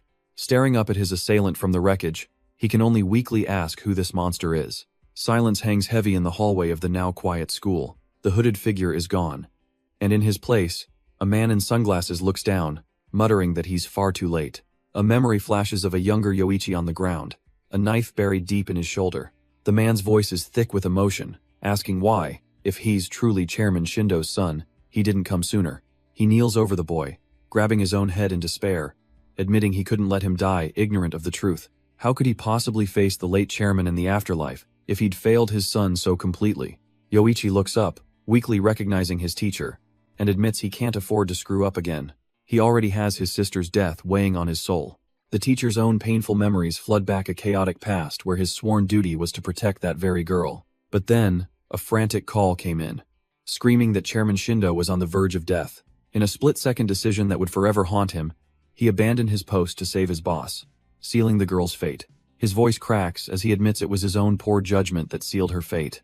Ever since, he's been tormented by the thought of facing Chairman Shindo in the afterlife. Yoichi listens in stunned silence, the weight of the confession hanging in the air. Then, years later, a rumor reached the teacher's ears. The chairman had a son who was missing. He tried to deny it, to tell himself it was just a lie, unable to face the truth. The weight of it all was just too much to bear, and he collapses before the boy he failed. He hadn't just failed to protect the chairman and his sister. He'd also abandoned their child, leaving him to fend for himself. Yoichi's eyes widen, taking in the raw, undeniable truth of this broken man. The teacher begs for forgiveness, sorry for his failures, and sorry he never found him sooner. With tears streaming down his face, the teacher thanks him for everything, for surviving all these years, and for finally standing before him now. But Yoichi doesn't offer pity or anger. He simply reaches down and picks up the fallen glasses. He tells the man he isn't asking for forgiveness. Kneeling down, he admits he's still weak and needs help to face the threat of new one. He gently places the glasses back on his teacher's face, a silent understanding passing between them. If the man truly respected his parents, then he must guide him as his homeroom teacher. And as Itsuki Ichino, the legendary gang member who always protected the true spirit of his Shinkai. Meanwhile, the dust settles in a wrecked classroom, the ceiling cracked from a ferocious battle. Ukyo stands alone in the ruins, bleeding and broken, his defeat painfully clear. His mind reels, trying to understand how this is even possible. All of his techniques, every single attack, failed to even graze these mysterious figures. They are phantoms, their faces hidden behind crimson masks, with only a single red eye glowing from the dark. Before Ukyo can even react, one of them is on him, a whirlwind of motion. And then there's another, their movements perfectly synchronized, a storm of claws he can't escape. But even as he's being torn apart, he notices the bizarre way they move. It's not a fight, it's a performance, a deadly, beautiful dance of destruction. One of them flashes forward in a blur, closing the distance instantly. A brutal strike slams into his back, the claws digging deep. He grits his teeth in agony, a single thought echoing in his mind. This is bad.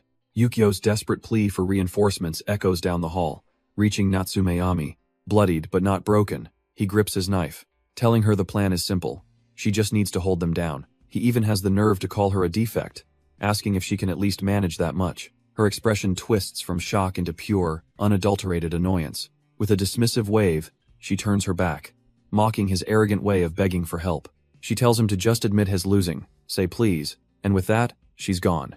He stares in disbelief as she abandons him, completely forgetting the phantom creeping up right behind him. Suddenly, a storm of crimson claws erupts, a whirlwind of deadly slashes tearing through the air. Left completely on his own, Ukyo grits his teeth, his grip tightening on his blade. He mutters that he hates seeing people die, but it seems he has no choice but to finally get serious. Done playing games, Ukyo surges forward, his blade glowing with a fierce, swirling energy. He grips the hilt of his Nanpu blade, ready to stir up a whirlwind that slices through all things. He unleashes his attack, Nanpu-style short sword technique, third form, penetrating rift. But just as his technique is about to connect, a furious shout echoes down the hall. A teacher has stumbled upon the scene, demanding to know what's going on. He screams at Ukyo to drop his weapon, and in that single moment, the fight is over. The hooded assailant seizes the opportunity, leaping from the ledge and vanishing in a black streak. With the enemy gone, the teacher marches over to scold Ukyo for causing such a commotion. Ukyo glances down at his own bleeding cuts, realizing with disgust that he's the only one left behind looking like the loser. He stares out into the distance, vowing to remember the face of the punk who got away. Meanwhile, a confused Shiratori Aya hears her name called out in the hallway. She's suddenly confronted by a peculiar girl with purple hair, who seems to know all about her. The girl gets way too close for comfort, brazenly declaring that Aya is her type.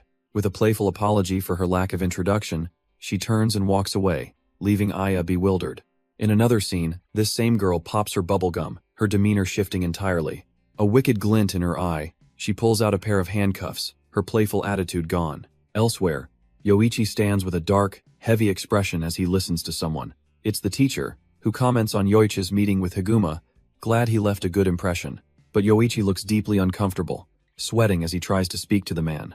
Because this teacher is fully prostrated before him, calling himself a sinner unworthy of speaking to the son of Chairman Shindo, Yoichi cuts through the formality, asking the teacher to simply treat him as Ogami back at school. The discussion shifts to Akira Ogata, and Yoichi bluntly admits he can't win as he is now, earning a sharp rebuke from his mentor for being too modest. The teacher's expression hardens as he considers the mad tyrant, a massive, fast opponent with an unpredictable flail-like fighting style. Yoichi knows this all too well, analyzing his own trump card, the fist shot, and its crippling flaw. It's too slow and linear for an agile enemy. The teacher confirms his assessment, noting that this exact weakness was a problem that even the former chairman, Yoichi's father, struggled with. But he reveals that a solution was devised, a way to compensate for the fist shot's glaring vulnerability, and Yoichi's eyes widen with anticipation. He explains the perfect opening, a moment when an opponent is off balance, their center of gravity shifted, leaving them completely unguarded. To create that window, one needs flawless coordination, instantly unbalancing the foe, while seamlessly transitioning into the devastating attack. There's even a bizarre, absurdly ridiculous training regimen to increase its usage, and they agree to prepare the necessary equipment. For a moment, the teacher's gaze darkens with a personal grudge, admitting he'd love to crush Ogata himself, but knows his intervention would only hold Yoichi back. The teacher frames the upcoming battle as more than just a fight. It's Yoichi's one chance to conquer the school by taking down its president. Yoichi accepts, telling his teacher not to hold anything back and supporting him this time. But just as they're set to begin, the teacher pivots to another topic, catching him off guard. He asks if there's been any luck meeting with Shigeru since they last spoke. Yoichi's hand clenches into a fist as he quietly admits there's been no contact at all. He explains that even Mr. Satu is searching, but Shigeru has vanished without a trace. Trying to offer some comfort, the teacher places a hand on his shoulder, suggesting that no news might actually be good news. After all, he reasons, the death of someone that important would have sent tremors through the entire New One organization. He pats Yoichi's shoulder, telling him to focus on the fight ahead while he continues the search himself. With the heavy topic set aside, the teacher announces it's time to begin the fist shot coordination training immediately. Just then, Yoichi's phone buzzes, briefly interrupting their plans for training, but the message he sees sends a jolt of pure shock through his system. The teacher, oblivious, is lost in his own thoughts, reminding himself to maintain their cover at school. He's suddenly snapped back to reality when Yoichi grabs his shoulder, completely catching him off guard.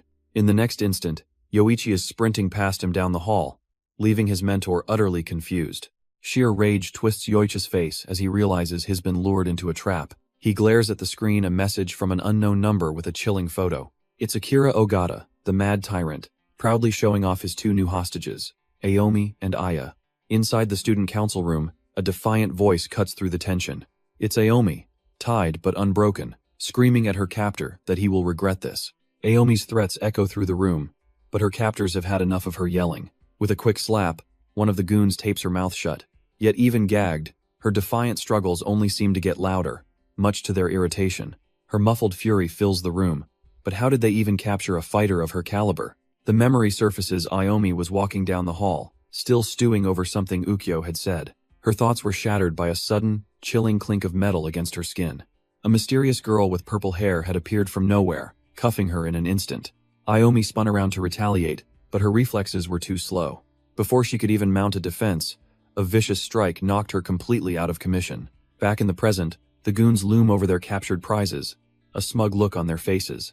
Just then, their leader appears, questioning why anyone dared cover Aomi's mouth without her permission. She addresses her thugs, confirming they've also secured the bun-headed girl in the student council room. Announcing Aomi's muffled struggles are too noisy, she rips the gag right off her face. She sizes them both up, one reserved and elegant, the other loud and crude. The thought of having two such different prizes at once is almost too much for her to bear. A twisted, eager expression consumes her face as she admits she's itching for a fight. She extends a chilling invitation for the two of them to come over to her place. But Aya, ever the composed one, calmly asks to be untied, explaining that this is kidnapping. The purple-haired girl and her goons just stand there as she points out the absurdity of their actions. Kidnapping? She laughs it off, claiming they were simply summoned by the student council for breaking rules. Aya calmly states she didn't break any rules, but the purple-haired girl just blows a bubble, completely unbothered. She even agrees, admitting they did nothing wrong, which only confuses Aya more. If they're innocent, why are they here? Because she explains with a chilling smile, they can just make up a violation. After all, they're the student council, and fabricating a rule break is laughably easy for them. She gets uncomfortably close to Aomi, deciding her crime will be school violence, but Aomi snaps at her to back off. Turning her attention to the quiet, cute one, she circles behind Aya, savoring the moment. She grabs Aya's chin, forcing her to look up as she ponders what offense to pin on her. How about disturbing school morals? She whispers, leaning in with a predatory look in her eyes. But just then, the door bursts open, and Yoichi rushes in, calling out their names in a panic. Before he can even ask if they're okay, a spiked metal ball comes flying right for his face. But with a sharp clang, Yoichi catches the weapon, shattering part of his own armor as the attacker mocks his previous failure to greet them. The man's eyes narrow with an arrogant glint. He decides a reintroduction is in order. He is Akira Ogata, the student council president of Ishin High, and he's heard all about the infamous Yoichi Ogami. Yoichi just stares back, his expression a blank, unimpressed slate. Akira smirks, noting the rumors that Yoichi is the strongest of the first years. But all Yoichi sees is an empty room. He cuts straight through the posturing, demanding to know where Natsume and Shiratori are. But Akira just scolds him for not greeting a senior. Yoichi's patience has officially run out. He warns him that he'll only ask one more time. With a chilling red glow in his eyes, he repeats his question, his voice dropping to a dangerous whisper. A flicker of recognition crosses Akira's face. Ah, that's the look he was waiting for. The president gets right in his face, admitting those sharp, cocky eyes are really getting on his nerves, and he'd love nothing more than to gouge them out. But Yoichi is completely unfazed, coldly retorting that he'd rather watch Akira choke on those eyes as they clouded over. Akira's grin only widens. He admits that kind of violence isn't exactly allowed on school grounds. So, he's extending a formal invitation to his personal playground. The destination? A place called the Hellfire Club, an underground fighting ring bathed in neon light. He explains the appeal. It's a savage space where no one will interfere, and there are absolutely no rules. If Yoichi accepts the challenge, he'll release one of the girls early. But Yoichi immediately fires back, demanding to know what happens to the other one. That's a non-starter. Yoichi grabs him by the collar, yelling for him to release both of them now.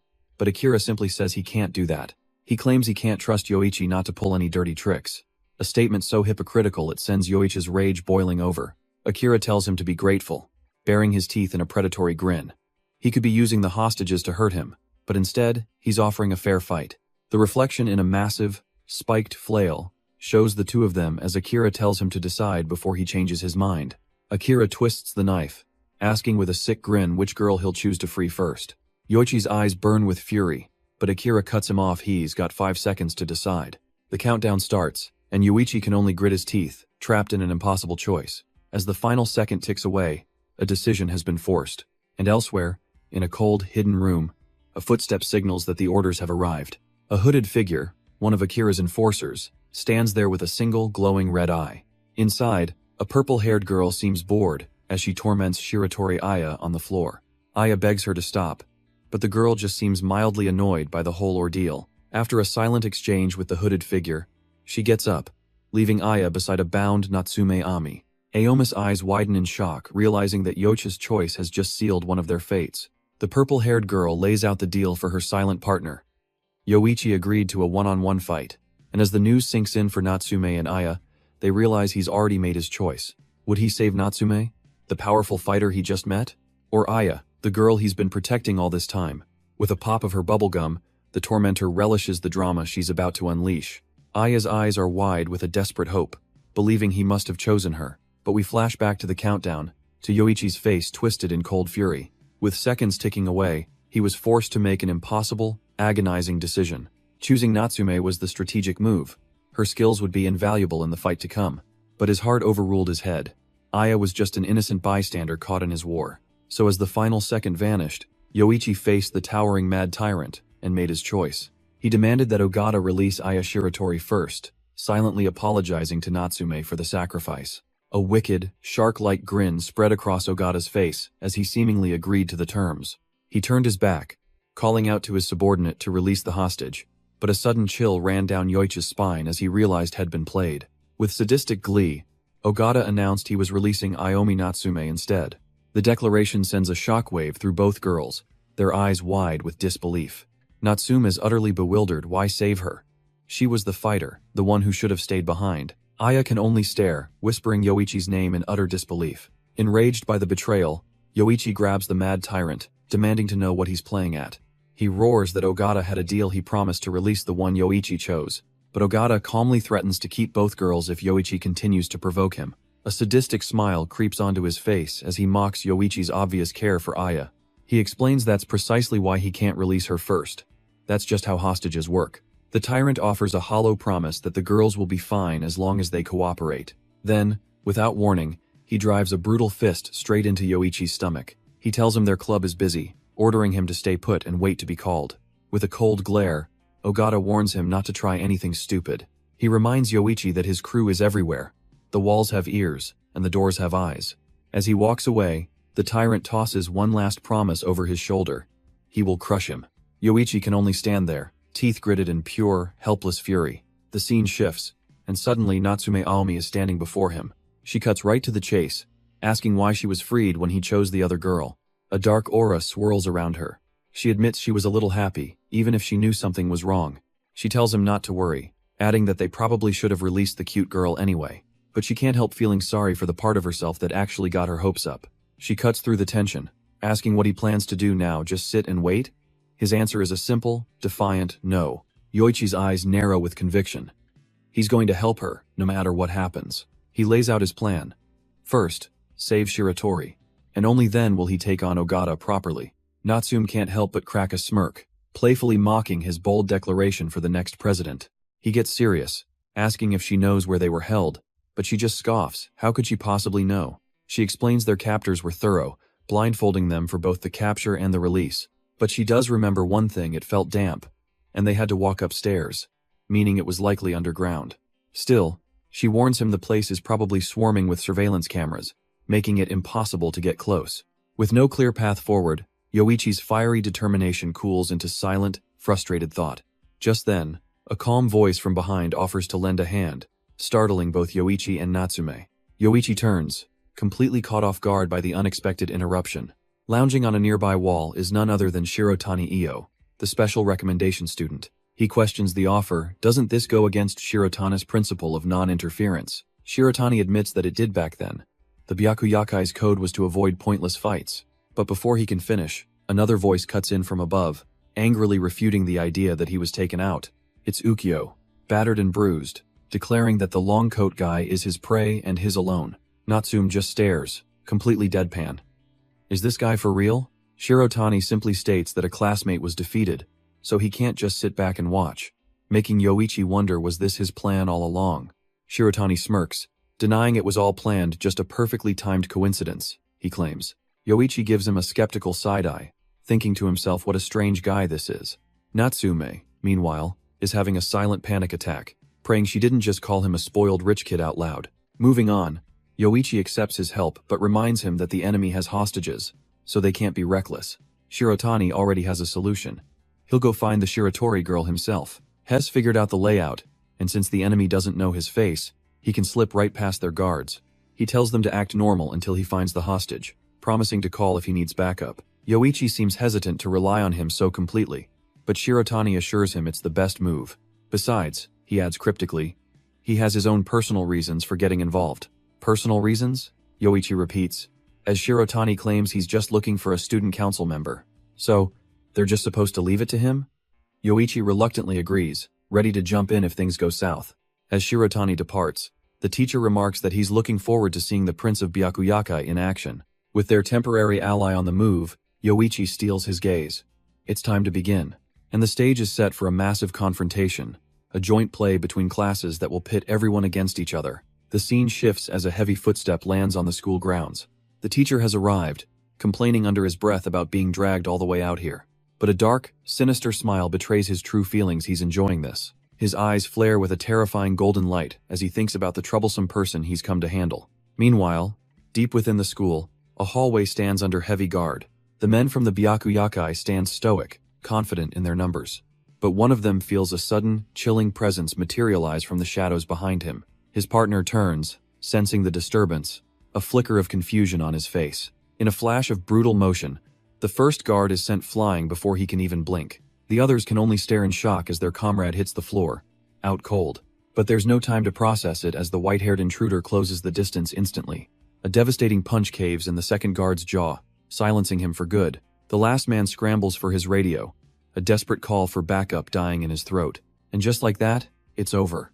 Shirotani Io stands over the bodies, noting the tight security. She must be close. Searching every single room would be a pain, and frankly, beneath him. Instead, he prepares a far more efficient method, the Byakuya-style's hunting stance. Closing his eyes, he focuses his mind, calling upon the technique known as origin. He places a hand against the wall, unleashing his supersense to scan the entire building at once.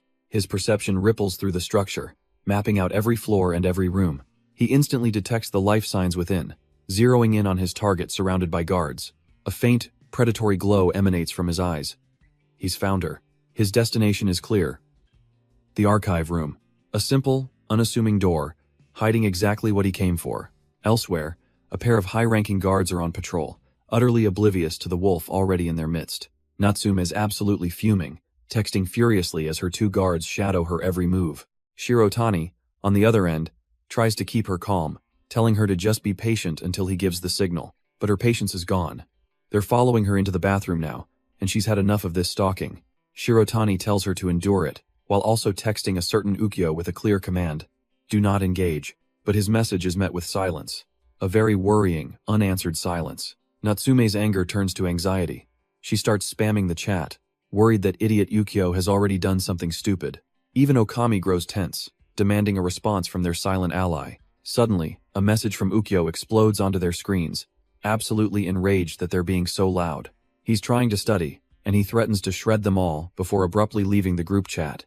Natsume is left completely stunned, as Shirotani reiterates the plan.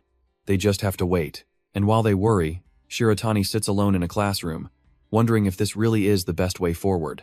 The team's faith rests on him finding their target. Shiratori Aya, bound and gagged in a dark storage room. She sits in silence, unable to move or call for help, completely at her captor's mercy. But then, a sudden noise makes her jolt upright, her eyes filled with a mix of fear and confusion. A sharp kick echoes nearby, and the shadow of an intruder falls over her. Her eyes widen in shock as a calm voice cuts through the silence, asking for her by name. It's Shirotani Io, casually announcing that he's here to save her. A quick glance reveals her former guards are already dealt with, knocked out cold on the floor. Aya recognizes him from the exchange event, and he confirms Okami was the one who sent him. With no time to waste, he urges her to follow, promising to explain everything once they are safe. But as they prepare to leave, Io has a more important question for her. He needs to know if a woman with white hair was among her kidnappers. Aya, flustered, says she only saw one woman, someone with purple hair and buns. Suddenly, another guard lunges from the shadows, swinging a pipe right at his head. But Io is already moving, effortlessly slipping under the attack with his Byakuya-style hunting stance. A second guard rushes in, only to be met with a devastating bear's palm that sends him flying. Io glances at his phone. Damn it, the alarm's been triggered, and they've been spotted. He tells Aya to stay close, realizing he has no choice but to call for backup. As he dials Okami, a heavy weight smashes into the floor nearby. The call is cut short as the mad tyrant, Akira Ogata, appears, swinging his chained flail. Io barely has time to register the attack, his eyes widening in alarm. With lightning-fast reflexes, he twists and launches a kick, deflecting the heavy flail. The brutal impact sends a tremor through his entire body, his hands shaking from the force. Akira Ogata just glares, his eyes burning with cold fury. Stealing his prize, what nerve. The mad tyrant promises that a thieving little pest like him is going to be crushed. Io steps firmly in front of Aya, nursing his injured hand but refusing to show any fear. Elsewhere, Okami is sprinting down the school hallway, phone pressed to his ear. He gets the urgent message. Shirotani is in trouble in the archive room and needs backup. Hanging up, Okami realizes he needs to get to Natsume immediately, but his path is blocked by her other guards, who make it clear she's being detained by the student council president. On the other end of the line, Yoichi listens, a bead of sweat telling him things aren't going to plan. Natsume smirks over the bodies of her own guards, cheerfully reporting that she got a little carried away. She tells him she's on her way, but there might be a slight delay. The delay? A new challenger just appeared, a mid-boss standing in her way. The girl with the purple hair pops her bubblegum, confidently telling Natsume to go on ahead. She'll clean this up, but Natsume isn't one to back down. She pulls out her signature wire, a glint in her eyes. This is about payback for their last encounter, and she plans on returning the favor 1,000,000 times over. That previous fight has been nagging at her. What exactly was she missing that day? We see her discussing the win with her teacher, admitting that while she won, it wasn't the victory she'd pictured. She then describes her perfect fight, a brutal, one-sided beatdown that her teacher notes would get the whole school shut down. Her teacher ponders for a moment, then praises her for using the cat's cradle to overcome such a huge size difference. But he adds that if she hadn't handled it so cleanly, she might not have won at all, a thought that catches her off guard. He pinpoints the one thing she could improve, the material of her weapon itself. It all clicks into place, the memory of her old string snapping under pressure. And right now, in the present, Natsume whips out her new wire, attempting to slice her opponent. But the purple-haired girl just smirks, the wire having no effect. It won't cut. Natsume grins back, revealing her upgrade. This isn't just any fiber, this is Kevlar. With her new, unbreakable weapon ready, she declares with chilling finality that this fight is over. She unleashes a storm of strikes, a relentless barrage that her opponent can't even process. The purple-haired girl is completely overwhelmed, battered by a flurry of attacks as Natsume delivers the perfect, one-sided beatdown she always wanted. Natsume taunts her, asking how it feels to fight for real instead of using cheap shots. She lands a solid blow, reminding her that she picked the wrong opponent. But the purple-haired girl grits her teeth, ready to counter the one who took a hostage. She throws a punch, smugly claiming that tying people up is actually her specialty. Her fist stops dead, caught instantly by Natsume's perfectly placed Kevlar wire. With a single pull, Natsume uses her momentum to effortlessly slam her to the ground. Leaning over the defeated girl, she asks her how it feels to be on the receiving end. But to her utter shock, her opponent blushes, whispering that this isn't so bad. Completely disgusted by this bizarre reaction, Natsume boots her away. She backs off, appalled, saying she can't even stand to be near someone so twisted. Natsume sizes up her opponent, thinking she's not as tough as she first seemed. Still, she can't let her guard down. There's no telling what tricks she has left. As if on cue, the purple-haired girl lunges forward with a desperate clawing attack. But Natsume effortlessly deflects the sloppy strike with a precise elbow block. She dips low, seeing the opening her opponent just created. Then she unleashes a vicious uppercut, aimed right for the chin. The blow sends her opponent crashing to the hallway floor, completely stunned. Natsume smirks, coolly telling Miss Pervert Buns that the match is over. With that distraction handled, it's finally time to go rescue the hostage. But a sinister laugh echoes from the shadows, and a chilling presence freezes her in her tracks. But the girl on the floor just grins, a trickle of blood running down her chin as she says a fight isn't fun without it. Natsume's eyes narrow. This creep was apparently looking for someone else, but now she's changed her mind. The purple-haired girl pulls out a pair of nunchucks, her grip tightening with a disturbing excitement. Her expression twists into a possessive snarl, promising that she won't let anyone else have Natsume. Suddenly, a massive, spiked metal ball hurtles through the hallway, interrupting their standoff. It smashes into the wall, deflected at the last second by the fist of a newcomer, Shirotani Io. He barely seems fazed, coolly acknowledging that his opponent has been parrying his attacks repeatedly. The attacker is revealed the mad tyrant, Akira Ogata, swinging his flail and mockingly asking if Shirotani is okay. But a closer look reveals the truth. Ogata's own hands are bruised and bleeding from the sheer force of his weapon. Shirotani smirks, seeing right through the bravado the mad tyrant's hands are already at their limit. The mad tyrant internally admits defeat. His opponent hit the nail on the head, and his body can't parry another blow. Just then, Aya urges Shirotani to stop, but he quietly remarks that he didn't want to use this just yet.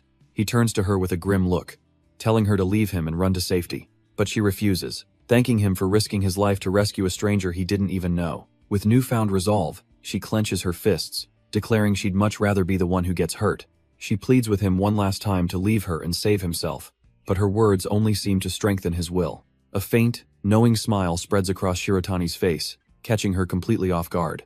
He begins to explain the core tenet of his group, the Byakuyakai, and their belief in bonds. These connections aren't coincidence, he says, but a single, shared fate, and protecting her is now his.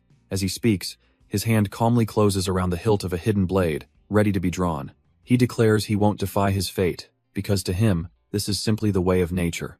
His eye flashes gold as he enters the Byakuya-style's lethal hunting stance. Akira Ogata recognizes the move, scoffing that the legendary hunter has now become his prey. As his blade begins to slide free, Akira grins, thinking a pest is a pest no matter how it struggles. He mocks Shirotani as a mere snowbug, revealing his own brutal weapon, a massive weight on a chain. With a manic roar, he challenges his foe to try and pop, swinging the huge flail with incredible force. The weapon becomes a blur of destructive energy, arcing down to utterly crush Shirotani. But just as the flail is about to hit, the attack is suddenly brought to a dead stop. Akira's eyes widen in shock as he sees his weapon caught effortlessly by a single hand. The teacher smirks, casually asking if he's causing trouble again. Glad they avoided a major incident this time. Akira demands to know who this man is, but the teacher calmly states he has business with the Ishinkai. Shirotani and Aya are stunned. Was this man sent by their enemies? Just then, Yoichi sprints down the hall, relieved to have finally found them safe.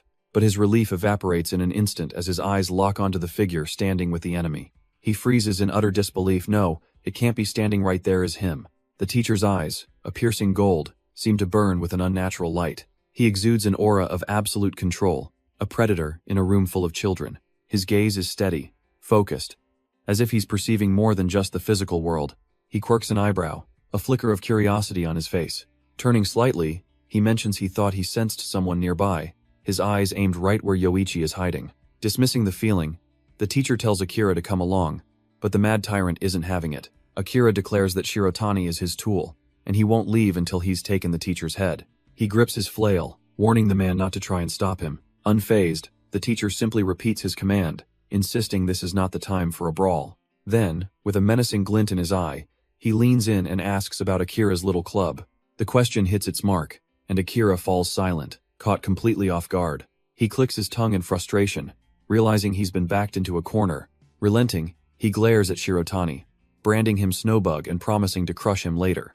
Shirotani ignores the threat, turning to Aya with relief, just glad that she's unharmed. As the teacher leads the fuming tyrant away, Aya breathes a quiet thank you to her protector. But as the situation calms, a chilling memory floods Yoichi's mind, something he'd completely forgotten. He remembers the one who started it all, the man who stabbed his uncle right in front of him. The image of his uncle's bloodied back flashes through his mind, a blade driven deep by a grinning killer. He can still see that man's terrifying, triumphant smirk, and the broken tip of the blade that ended everything. The urge to grab the teacher and interrogate him right now is overwhelming. But he holds back, realizing a fight here would draw too much attention, especially since the man might recognize him. Still, he can't let this chance slip away. He's certain that teacher knows where his uncle is. He decides to wait, planning to strike when the man leaves the school alone. He ran away as a weak kid back then, but not anymore. With renewed determination, he continues tracking his target from the shadows. He disappears into the darkness, his eyes fixed with a cold and unwavering resolve. Meanwhile, Natsume finds herself caught in a relentless barrage of attacks. Her opponent, a purple-haired girl with a crazed expression, seems oddly thrilled by the battle. She taunts Aomi, asking if the attacks are overwhelming, her excitement obvious. A wild grin spreads across her face. Combat is clearly what drives her. But Aomi's patience is running out. The girl's constant taunts are becoming unbearable. She cracks her knuckles, signaling that she has finished holding back. In a swift motion, she grabs the girl's arm and warns her to stay quiet. A sharp, controlled strike lands with heavy impact. Then a powerful kick sends her opponent crashing away, ending the fight instantly. But Aomi grits her teeth, the damage from the fight finally starting to pile up. She knows she can't let this drag on, but a flicker of movement catches her eye too late. A sharp pain erupts as her opponent lands a clean hit with a hidden weapon. The purple-haired girl dances back, taunting her, asking if she liked the little surprise. With a deranged look, she licks Aomi's blood off the blade, finding the taste exhilarating. Aomi looks on, completely disgusted by the display. This girl is truly unhinged, but through her disgust, she sees a weakness. The girl's fighting concept is sloppy. Trying to mix armed and unarmed combat is just getting in her own way. So Aomi lunges forward, not at the girl, but at the weapon, shattering her stance. With her opponent disarmed and wide open, Aomi unleashes a final, decisive flurry of strikes. Aomi realizes her opponent is fast, strong, and completely unpredictable. The girl grins, showing she's just as adept with her hidden blade as she is with her fists. She's a troublesome type Aomi has never encountered before, a true irregular. As they trade blows, Aomi feels her own stamina draining away, but her opponent, that crazed look in her eyes, shows she's actually speeding up. Aomi finally connects with a solid kick, disgusted by how creepy this girl is. But the psycho just revels in the thrill, barely even fazed by the impact. This has to end now. Aomi knows these half-hearted attacks are just a waste of energy. She needs one single, powerful blow, even if it's a technique she really didn't want to use here. Her opponent senses the shift, her bloodied grin widening, ready for what's coming next. With no other choice, Aomi resolves to sacrifice herself, pulling a cord from her hair ornament. She glares forward, inviting the psycho to come close. She won't be running anymore. Her opponent is ecstatic, believing Aomi is finally ready to accept her twisted advances. But even in her glee, she's suspicious, realizing this bold invitation must be some kind of trick. She correctly guesses Aomi plans to seal her movements with that flimsy-looking string. The purple-haired girl scoffs, stamping her foot confidently, saying she'd never fall for such an obvious trap. The ground cracks beneath her shoe as she dismisses the gambit. But then, a flash of insanity, she decides it would feel amazing to fall for it, and launches herself forward at full speed. Aomi waits patiently, the cord wrapped firmly around her knuckles, the bait perfectly placed. With a cold, steady gaze, she thinks to herself, idiot. The purple-haired girl lunges right into the trap, her face a mask of shock as Aomi expertly maneuvers around her. As the cord snaps tight, Aomi declares that the fight was over the moment her opponent focused on the string. She was right.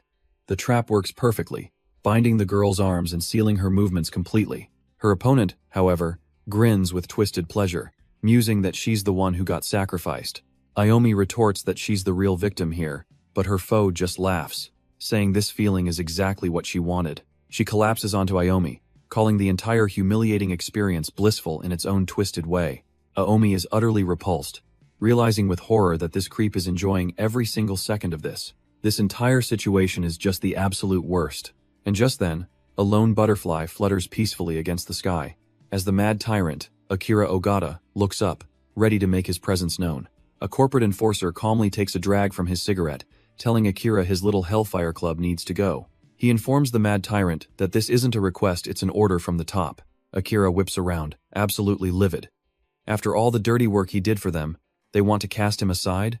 But the enforcer's gaze remains utterly cold and unfazed by his outburst. With a flick of his finger, he sends his cigarette butt flying like a bullet. and it vaporizes the delicate butterfly against a nearby fence post. A silent, brutal warning. He tells Akira not to twist things. Their arrangement was just a mutually beneficial business deal. But now, a raid is scheduled, and the Hellfire Club is going to be shut down permanently. The gears turn in Akira's head. They don't need his money laundering anymore, so they're just cutting loose ends. The enforcer explains that the corporation, built by criminals, is cleaning house, and Akira's operation has become a liability. But the enforcer changes his tune, explaining he came because there's still a use for him. He holds up a fresh cigarette, clarifying that Akira is a valuable asset to their new organization.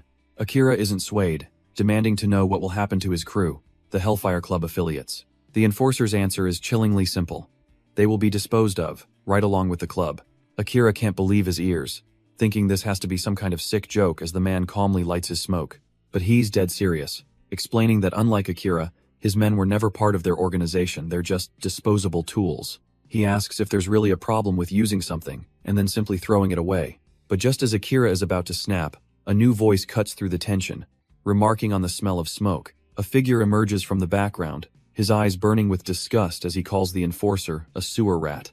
It's Yoichi, and his command is laced with pure contempt as he tells the man to put out the cigarette. Now, the corporate enforcer just smirks, mockingly greeting Big Bro Itsuki, while ignoring the no-smoking rule. He casually asks if he's been well, taking a final, defiant drag from his cigarette. But in a blur of motion, Yoichi's hand strikes his, shattering the cigarette into pieces. The enforcer glares, the broken filter still hanging from his lips as Yoichi tells him to shut up. Yoichi stands over him, icily informing him that he doesn't recall ever having a little brother like him. Annoyed, the man sighs that it was his last one, but admits the confrontation was satisfying. He says for a moment, he could almost see Yoichi's face from before he lost his eye, calling him a true legend. But Yoichi has no time for nostalgia, cutting him off and telling him to stop talking, and just follow. The enforcer waves him off, telling Akira to get back to class as he declares his business is finished. Hess not going anywhere. A hand suddenly grabs his collar, and Yoika's voice cuts in, stopping him dead. Yoichi yanks him closer, his voice like ice, reminding the man he was told to shut up and follow. But the enforcer just smirks, knowing full well Yoichi won't let him leave without answers. He leans in, a sly grin on his face, saying his big bro really needs to hear the true reason he's here. And whatever secret he whispers next leaves Yoichi utterly stunned, his scarred eye wide with shock. The scene shifts, showing the enforcer has slipped away, now looking out over the schoolyard. His eyes land on a single student, the unmistakable, brooding figure of Iwabuchi Takeru. Back in the office, a fist slams down on a desk with a violent crack. Yoichi is alone now, absolutely seething, cursing that infuriating encounter.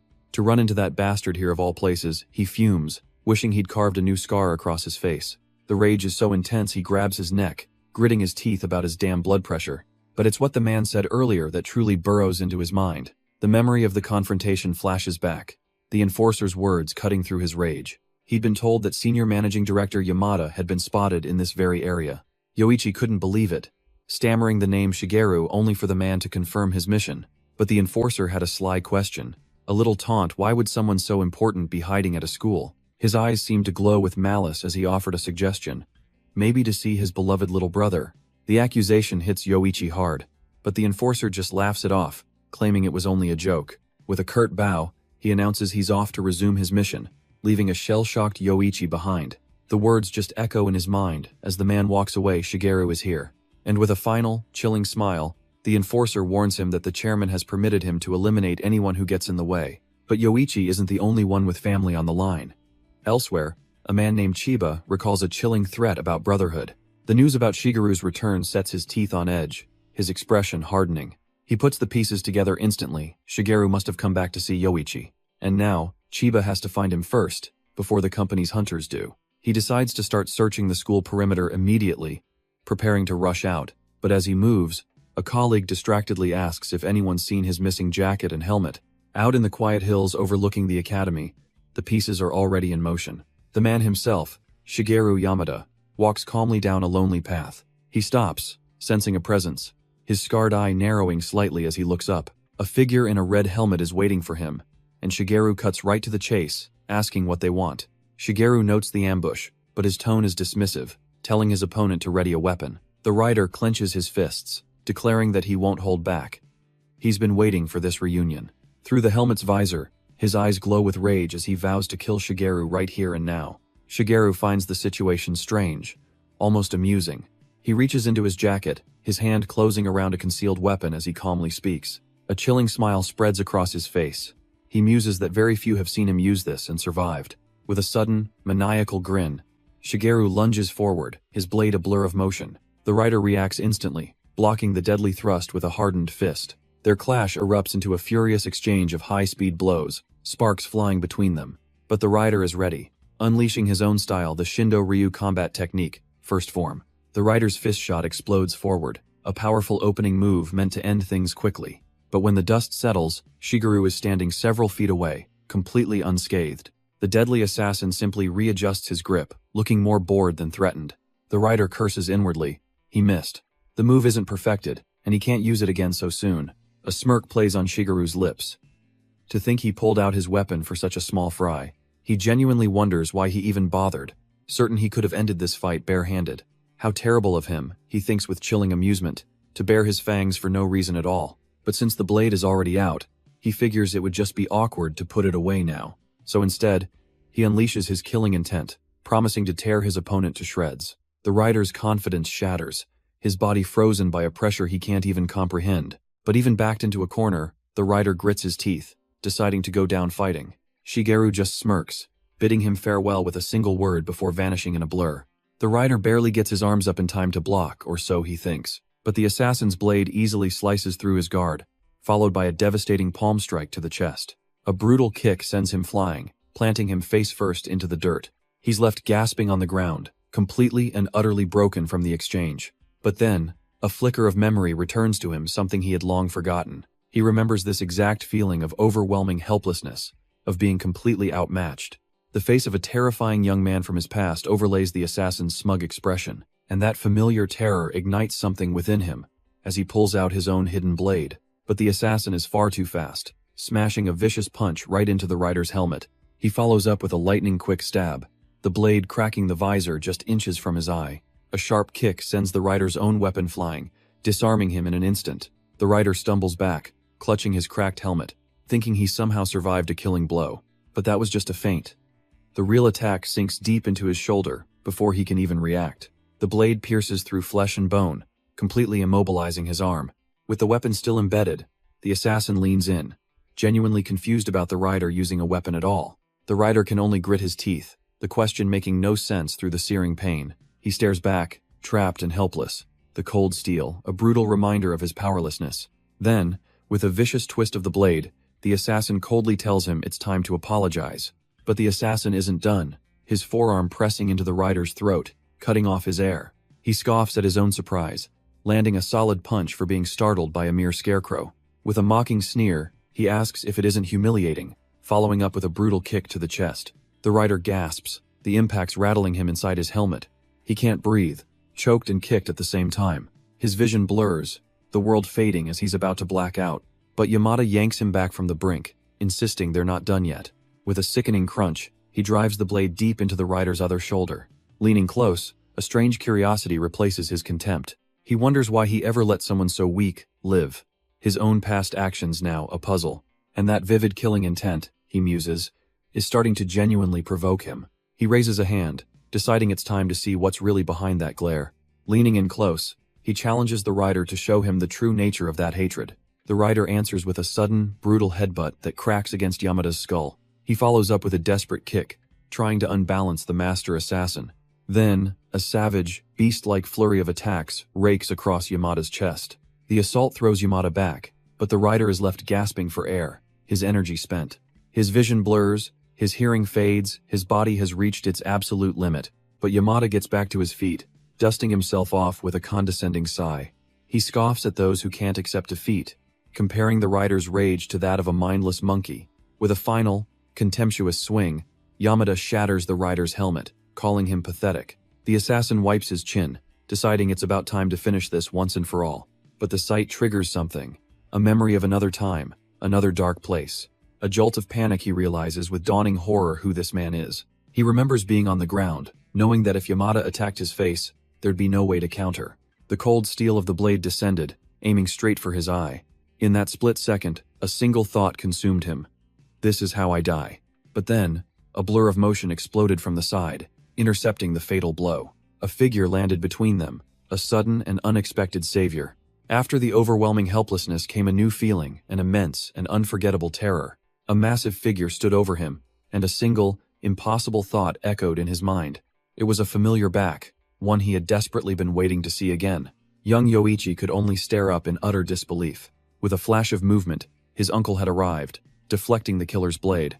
The man settled into a low stance, his fists clenched and ready for battle. The assassin, Yamada, just grinned, a spark of insane excitement in his eyes. He reveled in the familiar feeling, even as a punch sent him flying backward. His eyes blazed with maniacal glee as he finally recognized his true target's protector. Hearing himself called young master, Yoichi was frozen in shock. The shockwaves of their clash echoed through the quiet forest. The forest floor trembles as two titans go to war. Iwabuchi Takaru throws a heavy punch, aiming to end this quickly. His kick spins through the air, a blur of raw, destructive power. But Yamada meets the strike, their clash echoing like thunder. A twisted smile spreads across the assassin's face as he recognizes that familiar strength. Iwabuchi has no time for nostalgia, landing a brutal fist to shut the madman up. Yamada just takes the hit, his grin widening, absolutely reveling in the pain. With a dead serious glare, Iwabuchi warns him not to get attached to this fight. The assassin merely chuckles, remarking that his protector's cold demeanor hasn't changed a bit. He glances at his fallen associate, conceding that in a situation like this, words are indeed unnecessary. Meanwhile, a memory flashes through a younger Yoichi's mind as his body refuses to move. Hez desperate to help, refusing to just be a bystander again, but Iwabuchi's voice cuts him short. He's warned to stay back. This opponent is on a completely different level. The boy freezes, the crushing weight of that truth sinking into his very soul. Back then he couldn't deny it, and the stronger he gets, the more clearly he sees it now. He was witnessing the vast, hopeless gulf in power between himself and those two monsters. Back in the present, Yamada brandishes his daggers, eagerly proposing a deathmatch. But a new, authoritative voice rings out, flatly stating that won't be happening. Iwabuchi's entire demeanor shifts as he declares he will not permit a death to occur on his land. The sudden claim of ownership floors Yamada, who looks on in disbelief, questioning if that voice is real. A new voice cuts through the tension, a man calmly greeting Yamada by an old name. Yamada demands to know what he's doing here, but the man simply repeats his earlier point. Turning his back, he announces that this is his private property. Furthermore, the monster known as Iwabuchi is now officially an employee of Higuma Construction. The news sends Yoichi reeling his uncle, working for some construction company? It makes no sense. Yamada scoffs, thinking it's a ridiculous joke, but the man is all business, waving an employment contract. He declares that Iwabuchi's employment is effective immediately, starting today. A dark realization dawns on Yamada. This isn't about a simple job. He asks if this is a prelude to war with New One. With a chilling gaze, the man confirms it, vowing to drag that greedy old fool down from his throne. And with Iwabuchi's might, he will make the name Shindo reign supreme once more, leaving Yoichi stunned into silence. The Higuma boss continues his lecture, revealing a crucial weakness in New One's loyalty. He claims many still remember the Shindo name, and once Yoichi is revealed, he can turn half their forces. Yamada scoffs at the bold claim, wondering if they'll even survive long enough to try. But before he can press the issue, Iwabuchi finally moves, offering a different point of view. In an explosive blur of motion, he slams into the forest with unimaginable power. The impact shatters the ground, a casual demonstration of his monstrous strength. Where a massive tree once stood, there is now only a splintered stump and devastation. Yamada's confidence evaporates as the Higuma boss coldly invites him to try his luck. He and his crew stand ready, daring the assassin to make a move. But Yamada is no fool. He concedes, knowing he can't fight a former director, a top enforcer, and the legendary kingmaker all at once. The Higuma boss offers a final, chilling piece of advice. Be careful. With this standoff, Yamada has officially made an enemy of their entire crew. He's dismissed, told to scurry back and inform his master, Mikado, of a major shift in power. Higuma Construction is now officially cooperating with Yoichi Shindo. But as the boss lights a cigar, he reveals this is more than just business. This is personal payback for a ruined investment from 12 years ago. Yamada gets the message loud and clear, melting back into the shadows. As the enforcers watch him go, Yoichi's attention is suddenly stolen. His voice trembles with disbelief as he looks at one of the men, his uncle. The man turns, a flicker of recognition in his eyes, finally acknowledging his long-lost nephew by name. A memory surfaces a younger Yoichi, asking his uncle where he's been all this time. He'd imagined this moment endlessly, wondering how it would feel, what he would say. After struggling for so long on his own, he'd hoped for a warm reunion but instead gets a fist to the face. With a hard smack, his uncle scolds him for returning to this violent life he was meant to escape. Yoichi is stunned, unable to process he was just hit, as the lecture continues. He's even heard embarrassing stories about his nephew cowering before some punk named Ogata. Flustered, Yoichi defensively shouts that it was just a slip-up, but his uncle just smirks, unimpressed. He stomps off, vowing to go beat Ogata senseless right now just to prove a point. But his uncle's voice cuts through his tantrum, telling him to save it and come here. The harshness fades. It's been a long time, and he just wants to see his nephew's face properly. Yoichi stands frozen for a moment, the weight of everything he's endured showing on his battered frame. He finally lets his guard down, taking a single, heavy step towards his uncle. Then all at once, the dam breaks, and he lunges forward with a desperate cry. Takeru catches him, pulling him into a powerful, bone-crushing hug. He lightly scolds his nephew for the tight grip, remarking that he's strong, just like his father. But the teasing fades as he says what truly matters. He's just thankful Yoichi is still alive. Meanwhile, in a completely different scene, a massive spiked flail smashes into concrete with brutal force. The wielder, Akira, is in a blind rage, swinging the weapon wildly and telling everyone to piss off. He's absolutely furious, screaming about outsiders messing with his fights and making him look like a fool. Now he stands alone in the wreckage, panting heavily, the dust settling around him. His explosive rage cools into a cold, hard resolve to take them all down, one by one. An eye glows with malice as he decides his first target, Okami, the one whose appearance started it all. But elsewhere, a completely different scene unfolds as an old man cries out Shigeru's name in pure, unadulterated joy. He rushes forward, pulling the boy into a tight hug, much to Shigeru's visible annoyance. Shigeru shoves him away, complaining about the snot before turning to his uncle, Takeru. He asks how in the world he knew where to find him, but Takeru just smirks. He holds up his phone, revealing he got the location from Shigeru's so-called babysitter.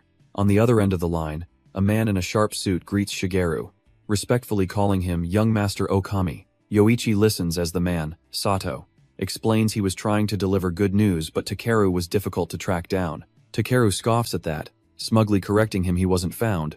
He chose to show up himself. He tells Yoichi there's no need to hide now that he's accomplished his true purpose. Takeru reveals he's been traveling the country, calling on his old comrades. The name alone sends a jolt through Yoichi has been gathering the Shindo faction members. These were the men who couldn't accept the new regime and scattered across Japan. But now, they're ready to reunite under the Shindo name. Though there is one condition. They will only return if Yoichi proves he is qualified to carry that legendary title. Takeru's tone grows dead serious. This isn't a game, it's war, and they don't need a prince to protect. What his men need, what the faction needs, is a new king to serve. And while a king must have many qualities, Takeru knows the most important one in their world. With a devastating punch that shatters a tree, he demonstrates what that is. Absolute strength. Takeru coldly lays it out for Yoichi, telling him to look at the pathetic state he's in. He reminds him of his pedigree trained by Shigeru, and now getting lessons from Itsuki. And yet, he can't even conquer a single school? Who would want to follow a leader like that? Takeru's decision is final. As a crew member, he won't serve him, and as family, he can't let him join this war. His voice drops, delivering the final blow. Just stop. Yoichi stands there, stunned into silence. But before he can process it, two more figures arrive. It's Shigeru, who declares hell take care of the revenge himself. Itsuki tries to interject, arguing that the young master's immaturity is their fault as his teachers. But Shigeru silences him immediately. This, he states, is for them to decide. Yoichi just lowers his head, the weight of his failure crushing him. There's nothing he can say, no argument he can make. They're right. He looks up at his uncle, a childhood memory surfacing, being told he was too young to even work a griddle. It seems nothing has changed at all. He remembers his younger self, so full of cocky confidence that he could do better. So he tried making them in secret, only to burn himself and fail spectacularly. His uncle only saw a stubborn kid who never listened. But for Yoichi, it was a thrilling challenge. It took about a year before his uncle finally decided to teach him the right way. And it was during that lesson he finally understood why he hadn't been ready before. He was grateful for the proper training, and the perfect results it brought, but also secretly proud of all the hard work he'd put in on his own. His uncle was stunned, asking how a first-timer could be so skilled. He even joked that with his aching back, he could finally retire and leave the shop to Yoichi, and hearing his uncle thank him made all the secret effort worth it. He proudly declared that because he practiced on his own, he was finally able to be useful. Back in the present, that same determination burns in his eyes as he vows to stop running and take back what's his. He knows he's still weak, that the wounds he carries are the price of his own immaturity, but at the same time, they are marks of his will, proof of the effort he poured in. So he looks to his uncle, asking him to teach him again, just like he did all those years ago. He cries out, a raw promise to become strong enough to protect his uncle and to protect everyone. His uncle listens in stunned silence, faced with this desperate plea. But before anything more can be said, a new figure calmly approaches them, causing the other men to freeze. Itsuki and the others are shocked, wondering what this man, Shigeru, is doing here. Shigeru just looks ahead, coolly announcing that he'll be keeping Yoichi with him for a while. Yamada lays out the situation plainly. If Mikado shows up, Yoichi doesn't stand a chance, so he's taking him away for special training. A flicker of frustration crosses his uncle's face. This damn kid, he never listens to a word he says. And in that moment, he sees it clearly, the same stubborn fire, the same unyielding spirit. Yoichi is just like his father. Shaking off the memory, he barks at Yoichi to stop daydreaming and follow him already. But Yoichi stops him, holding out the ruined jacket with a sincere apology for borrowing and destroying it. His uncle just laughs it off, brushing aside the apology and telling him to just hurry up and go. His playful demeanor fades, replaced by a quiet intensity as he tells Yoichi to take care because he'll be waiting. A small, determined smile touches Yoichi's lips. The message is received loud and clear. With his uncle's blessing, he turns to face the head of the Higuma clan, asking for just a little more time. He makes a bold promise. Soon, he will prove he can defeat Ogata. And the boss seems more than happy to wait and see. With a bag slung over his shoulder, Shigeru announces that it's finally time for them to leave. The Higuma clan can only watch as he leads Yoichi away, putting their faith in this intense training regimen. But as he departs, Yoichi's gaze is filled with a new, burning resolve. He's not just trying to become as strong as Okami anymore, he's going to become a man worthy of the Shindo name itself. And with that vow hanging in the air, 3 long months flash by in the blink of an eye. A sleek car speeds down the road, eventually pulling up to the gates of the school. Shigeru lets him know they've arrived, but Yoichi seems confused. He thought they were reporting to the Higuma boss first. Stepping out of the car, Yoichi coolly explains that he has to handle things in the proper order, an order that his mentor clearly doesn't understand. As Yoichi walks off with a completely different aura, he adjusts his new jacket, a confident smirk on his face as he declares his first priority. He's going to utterly crush Ogata. Meanwhile, Natsume reflects on the 3 agonizing months since Shindo just vanished. She remembers the chaos on that very day, when an enraged Ogata stormed the first-year classrooms. He went on a wild rampage, but the teachers managed to wrestle him down and slap him with a restraining order. Since then, things have been quiet, almost too quiet, with everyone feeling the emptiness he left behind. But for Aomi, it's personal. She scrolls through months of unanswered texts, fuming over how he could just disappear without a single word. To make matters worse, she finds out Iwabuchi got a text from him. Iwabuchi! The sheer audacity. Her anger boils over as she practices her moves, promising him a 10-point combo to the vitals the moment he shows his face.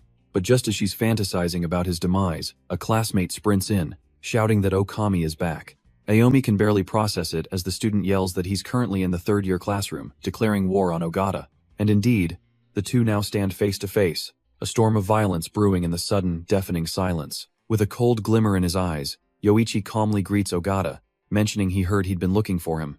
Ogata grinds his teeth, sneering that the little bug who ran scared has finally crawled out of hiding. He demands to know what gives a coward like him the nerve to show his face, but Yoichi flatly denies ever running. In fact, he flips the accusation right back, his voice tightening as he claims Ogata was the one who ran away from him and Minami. This insult is too much for one of Ogata's goons, who lunges forward, screaming at the first year's disrespect. But before the punch can even connect, Yoichi intercepts with a blindingly fast counter, slamming the student into the ground in a flash of red light. Ogata's eyes widen in utter shock as Yoichi coldly warns him not to get in the way. He calmly states that they were in the middle of a conversation, as if swatting a fly. Ogata is speechless, his mind reeling. He didn't even see the attack. How was his man taken down in an instant? With the distraction dealt with, Yoichi turns back to him, explaining he's in a hurry and will be direct. He declares that today, right here and now, they are settling this for good. The challenge is set. After school, on Ogata's own home turf, with plenty of spectators. A wicked, toothy grin spreads across Ogata's face. He's amused by this newfound spine. He accepts, deciding to give Yoichi a real invitation this time. The destination? His infamous Hellfire Club. Just then, footsteps echo down the hall as more students rush toward the commotion. Natsumeomi bursts into the classroom, yelling in a panic, only to be stopped by her friend, her eyes wide with disbelief at the scene. She stares at the hulking figure of Ogata, calling out his other name, Okami. Yoichi simply turns to greet the newcomers with a smug, knowing smirk. Natsume immediately puts Yoichi in a headlock, vowing she'll never forgive him for his stunt. The entire class watches as she furiously reminds him he disappeared for 3 months with just a single text. But as Yoichi pleads for mercy, Iwabuchi points out something different. The choker around his neck is gone. This gets Natsume's attention. She lets go, admitting she was wondering about that herself. Yoichi explains it was a mark, a sign that he was too weak to be considered human by his so-called babysitter. Iwabuchi pieces it together, realizing the choker's removal means Yoichi has finally been acknowledged. Changing the subject with a smirk, Yoichi announces he's settling things with Ogata after school and invites them to watch. The group is immediately on board, certain that a guy like Ogata is planning something underhanded. Iwabuchi grins, adding that a certain someone named Ukyo will definitely show up, invited or not. He explains that Ukyo has been waiting months for this, eager for a chance to settle a score with the third years. But Yoichi is completely unfazed, telling them he welcomes any and all challengers who want a piece of him. A confident, almost arrogant smirk spreads across his face. He's not just posturing, he's ready for war. Later that night, the city glows, the perfect backdrop for his mindset. The more chaos, the better. The scene shifts to a massive underground venue, where a hype man, DJ Orange, grabs the mic to greet the crowd. He officially welcomes everyone to Hellfire, the stage for tonight's brutal main event. The audience goes wild as he announces the legendary matchup, club owner and champion Akira Ogata versus the super rookie, Yoichi Okami. He tells them to get loud, drink up, and most importantly, place their bets on who will walk out alive. With the stage set and the lights glaring, he calls for the fighter entrances inside the shockingly lavish arena. Up in the stands, however, not everyone is impressed, as one girl coolly mutters her disinterest in the combatants. Natsume group finally arrives, her jaw on the floor, stunned that Ogata runs a place like this, just as Iwabuchi announces it's starting. The referee lays down the one brutal rule. There's no surrender here, only incapacitation. As the countdown starts, Ogata grins, mocking Yoichi for showing up to a club that's about to be demolished. But Yoichi just scoffs, asking if Ogata is really abandoning his club and comrades like that. His eyes glow with contempt. He thought Ogata was a leader, a lion with responsibilities. Instead, he sees nothing but a domesticated dog, terrified of being kicked out of its kennel. The insult lands, and Ogata's back tenses with rage as he stops the trash talk. He has just one question for Yoichi. Is his master here to watch this? Before the countdown even hits one, a massive stone pillar comes crashing down toward Yoichi. From the stands, Natsume screams his name, calling Ogata a cowardly bastard for the sneak attack. Ogata just smirks, his eyes gleaming with malice. Yeah, that figures. He'll take any advantage he can get. Ogata mocks him, saying he didn't even need an answer. That little test was all he needed to know. But Yoichi just casually kicks the rubble aside, not a single drop of sweat on his brow. The absolute disrespect makes something snap in Ogata's mind. He roars that the fight starts now, bringing his massive weapon down for the kill. Yoichi's fist, however, is already glowing as he tells Ogata to feel honored. His eye flares with a crimson light. He's about to be the first to taste a move perfected over 3 months. He unleashes the first form of his Shindo-style combat technique, a move he's decided to rename for this special occasion. It slams into Ogata's chest with a sickening crunch, a swirling vortex of energy he calls fist shot, and as spent shells of pure force eject from the impact, he finishes the name, Shotgun. A single thought echoes in Ogata's mind, his title, the Mad Tyrant. He's had it since he was young, born with immense strength he used to crush anyone in his way. It was a name he wore with pride, a symbol of the terror he inspired in others. With this overwhelming power, he saw himself as a king walking over the bodies of the fallen. In his world, no one could defy him. He was the absolute ruler on his throne. He is the tyrant, the one who rules, or so he thought. And yet, reality comes crashing back as he clutches his chest, completely stunned. Why is he on the ground? Why is he kneeling?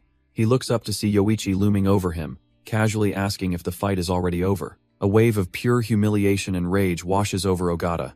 He cannot let it end like this. With a guttural roar, Ogata surges forward, trying to reassert his dominance through sheer rage. But Yoichi is completely unfazed, calmly declaring that he is the true Mad Tyrant as he prepares the first form of Shindo Ryu. His fist shot technique lands with explosive force, blasting Ogata point blank in the face. The self-proclaimed king is sent flying, his name a defiant curse on his lips as he crashes to the ground. The onlookers are completely stunned. The girl with the purple hair can't even process what just happened. Even Natsume Aomi whispers in disbelief that Ishinhai's strongest, the mad tyrant Ogata, is being utterly dismantled and manhandled by this mysterious newcomer. Ogata's eyes burn with pure, demonic hatred. This isn't just a fight anymore. It's an execution of his pride. He abandons precision, unleashing the second form of his own style, the Ogata Ryu flail technique. Ripping a massive chunk of the floor up with his chain, he creates a devastating demonic iron whirlwind, and with a furious roar, Ogata swings the massive chunk of debris, his first form technique. He calls it the direct impact hammer, a move meant to crush Yoichi into paste. But Yoichi just calmly sidesteps the telegraphed attack, unimpressed. He prepares a counter from his own Shindo Ryu style, and with a simple hand cut, he severs the thick iron chain with impossible ease. Natsume and Iwabuchi can only stare in disbelief. He sliced through solid metal with his bare hand. Before Ogata can process his weapon breaking, Yoichi is already in his guard, telling him to brace himself. He warns the tyrant that a body that large can't take a continuous barrage, his organs will rupture. And he unleashes a second variation of his first form, the fist shot, shotgun.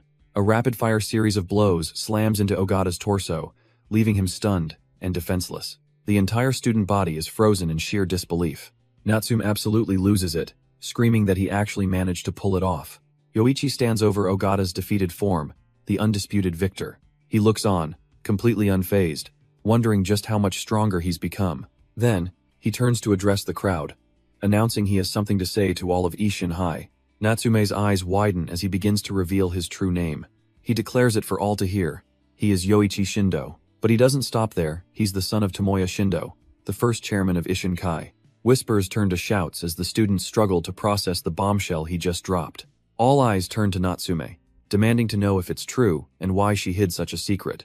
Natsume can only watch in horror, thinking he's a complete idiot for revealing his hand so suddenly. But Yoichi stands there, perfectly calm, his mind clearly set on a singular path. He explains that if things had gone right, he should have inherited everything, as he is the true successor. He then accuses the current chairman, Mikado, of murdering his mother and stealing the throne. His fist clenches tight. The days of hiding behind the name Okami are officially over. Raising his arm to the sky, he vows to set everything right. With burning intensity in his eyes, he swears to drag Mikado down and take back what is his.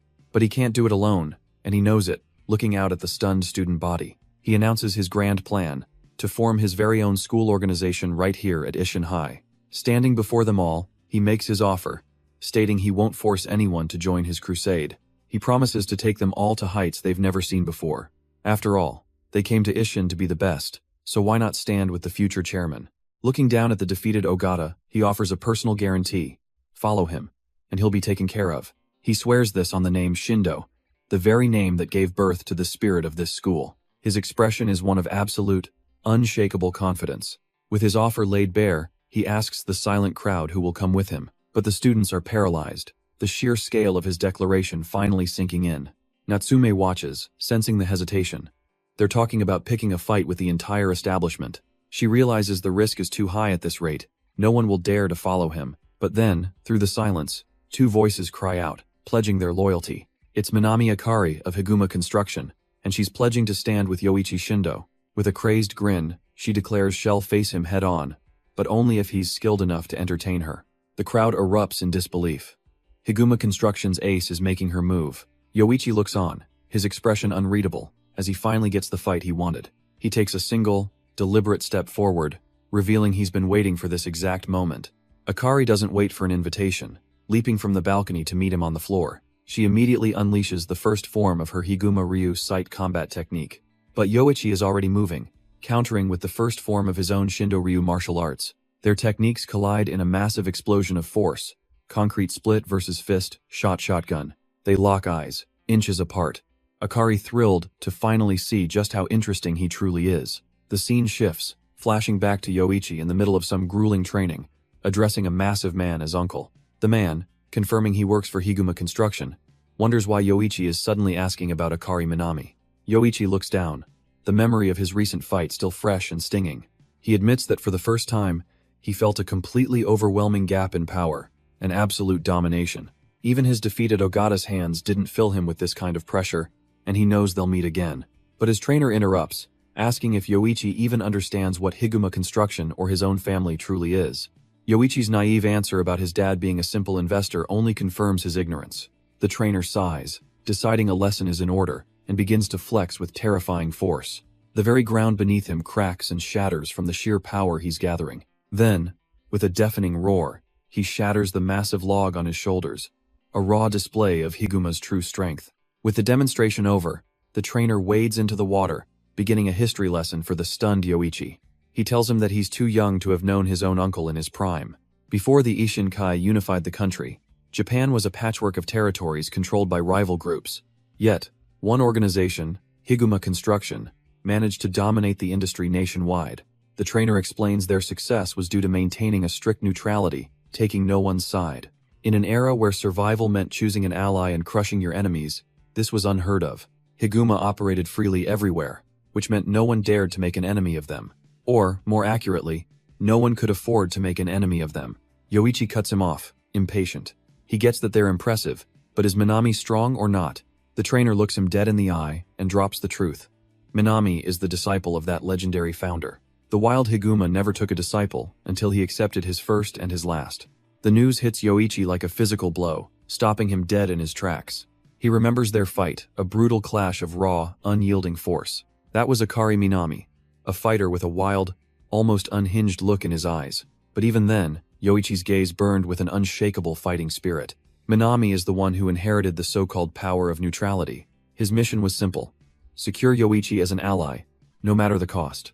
Yoichi weathers the storm, catching Minami in a powerful grapple. He locks him down, preparing to execute the Higuma Ryu's third form, the reinforced bar twist, a move designed to break an opponent, even if it means sacrificing an arm to do it. But back in the present, a sudden noise startles Natsume and the sumo trainer, who wonder why another match suddenly started.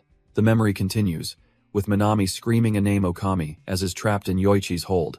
For a brief, arrogant moment, he thinks it's over. Or so he thought.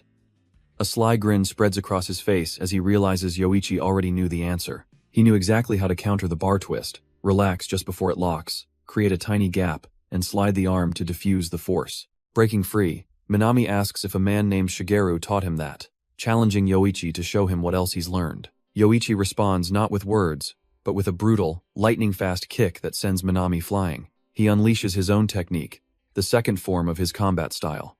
A devastating pile-driving blow that leaves Minami utterly stunned, wondering what kind of monster he's truly facing. But Minami isn't finished yet, roaring back with the fourth form of his own style. He launches a brutal kick, followed by a punch that slams directly into Yoichi's chest. This is his technique: forced eviction, a flurry of strikes designed to overwhelm. The barrage rains down on Yoichi, a relentless assault meant to break him completely. With eyes glowing, Minami pours all of his power into this devastating combo. Yet, through the storm, Yoichi finds his opening, countering with a sharp hand cut. His fingers, hardened like a blade, strike a critical point on Minami's attacking arm. And before the shock can register, Yoichi follows up with a focused fist shot.